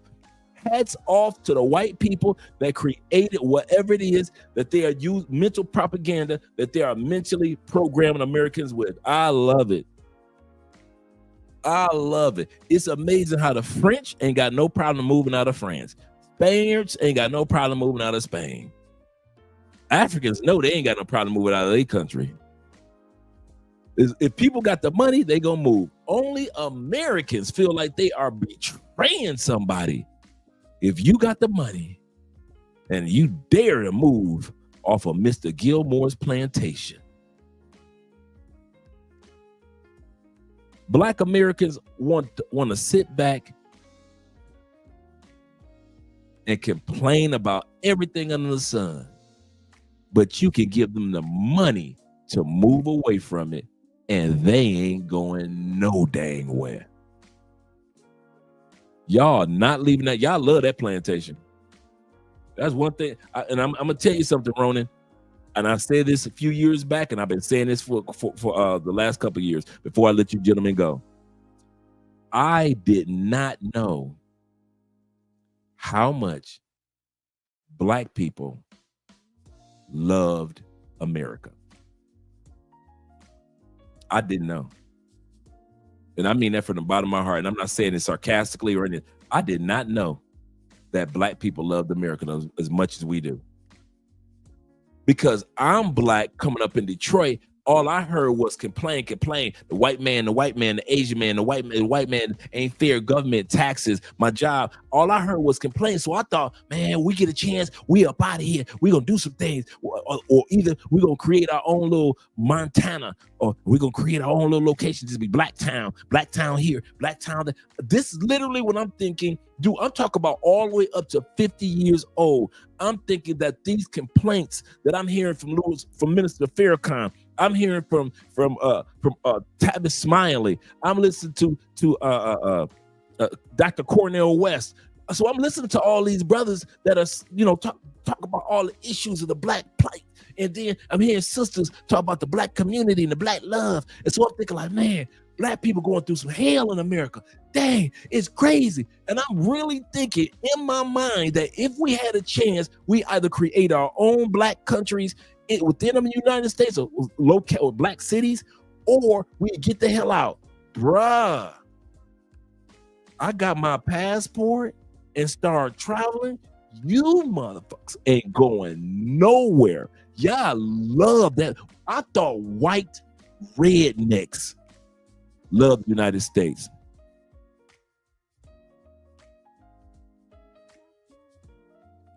Go on TikTok. Go on YouTube. Watch movies and television shows. Rednecks ain't got ish on Black people love for the United States.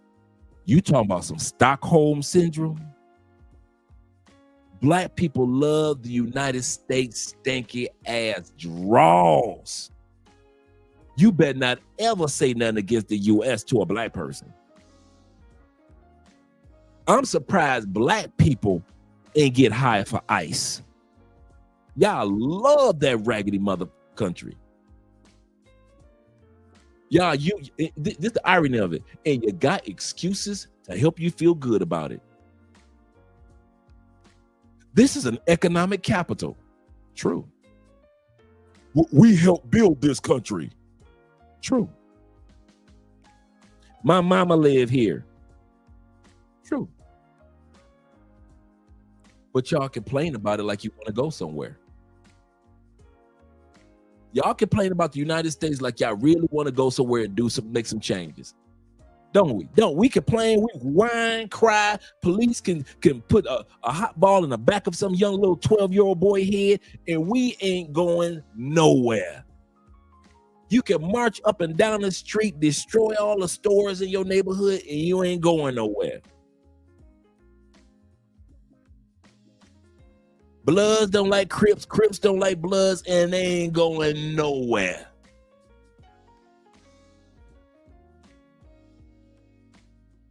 So that's when I hear black people talking about some racism, economic instability. Oh man, they appraised my house less than what they appraised my house for the white people in my neighborhood. Dude, I don't listen to y'all no more. I don't care. Y'all always got something to complain about. Always y'all cry, whine, but y'all ain't going nowhere. You just like a pay for play. Black people in the United States remind me of pay for play. I didn't say we are pay for play. I said you remind me of pay for play. In other words, the pimp can smack you, give you a black eye, treat you like trash, but you gonna have your butt right there on that corner when the sun going down, ain't you? You ain't going nowhere. You can walk to a bus station and get on a bus and leave that pimp and never see him again. Pimp ain't got no power. Pimps are not international. You getting pimped in Oakland, you can shoot your butt over to Vegas somewhere. That pimp will never see you again in life. Or you don't think that's far enough, you can go to the state of Washington, and the pimp from Oakland is not going to go all the way to the state of Washington. You done rebuilt your life in Seattle. But that pay for play ain't going nowhere, is she? And neither are you, black people.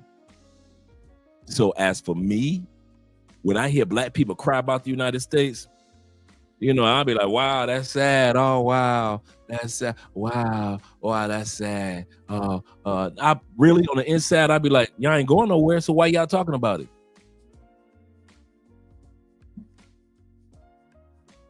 Y'all ain't going nowhere. Why y'all complaining about stuff that y'all ain't gonna do nothing about? Let's be for real. Y'all ain't gonna get the hell out of here. Y'all ain't gonna do nothing. Y'all ain't doing nothing, man. You ain't going nowhere and you ain't gonna do nothing about it. And I'm saying it directly to black people. You can have all your Tariq Nasheeds and Dr. Umars and all that, and you can have them. My brother Minister Farrakhan. You can have as many as my brother Minister Farrakhan you want. You can have the Hebrew Israelites stand on the corner talking about, we real Hebrews. Shout out to those brothers. Shout out to the 5%ers. Shout out to the Sunni Muslim, the Shiite Muslims. Shout out to all the Noble Jew Ali. Shout out to him and the Moes. Shout out to all the Moore Science brothers. And at the end of the day, y'all ain't going no damn where. You just all talk, all y'all. You talk and complain, but you ain't going nowhere. You making money off of it. You ain't going nowhere. You ain't going nowhere. Black women ain't going nowhere. Black men ain't going nowhere. So when y'all be crying about the police brutality and nothing ain't fair, you ain't going nowhere. Where you going? Nowhere. You got money now, black people. Black people, you got $3 trillion a year to spend. I'm gonna say that again. You black people, you ain't broke no more. Black people, you got $3 trillion a year in spending dollars. 3 trillion, not billion, trillion. And you Negroes ain't going nowhere. Okay, babe. You ain't going nowhere. So at the end of the day,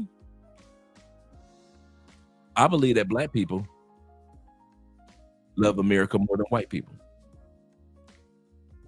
I really do. Because ain't no way in the world you're going to be taking all them ass kickings of life and still stay there, and you got the money to leave. Unless you love it. And stop me when I'm lying. He say, Dre, if you had one-time payment of $100,000 and you could live the rest of your life in Latin America, or Colombia. I mean, Latin America is Colombia, so yeah, I could easily. Man, I don't even need 100,000. Man, I could live the rest of my life in Latin America for fucking free. That's how free and at peace I am. Peace can't be bought. You can either offer me 100 million or you can offer me 0. It's the exact same amount to me. I'll say that again. I'm at so much peace in my life finally. You could offer me $100 million to be here, or you could offer me 12 cents. I would still be here. Now, offer me 100 million to come to the States. Hell no.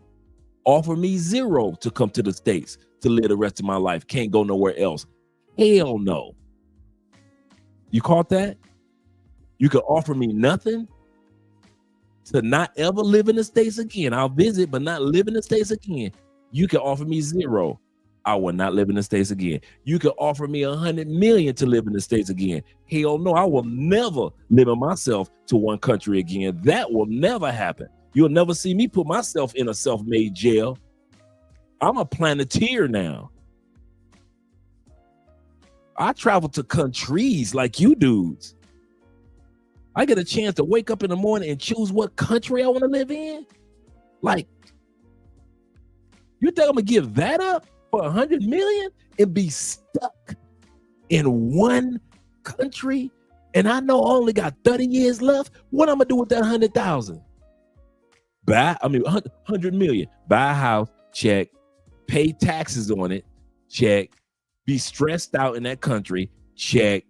Unhealthy foods, check. Now I got 100 million. Y'all gave me 100 million, but I can't leave the United States again. So now I got to eat y'all trash food, deal with y'all trash attitudes, deal with y'all trash political system, still pay taxes every year. I'm used to being in a country where America gives me tax breaks for being out of the United States.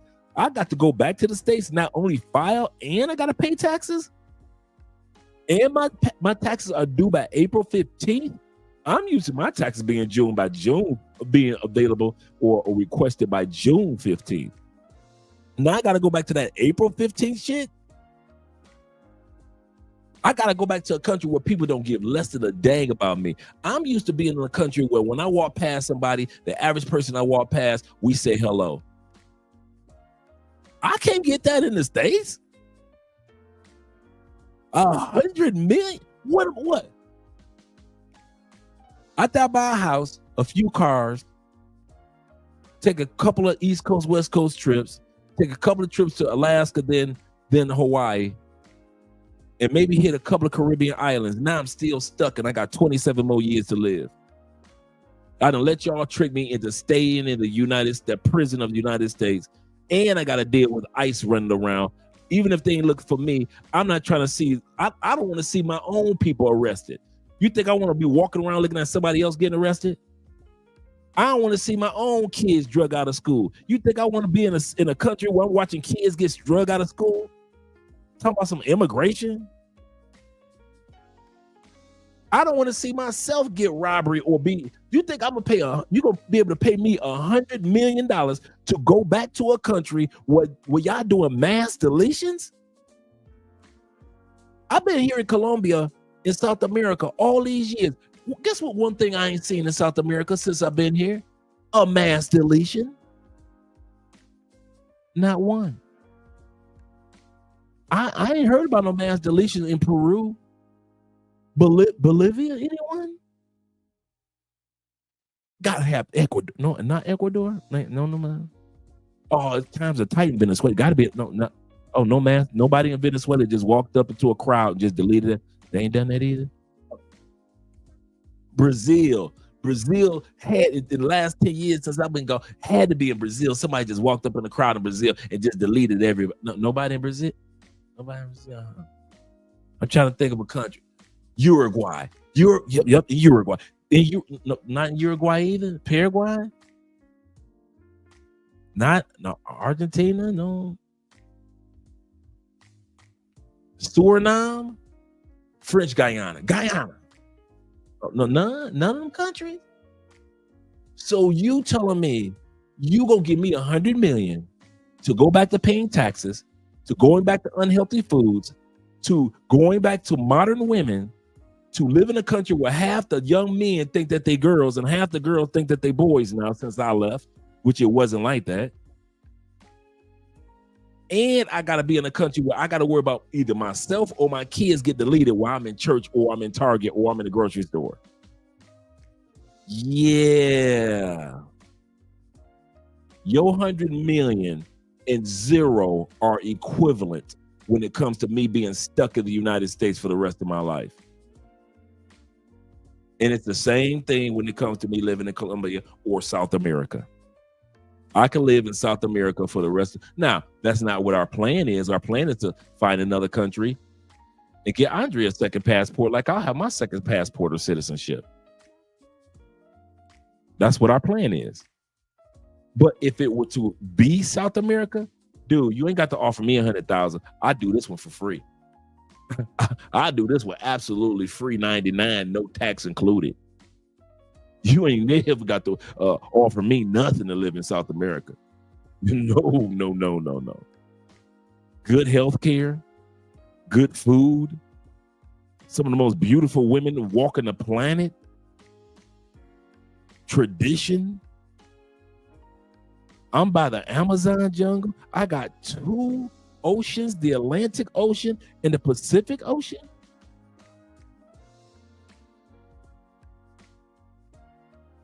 Earthquakes. But other than that, no major floods. No lava coming down from the volcanoes. No major issues. We don't have no arch enemies in South America. Ain't nobody in North America mad at us. I mean, nobody aiming missiles at us other than probably Venezuela dealing with some mess. But other than that, who beefing with South America? What? Russia? No. Israel? No. The Middle East? No. Iran got some against? No. I gotta be Iraq? No. Who got a beef with us? Nobody. All 12 countries, and other than the closest thing you can get with somebody beefing is Venezuela. That's it. So the rest of South America is so safe that if anybody was to aim any artillery somewhere, they ain't aiming it at South America because South America ain't got no beef with nobody. Ain't nobody in South America building no missiles in the sense of like nuclear.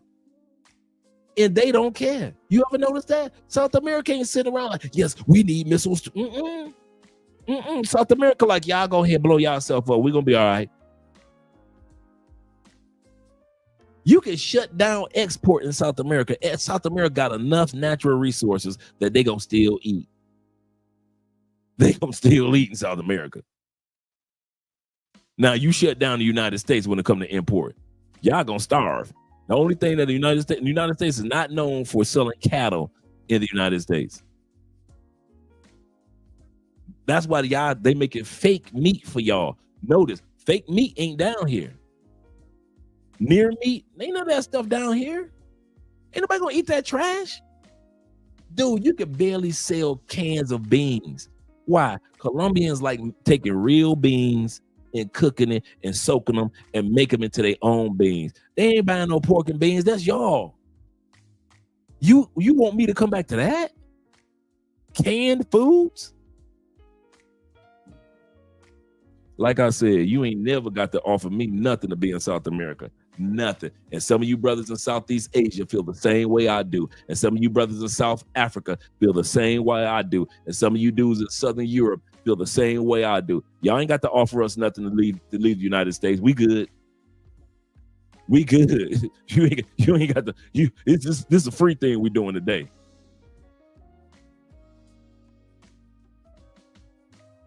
You ain't never got to worry about that one. Ain't no love lost. Ain't no beef. I ain't got no beef against the United States. I ain't mad at my home country. I love my country, and I mean that from the bottom of my heart. But I don't got to live there to love there. I'll say that again. I ain't got to live there to love there. I love the United States. I love watching college football. I love my gospel music. I love just my people in general, my culture. I love movies coming out of the U.S. I love all that. That don't mean I want to live with y'all. That don't mean I want to live with y'all. Hell no. This is. If you offer me $100,000, no, brother, you keep your money in your pocket. This one's done for free. This one's done for absolutely free, $99, no tax included. He said, after I visit a couple of countries, he said, I can stay. He said, I didn't miss hearing the news of gunshots happening everywhere. The most, and I've learned this about even Colombia, the most crime-ridden areas, they isolate themselves. And I'll tell you what I mean by that. The gangs, for the most part, they kind of isolate themselves in gang-related areas. You don't hear about gang issues out in this area. Why? They isolate themselves. They control their areas. Now, if I go into those areas and I get robbed, that's my fault. Why? Because that's their turf. That's their area in Cali or in whatever country. So as long as I don't break the rule of going into those areas, you can hear, for example, a couple months ago, the bombs went off, right? 3 bombs went off. People were injured. So many amount of people died. That was in the hoods. That didn't have nothing to do with the rest, 90% of Cali. That was in the hoods, and they've been beefing with the police in the hoods forever, just like in our neighborhoods in the States. We've been beefing with police in the hood. So it was. So when they did the bombing of police stations, people were hitting us up like, oh, y'all all right, Andre? I heard that they bombing in Cali. No, that's in the hood. That's in the hood. And as long as I'm not in the hood, I couldn't tell you. Y'all be knowing more stuff about hood stuff than I know. I mean it. I don't be all in them. Hey, that's them dudes' business. They got a shootout. 3 dudes got killed. I wouldn't know. Why? I'm not a hood dude no more. I don't be in the hood. I got partners that do that, but me? No. Being in the hood don't give me peace like it do some dudes. Shout out to my man No Excuse in the building. Yeah, being in the hood doesn't give me peace like some dudes. They gotta have hood stuff no matter what country they go to. They gotta be in the hoods of DR. They gotta be in the hoods of Colombia. They gotta be in the hoods of Brazil. Not me. I don't miss it. I really don't. I wish I could pretend and lie that, going to the hood is exciting. Not me. So you wouldn't go up in the villas of the favelas of Brazil. Why? The most that you guys ever show us is this. It's not as bad as people think in certain areas in the villas, favelas in Brazil. That's what most of you guys try to show us. In certain areas is bad, certain areas there are family people, in certain areas is not as bad. Why am I going up in there for? I got all of Brazil to explore. Why am I in the projects of Brazil? Just to prove I can blend with the people. I can blend with the people that got money. I'd rather blend with them. I'd rather blend with the 9-to-5ers, the corporate people, the people that own businesses. I would rather blend with them people in Brazil than prove I'm cool by being in the hoods of Brazil. That's all right. All you dudes that been in Brazil or be in Brazil and think that you get special bragging rights because you've been in the hood, that's on you. As for me, I'm not looking for those type of bragging rights. And it's the same thing in Colombia. I can tell you anything about the hoods in Colombia. Nothing. Why? What for? That's like me going back to the hoods of Detroit. What for? Andre, what are you here for? You worked so hard to get out of this. What are you here for? What are you trying to prove by coming here?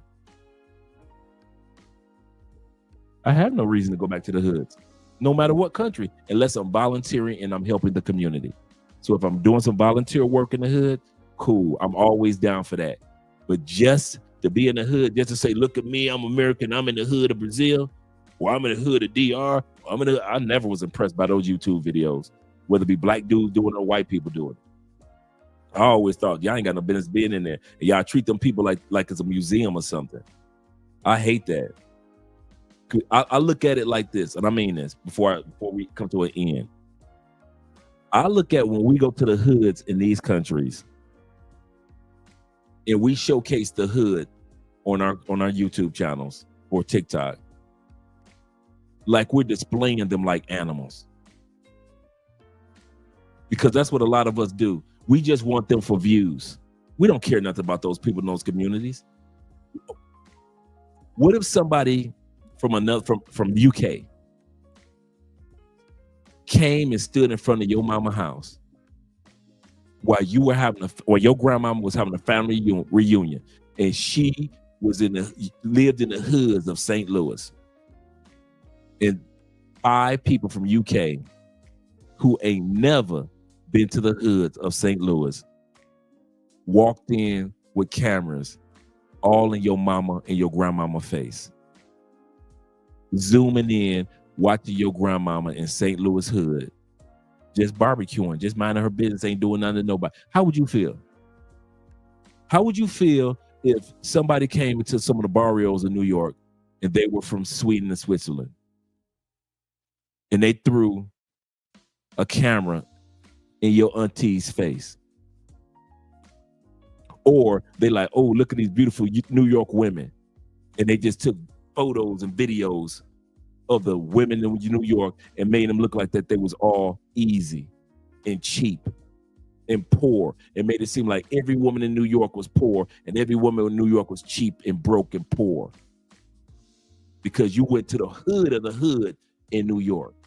How would you feel about that? Y'all don't think about it from that perspective. But a lot of times y'all go and treat these people like zoo animals, and then y'all feed them like, hey, here's a few dollars, let me interview you, just like you feed animals in a zoo. But if the shoe was on the other foot and somebody came down to Philadelphia and interviewed broke people in your mama's and your auntie's neighborhood, y'all be the first ones like, hey man, who is this white dude in our neighborhood, man, trying to take photos in front of my mama's house? Who is this dude that's trying to take photos in front of my grandmama's house? Y'all wouldn't like it then, huh? That's why I don't go in the hoods, because I'm not disrespectful.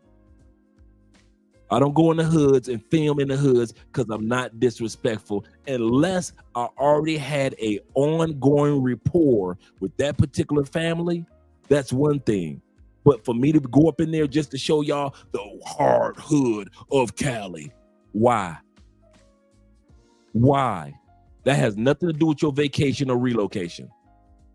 Me showing you the hoods of Cartagena does not have anything to do with the fact that you want to come down here and go on the beach. Me showing you the hoods of Barranquilla has nothing to do with me telling you about how to relocate to Barranquilla. Nothing. Not a one thing. You trying to find out about the Barranquilla festival that's in every fall of February. I'm showing you videos of the hood. That ain't got nothing to do with nothing. That's why you guys know I will never show you hood stuff, because I'm not going to be disrespecting people's family by putting cameras in their cousins and their mama's face, pretending like I'm down. I'm down. American black people that do that, you are no better than white people that try to pretend like they're black and they're cool in our neighborhood. They come, hey, I'm down. And they come to our neighborhood with cameras. And then we do the same thing, you Negroes. You go to other countries and pretend like you're down just to get footage of somebody's grandmama or cousins. You don't care nothing about their grandmama. You don't care nothing about their grandmama. You just want the views. And then y'all look at me like I'm a hypocrite because I don't go into the hoods. Give a fuck what y'all think. I mean that. I'm not about to sit up here and film somebody, grandmama and aunties, and put no camera and walk down Cartagena with a camera on at night, knowing there's nothing but pay for play out there, and then pretend like these are regular, everyday working women in Colombia. I can't stand that. For the views. You foreigners will go to all these countries, put a camera, you will go to Thailand, put a camera up under the butts of all these bar girls and make it seem like every woman in Thailand, these are regular women. You don't show the other parts of Thailand. You just show the walking streets and all of the party areas. You never show just regular Thai people living regular lives. You never show that footage. I gotta hunt. I have to literally hunt to find Thailand. I bullshit you, dude. It will amaze you how many hours I put in to see the real DR. Nobody's showing the real parts of these countries. You always want to show the party part and make it seem like the party women in the party section is that country or is that city when it's not. It's not. You try to sell Medellin as if it's literally one big Parque Aries, and it's not. Medellin is not one big Parque Aries. Cartagena is not one big beach. You sell that. And then when dudes like me tell you the truth that these content creators only telling y'all part of the story because they only show you a part of the city, so they'll come down to Cartagena, wait till 6:30 at night, put cameras up in the butts of all, and let you see all these beautiful women walking through Cartagena. These are the beautiful women of Colombia. No, those are the trash women of Colombia. Let's be real. You go to Parque Aries in Medellin, and then you put a camera all in the face of the pay for play in Medellin. These are the beautiful women of Medellin. No, those are the trash women of Medellin. The trashy ones. The trashy ones. And then when the rest of us don't feed off into it, say, dog, that's y'all can keep y'all 100,000 views. I'll take my little measly 5,000 views. But at least nobody can ever say Andre and Andrea lied to you about this country or this continent. You'll never be able to put that on us. You'll never be able to put that us on that we sat back and we went to Cartagena and we sold y'all a dream about Cartagena, showed you a dream about Medellin, showed you a dream about Cali. Hell no. No, that's not us.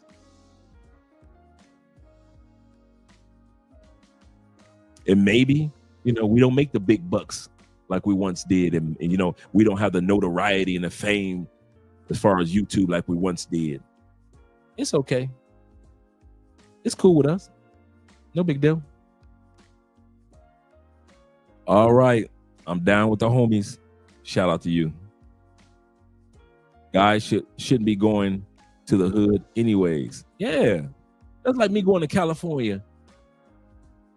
And I'm trying to go into the hood, take photos. And then when I get beat down and my butt kicked up out of there because 20 dudes jumped on me, I want to be mad and I want to call the police on the dudes in California because they beat me down for being somewhere I have no dang business being.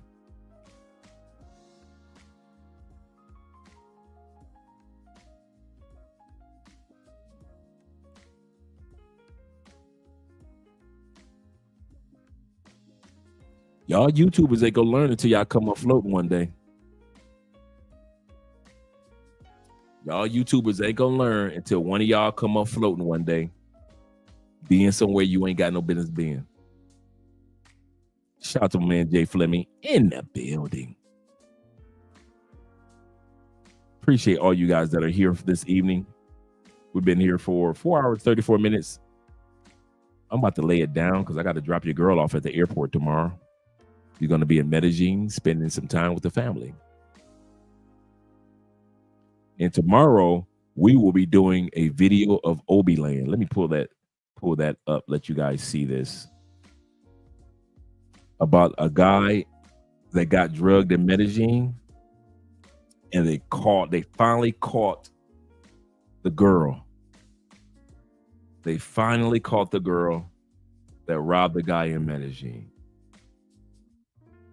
So we're going to be watching the Obiland clip tomorrow. Let me pull this up on screen. Let you guys at least, since you guys were here for a hot minute, let you guys at least see the beginning of the video that we're going to be looking at tomorrow. It's a good one too.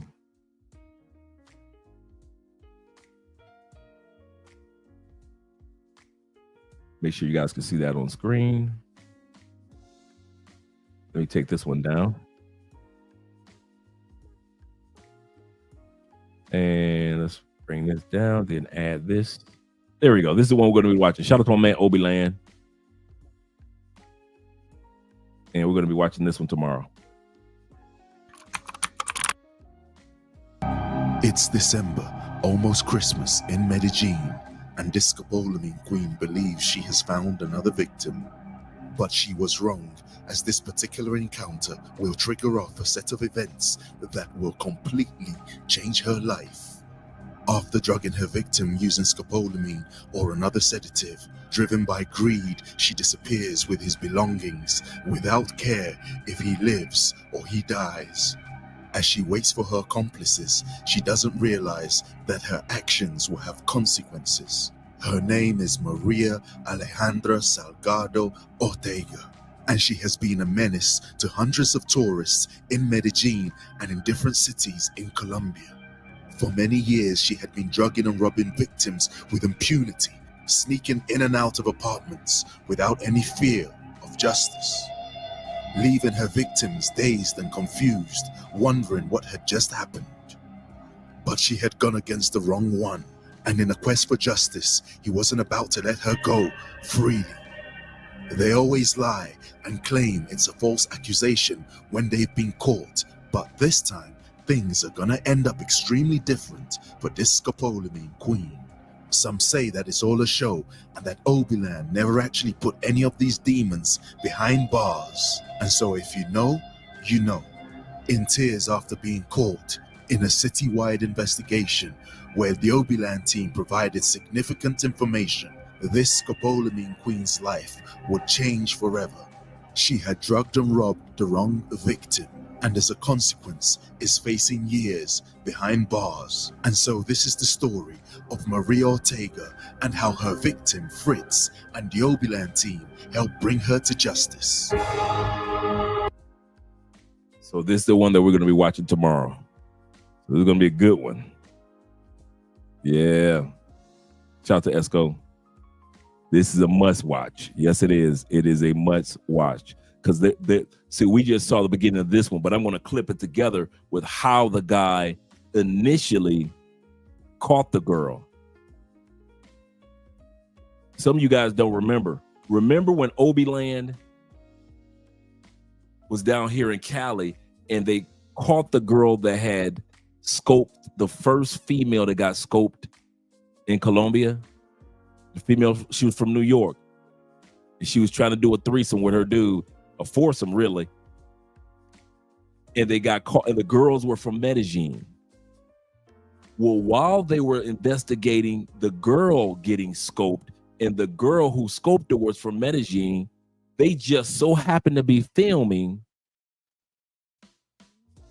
and they filmed this dude chasing the female. I mean, it's like Obiland was at the right place at the right time.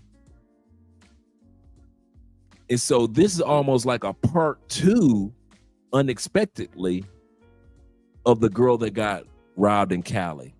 So they end up catching that girl in Medellin. And then Obi-Wan started working with this white guy. And I'm telling you, this white boy was like Rambo. He was like Rambo, y'all. Y'all gonna sit back and see, man. This white boy was in the bushes. He was doing it all. He was not sitting back and let Obi-Wan do all the work. He was involved. And you're gonna see all that tomorrow. So make sure you got your popcorn. And our movie this weekend is the karate movie, The 5 Elements. And we're going to be watching The 5 Heartbeats this weekend on Saturday. So shout out to all you guys here, and shout out to you guys supporting by way of Patreon, and all you supporters. We're going to have a good time tomorrow. Let me let you guys go with some outros. Let me let you guys go. And then Andre can get some sleep because her big mouth husband is not being loud.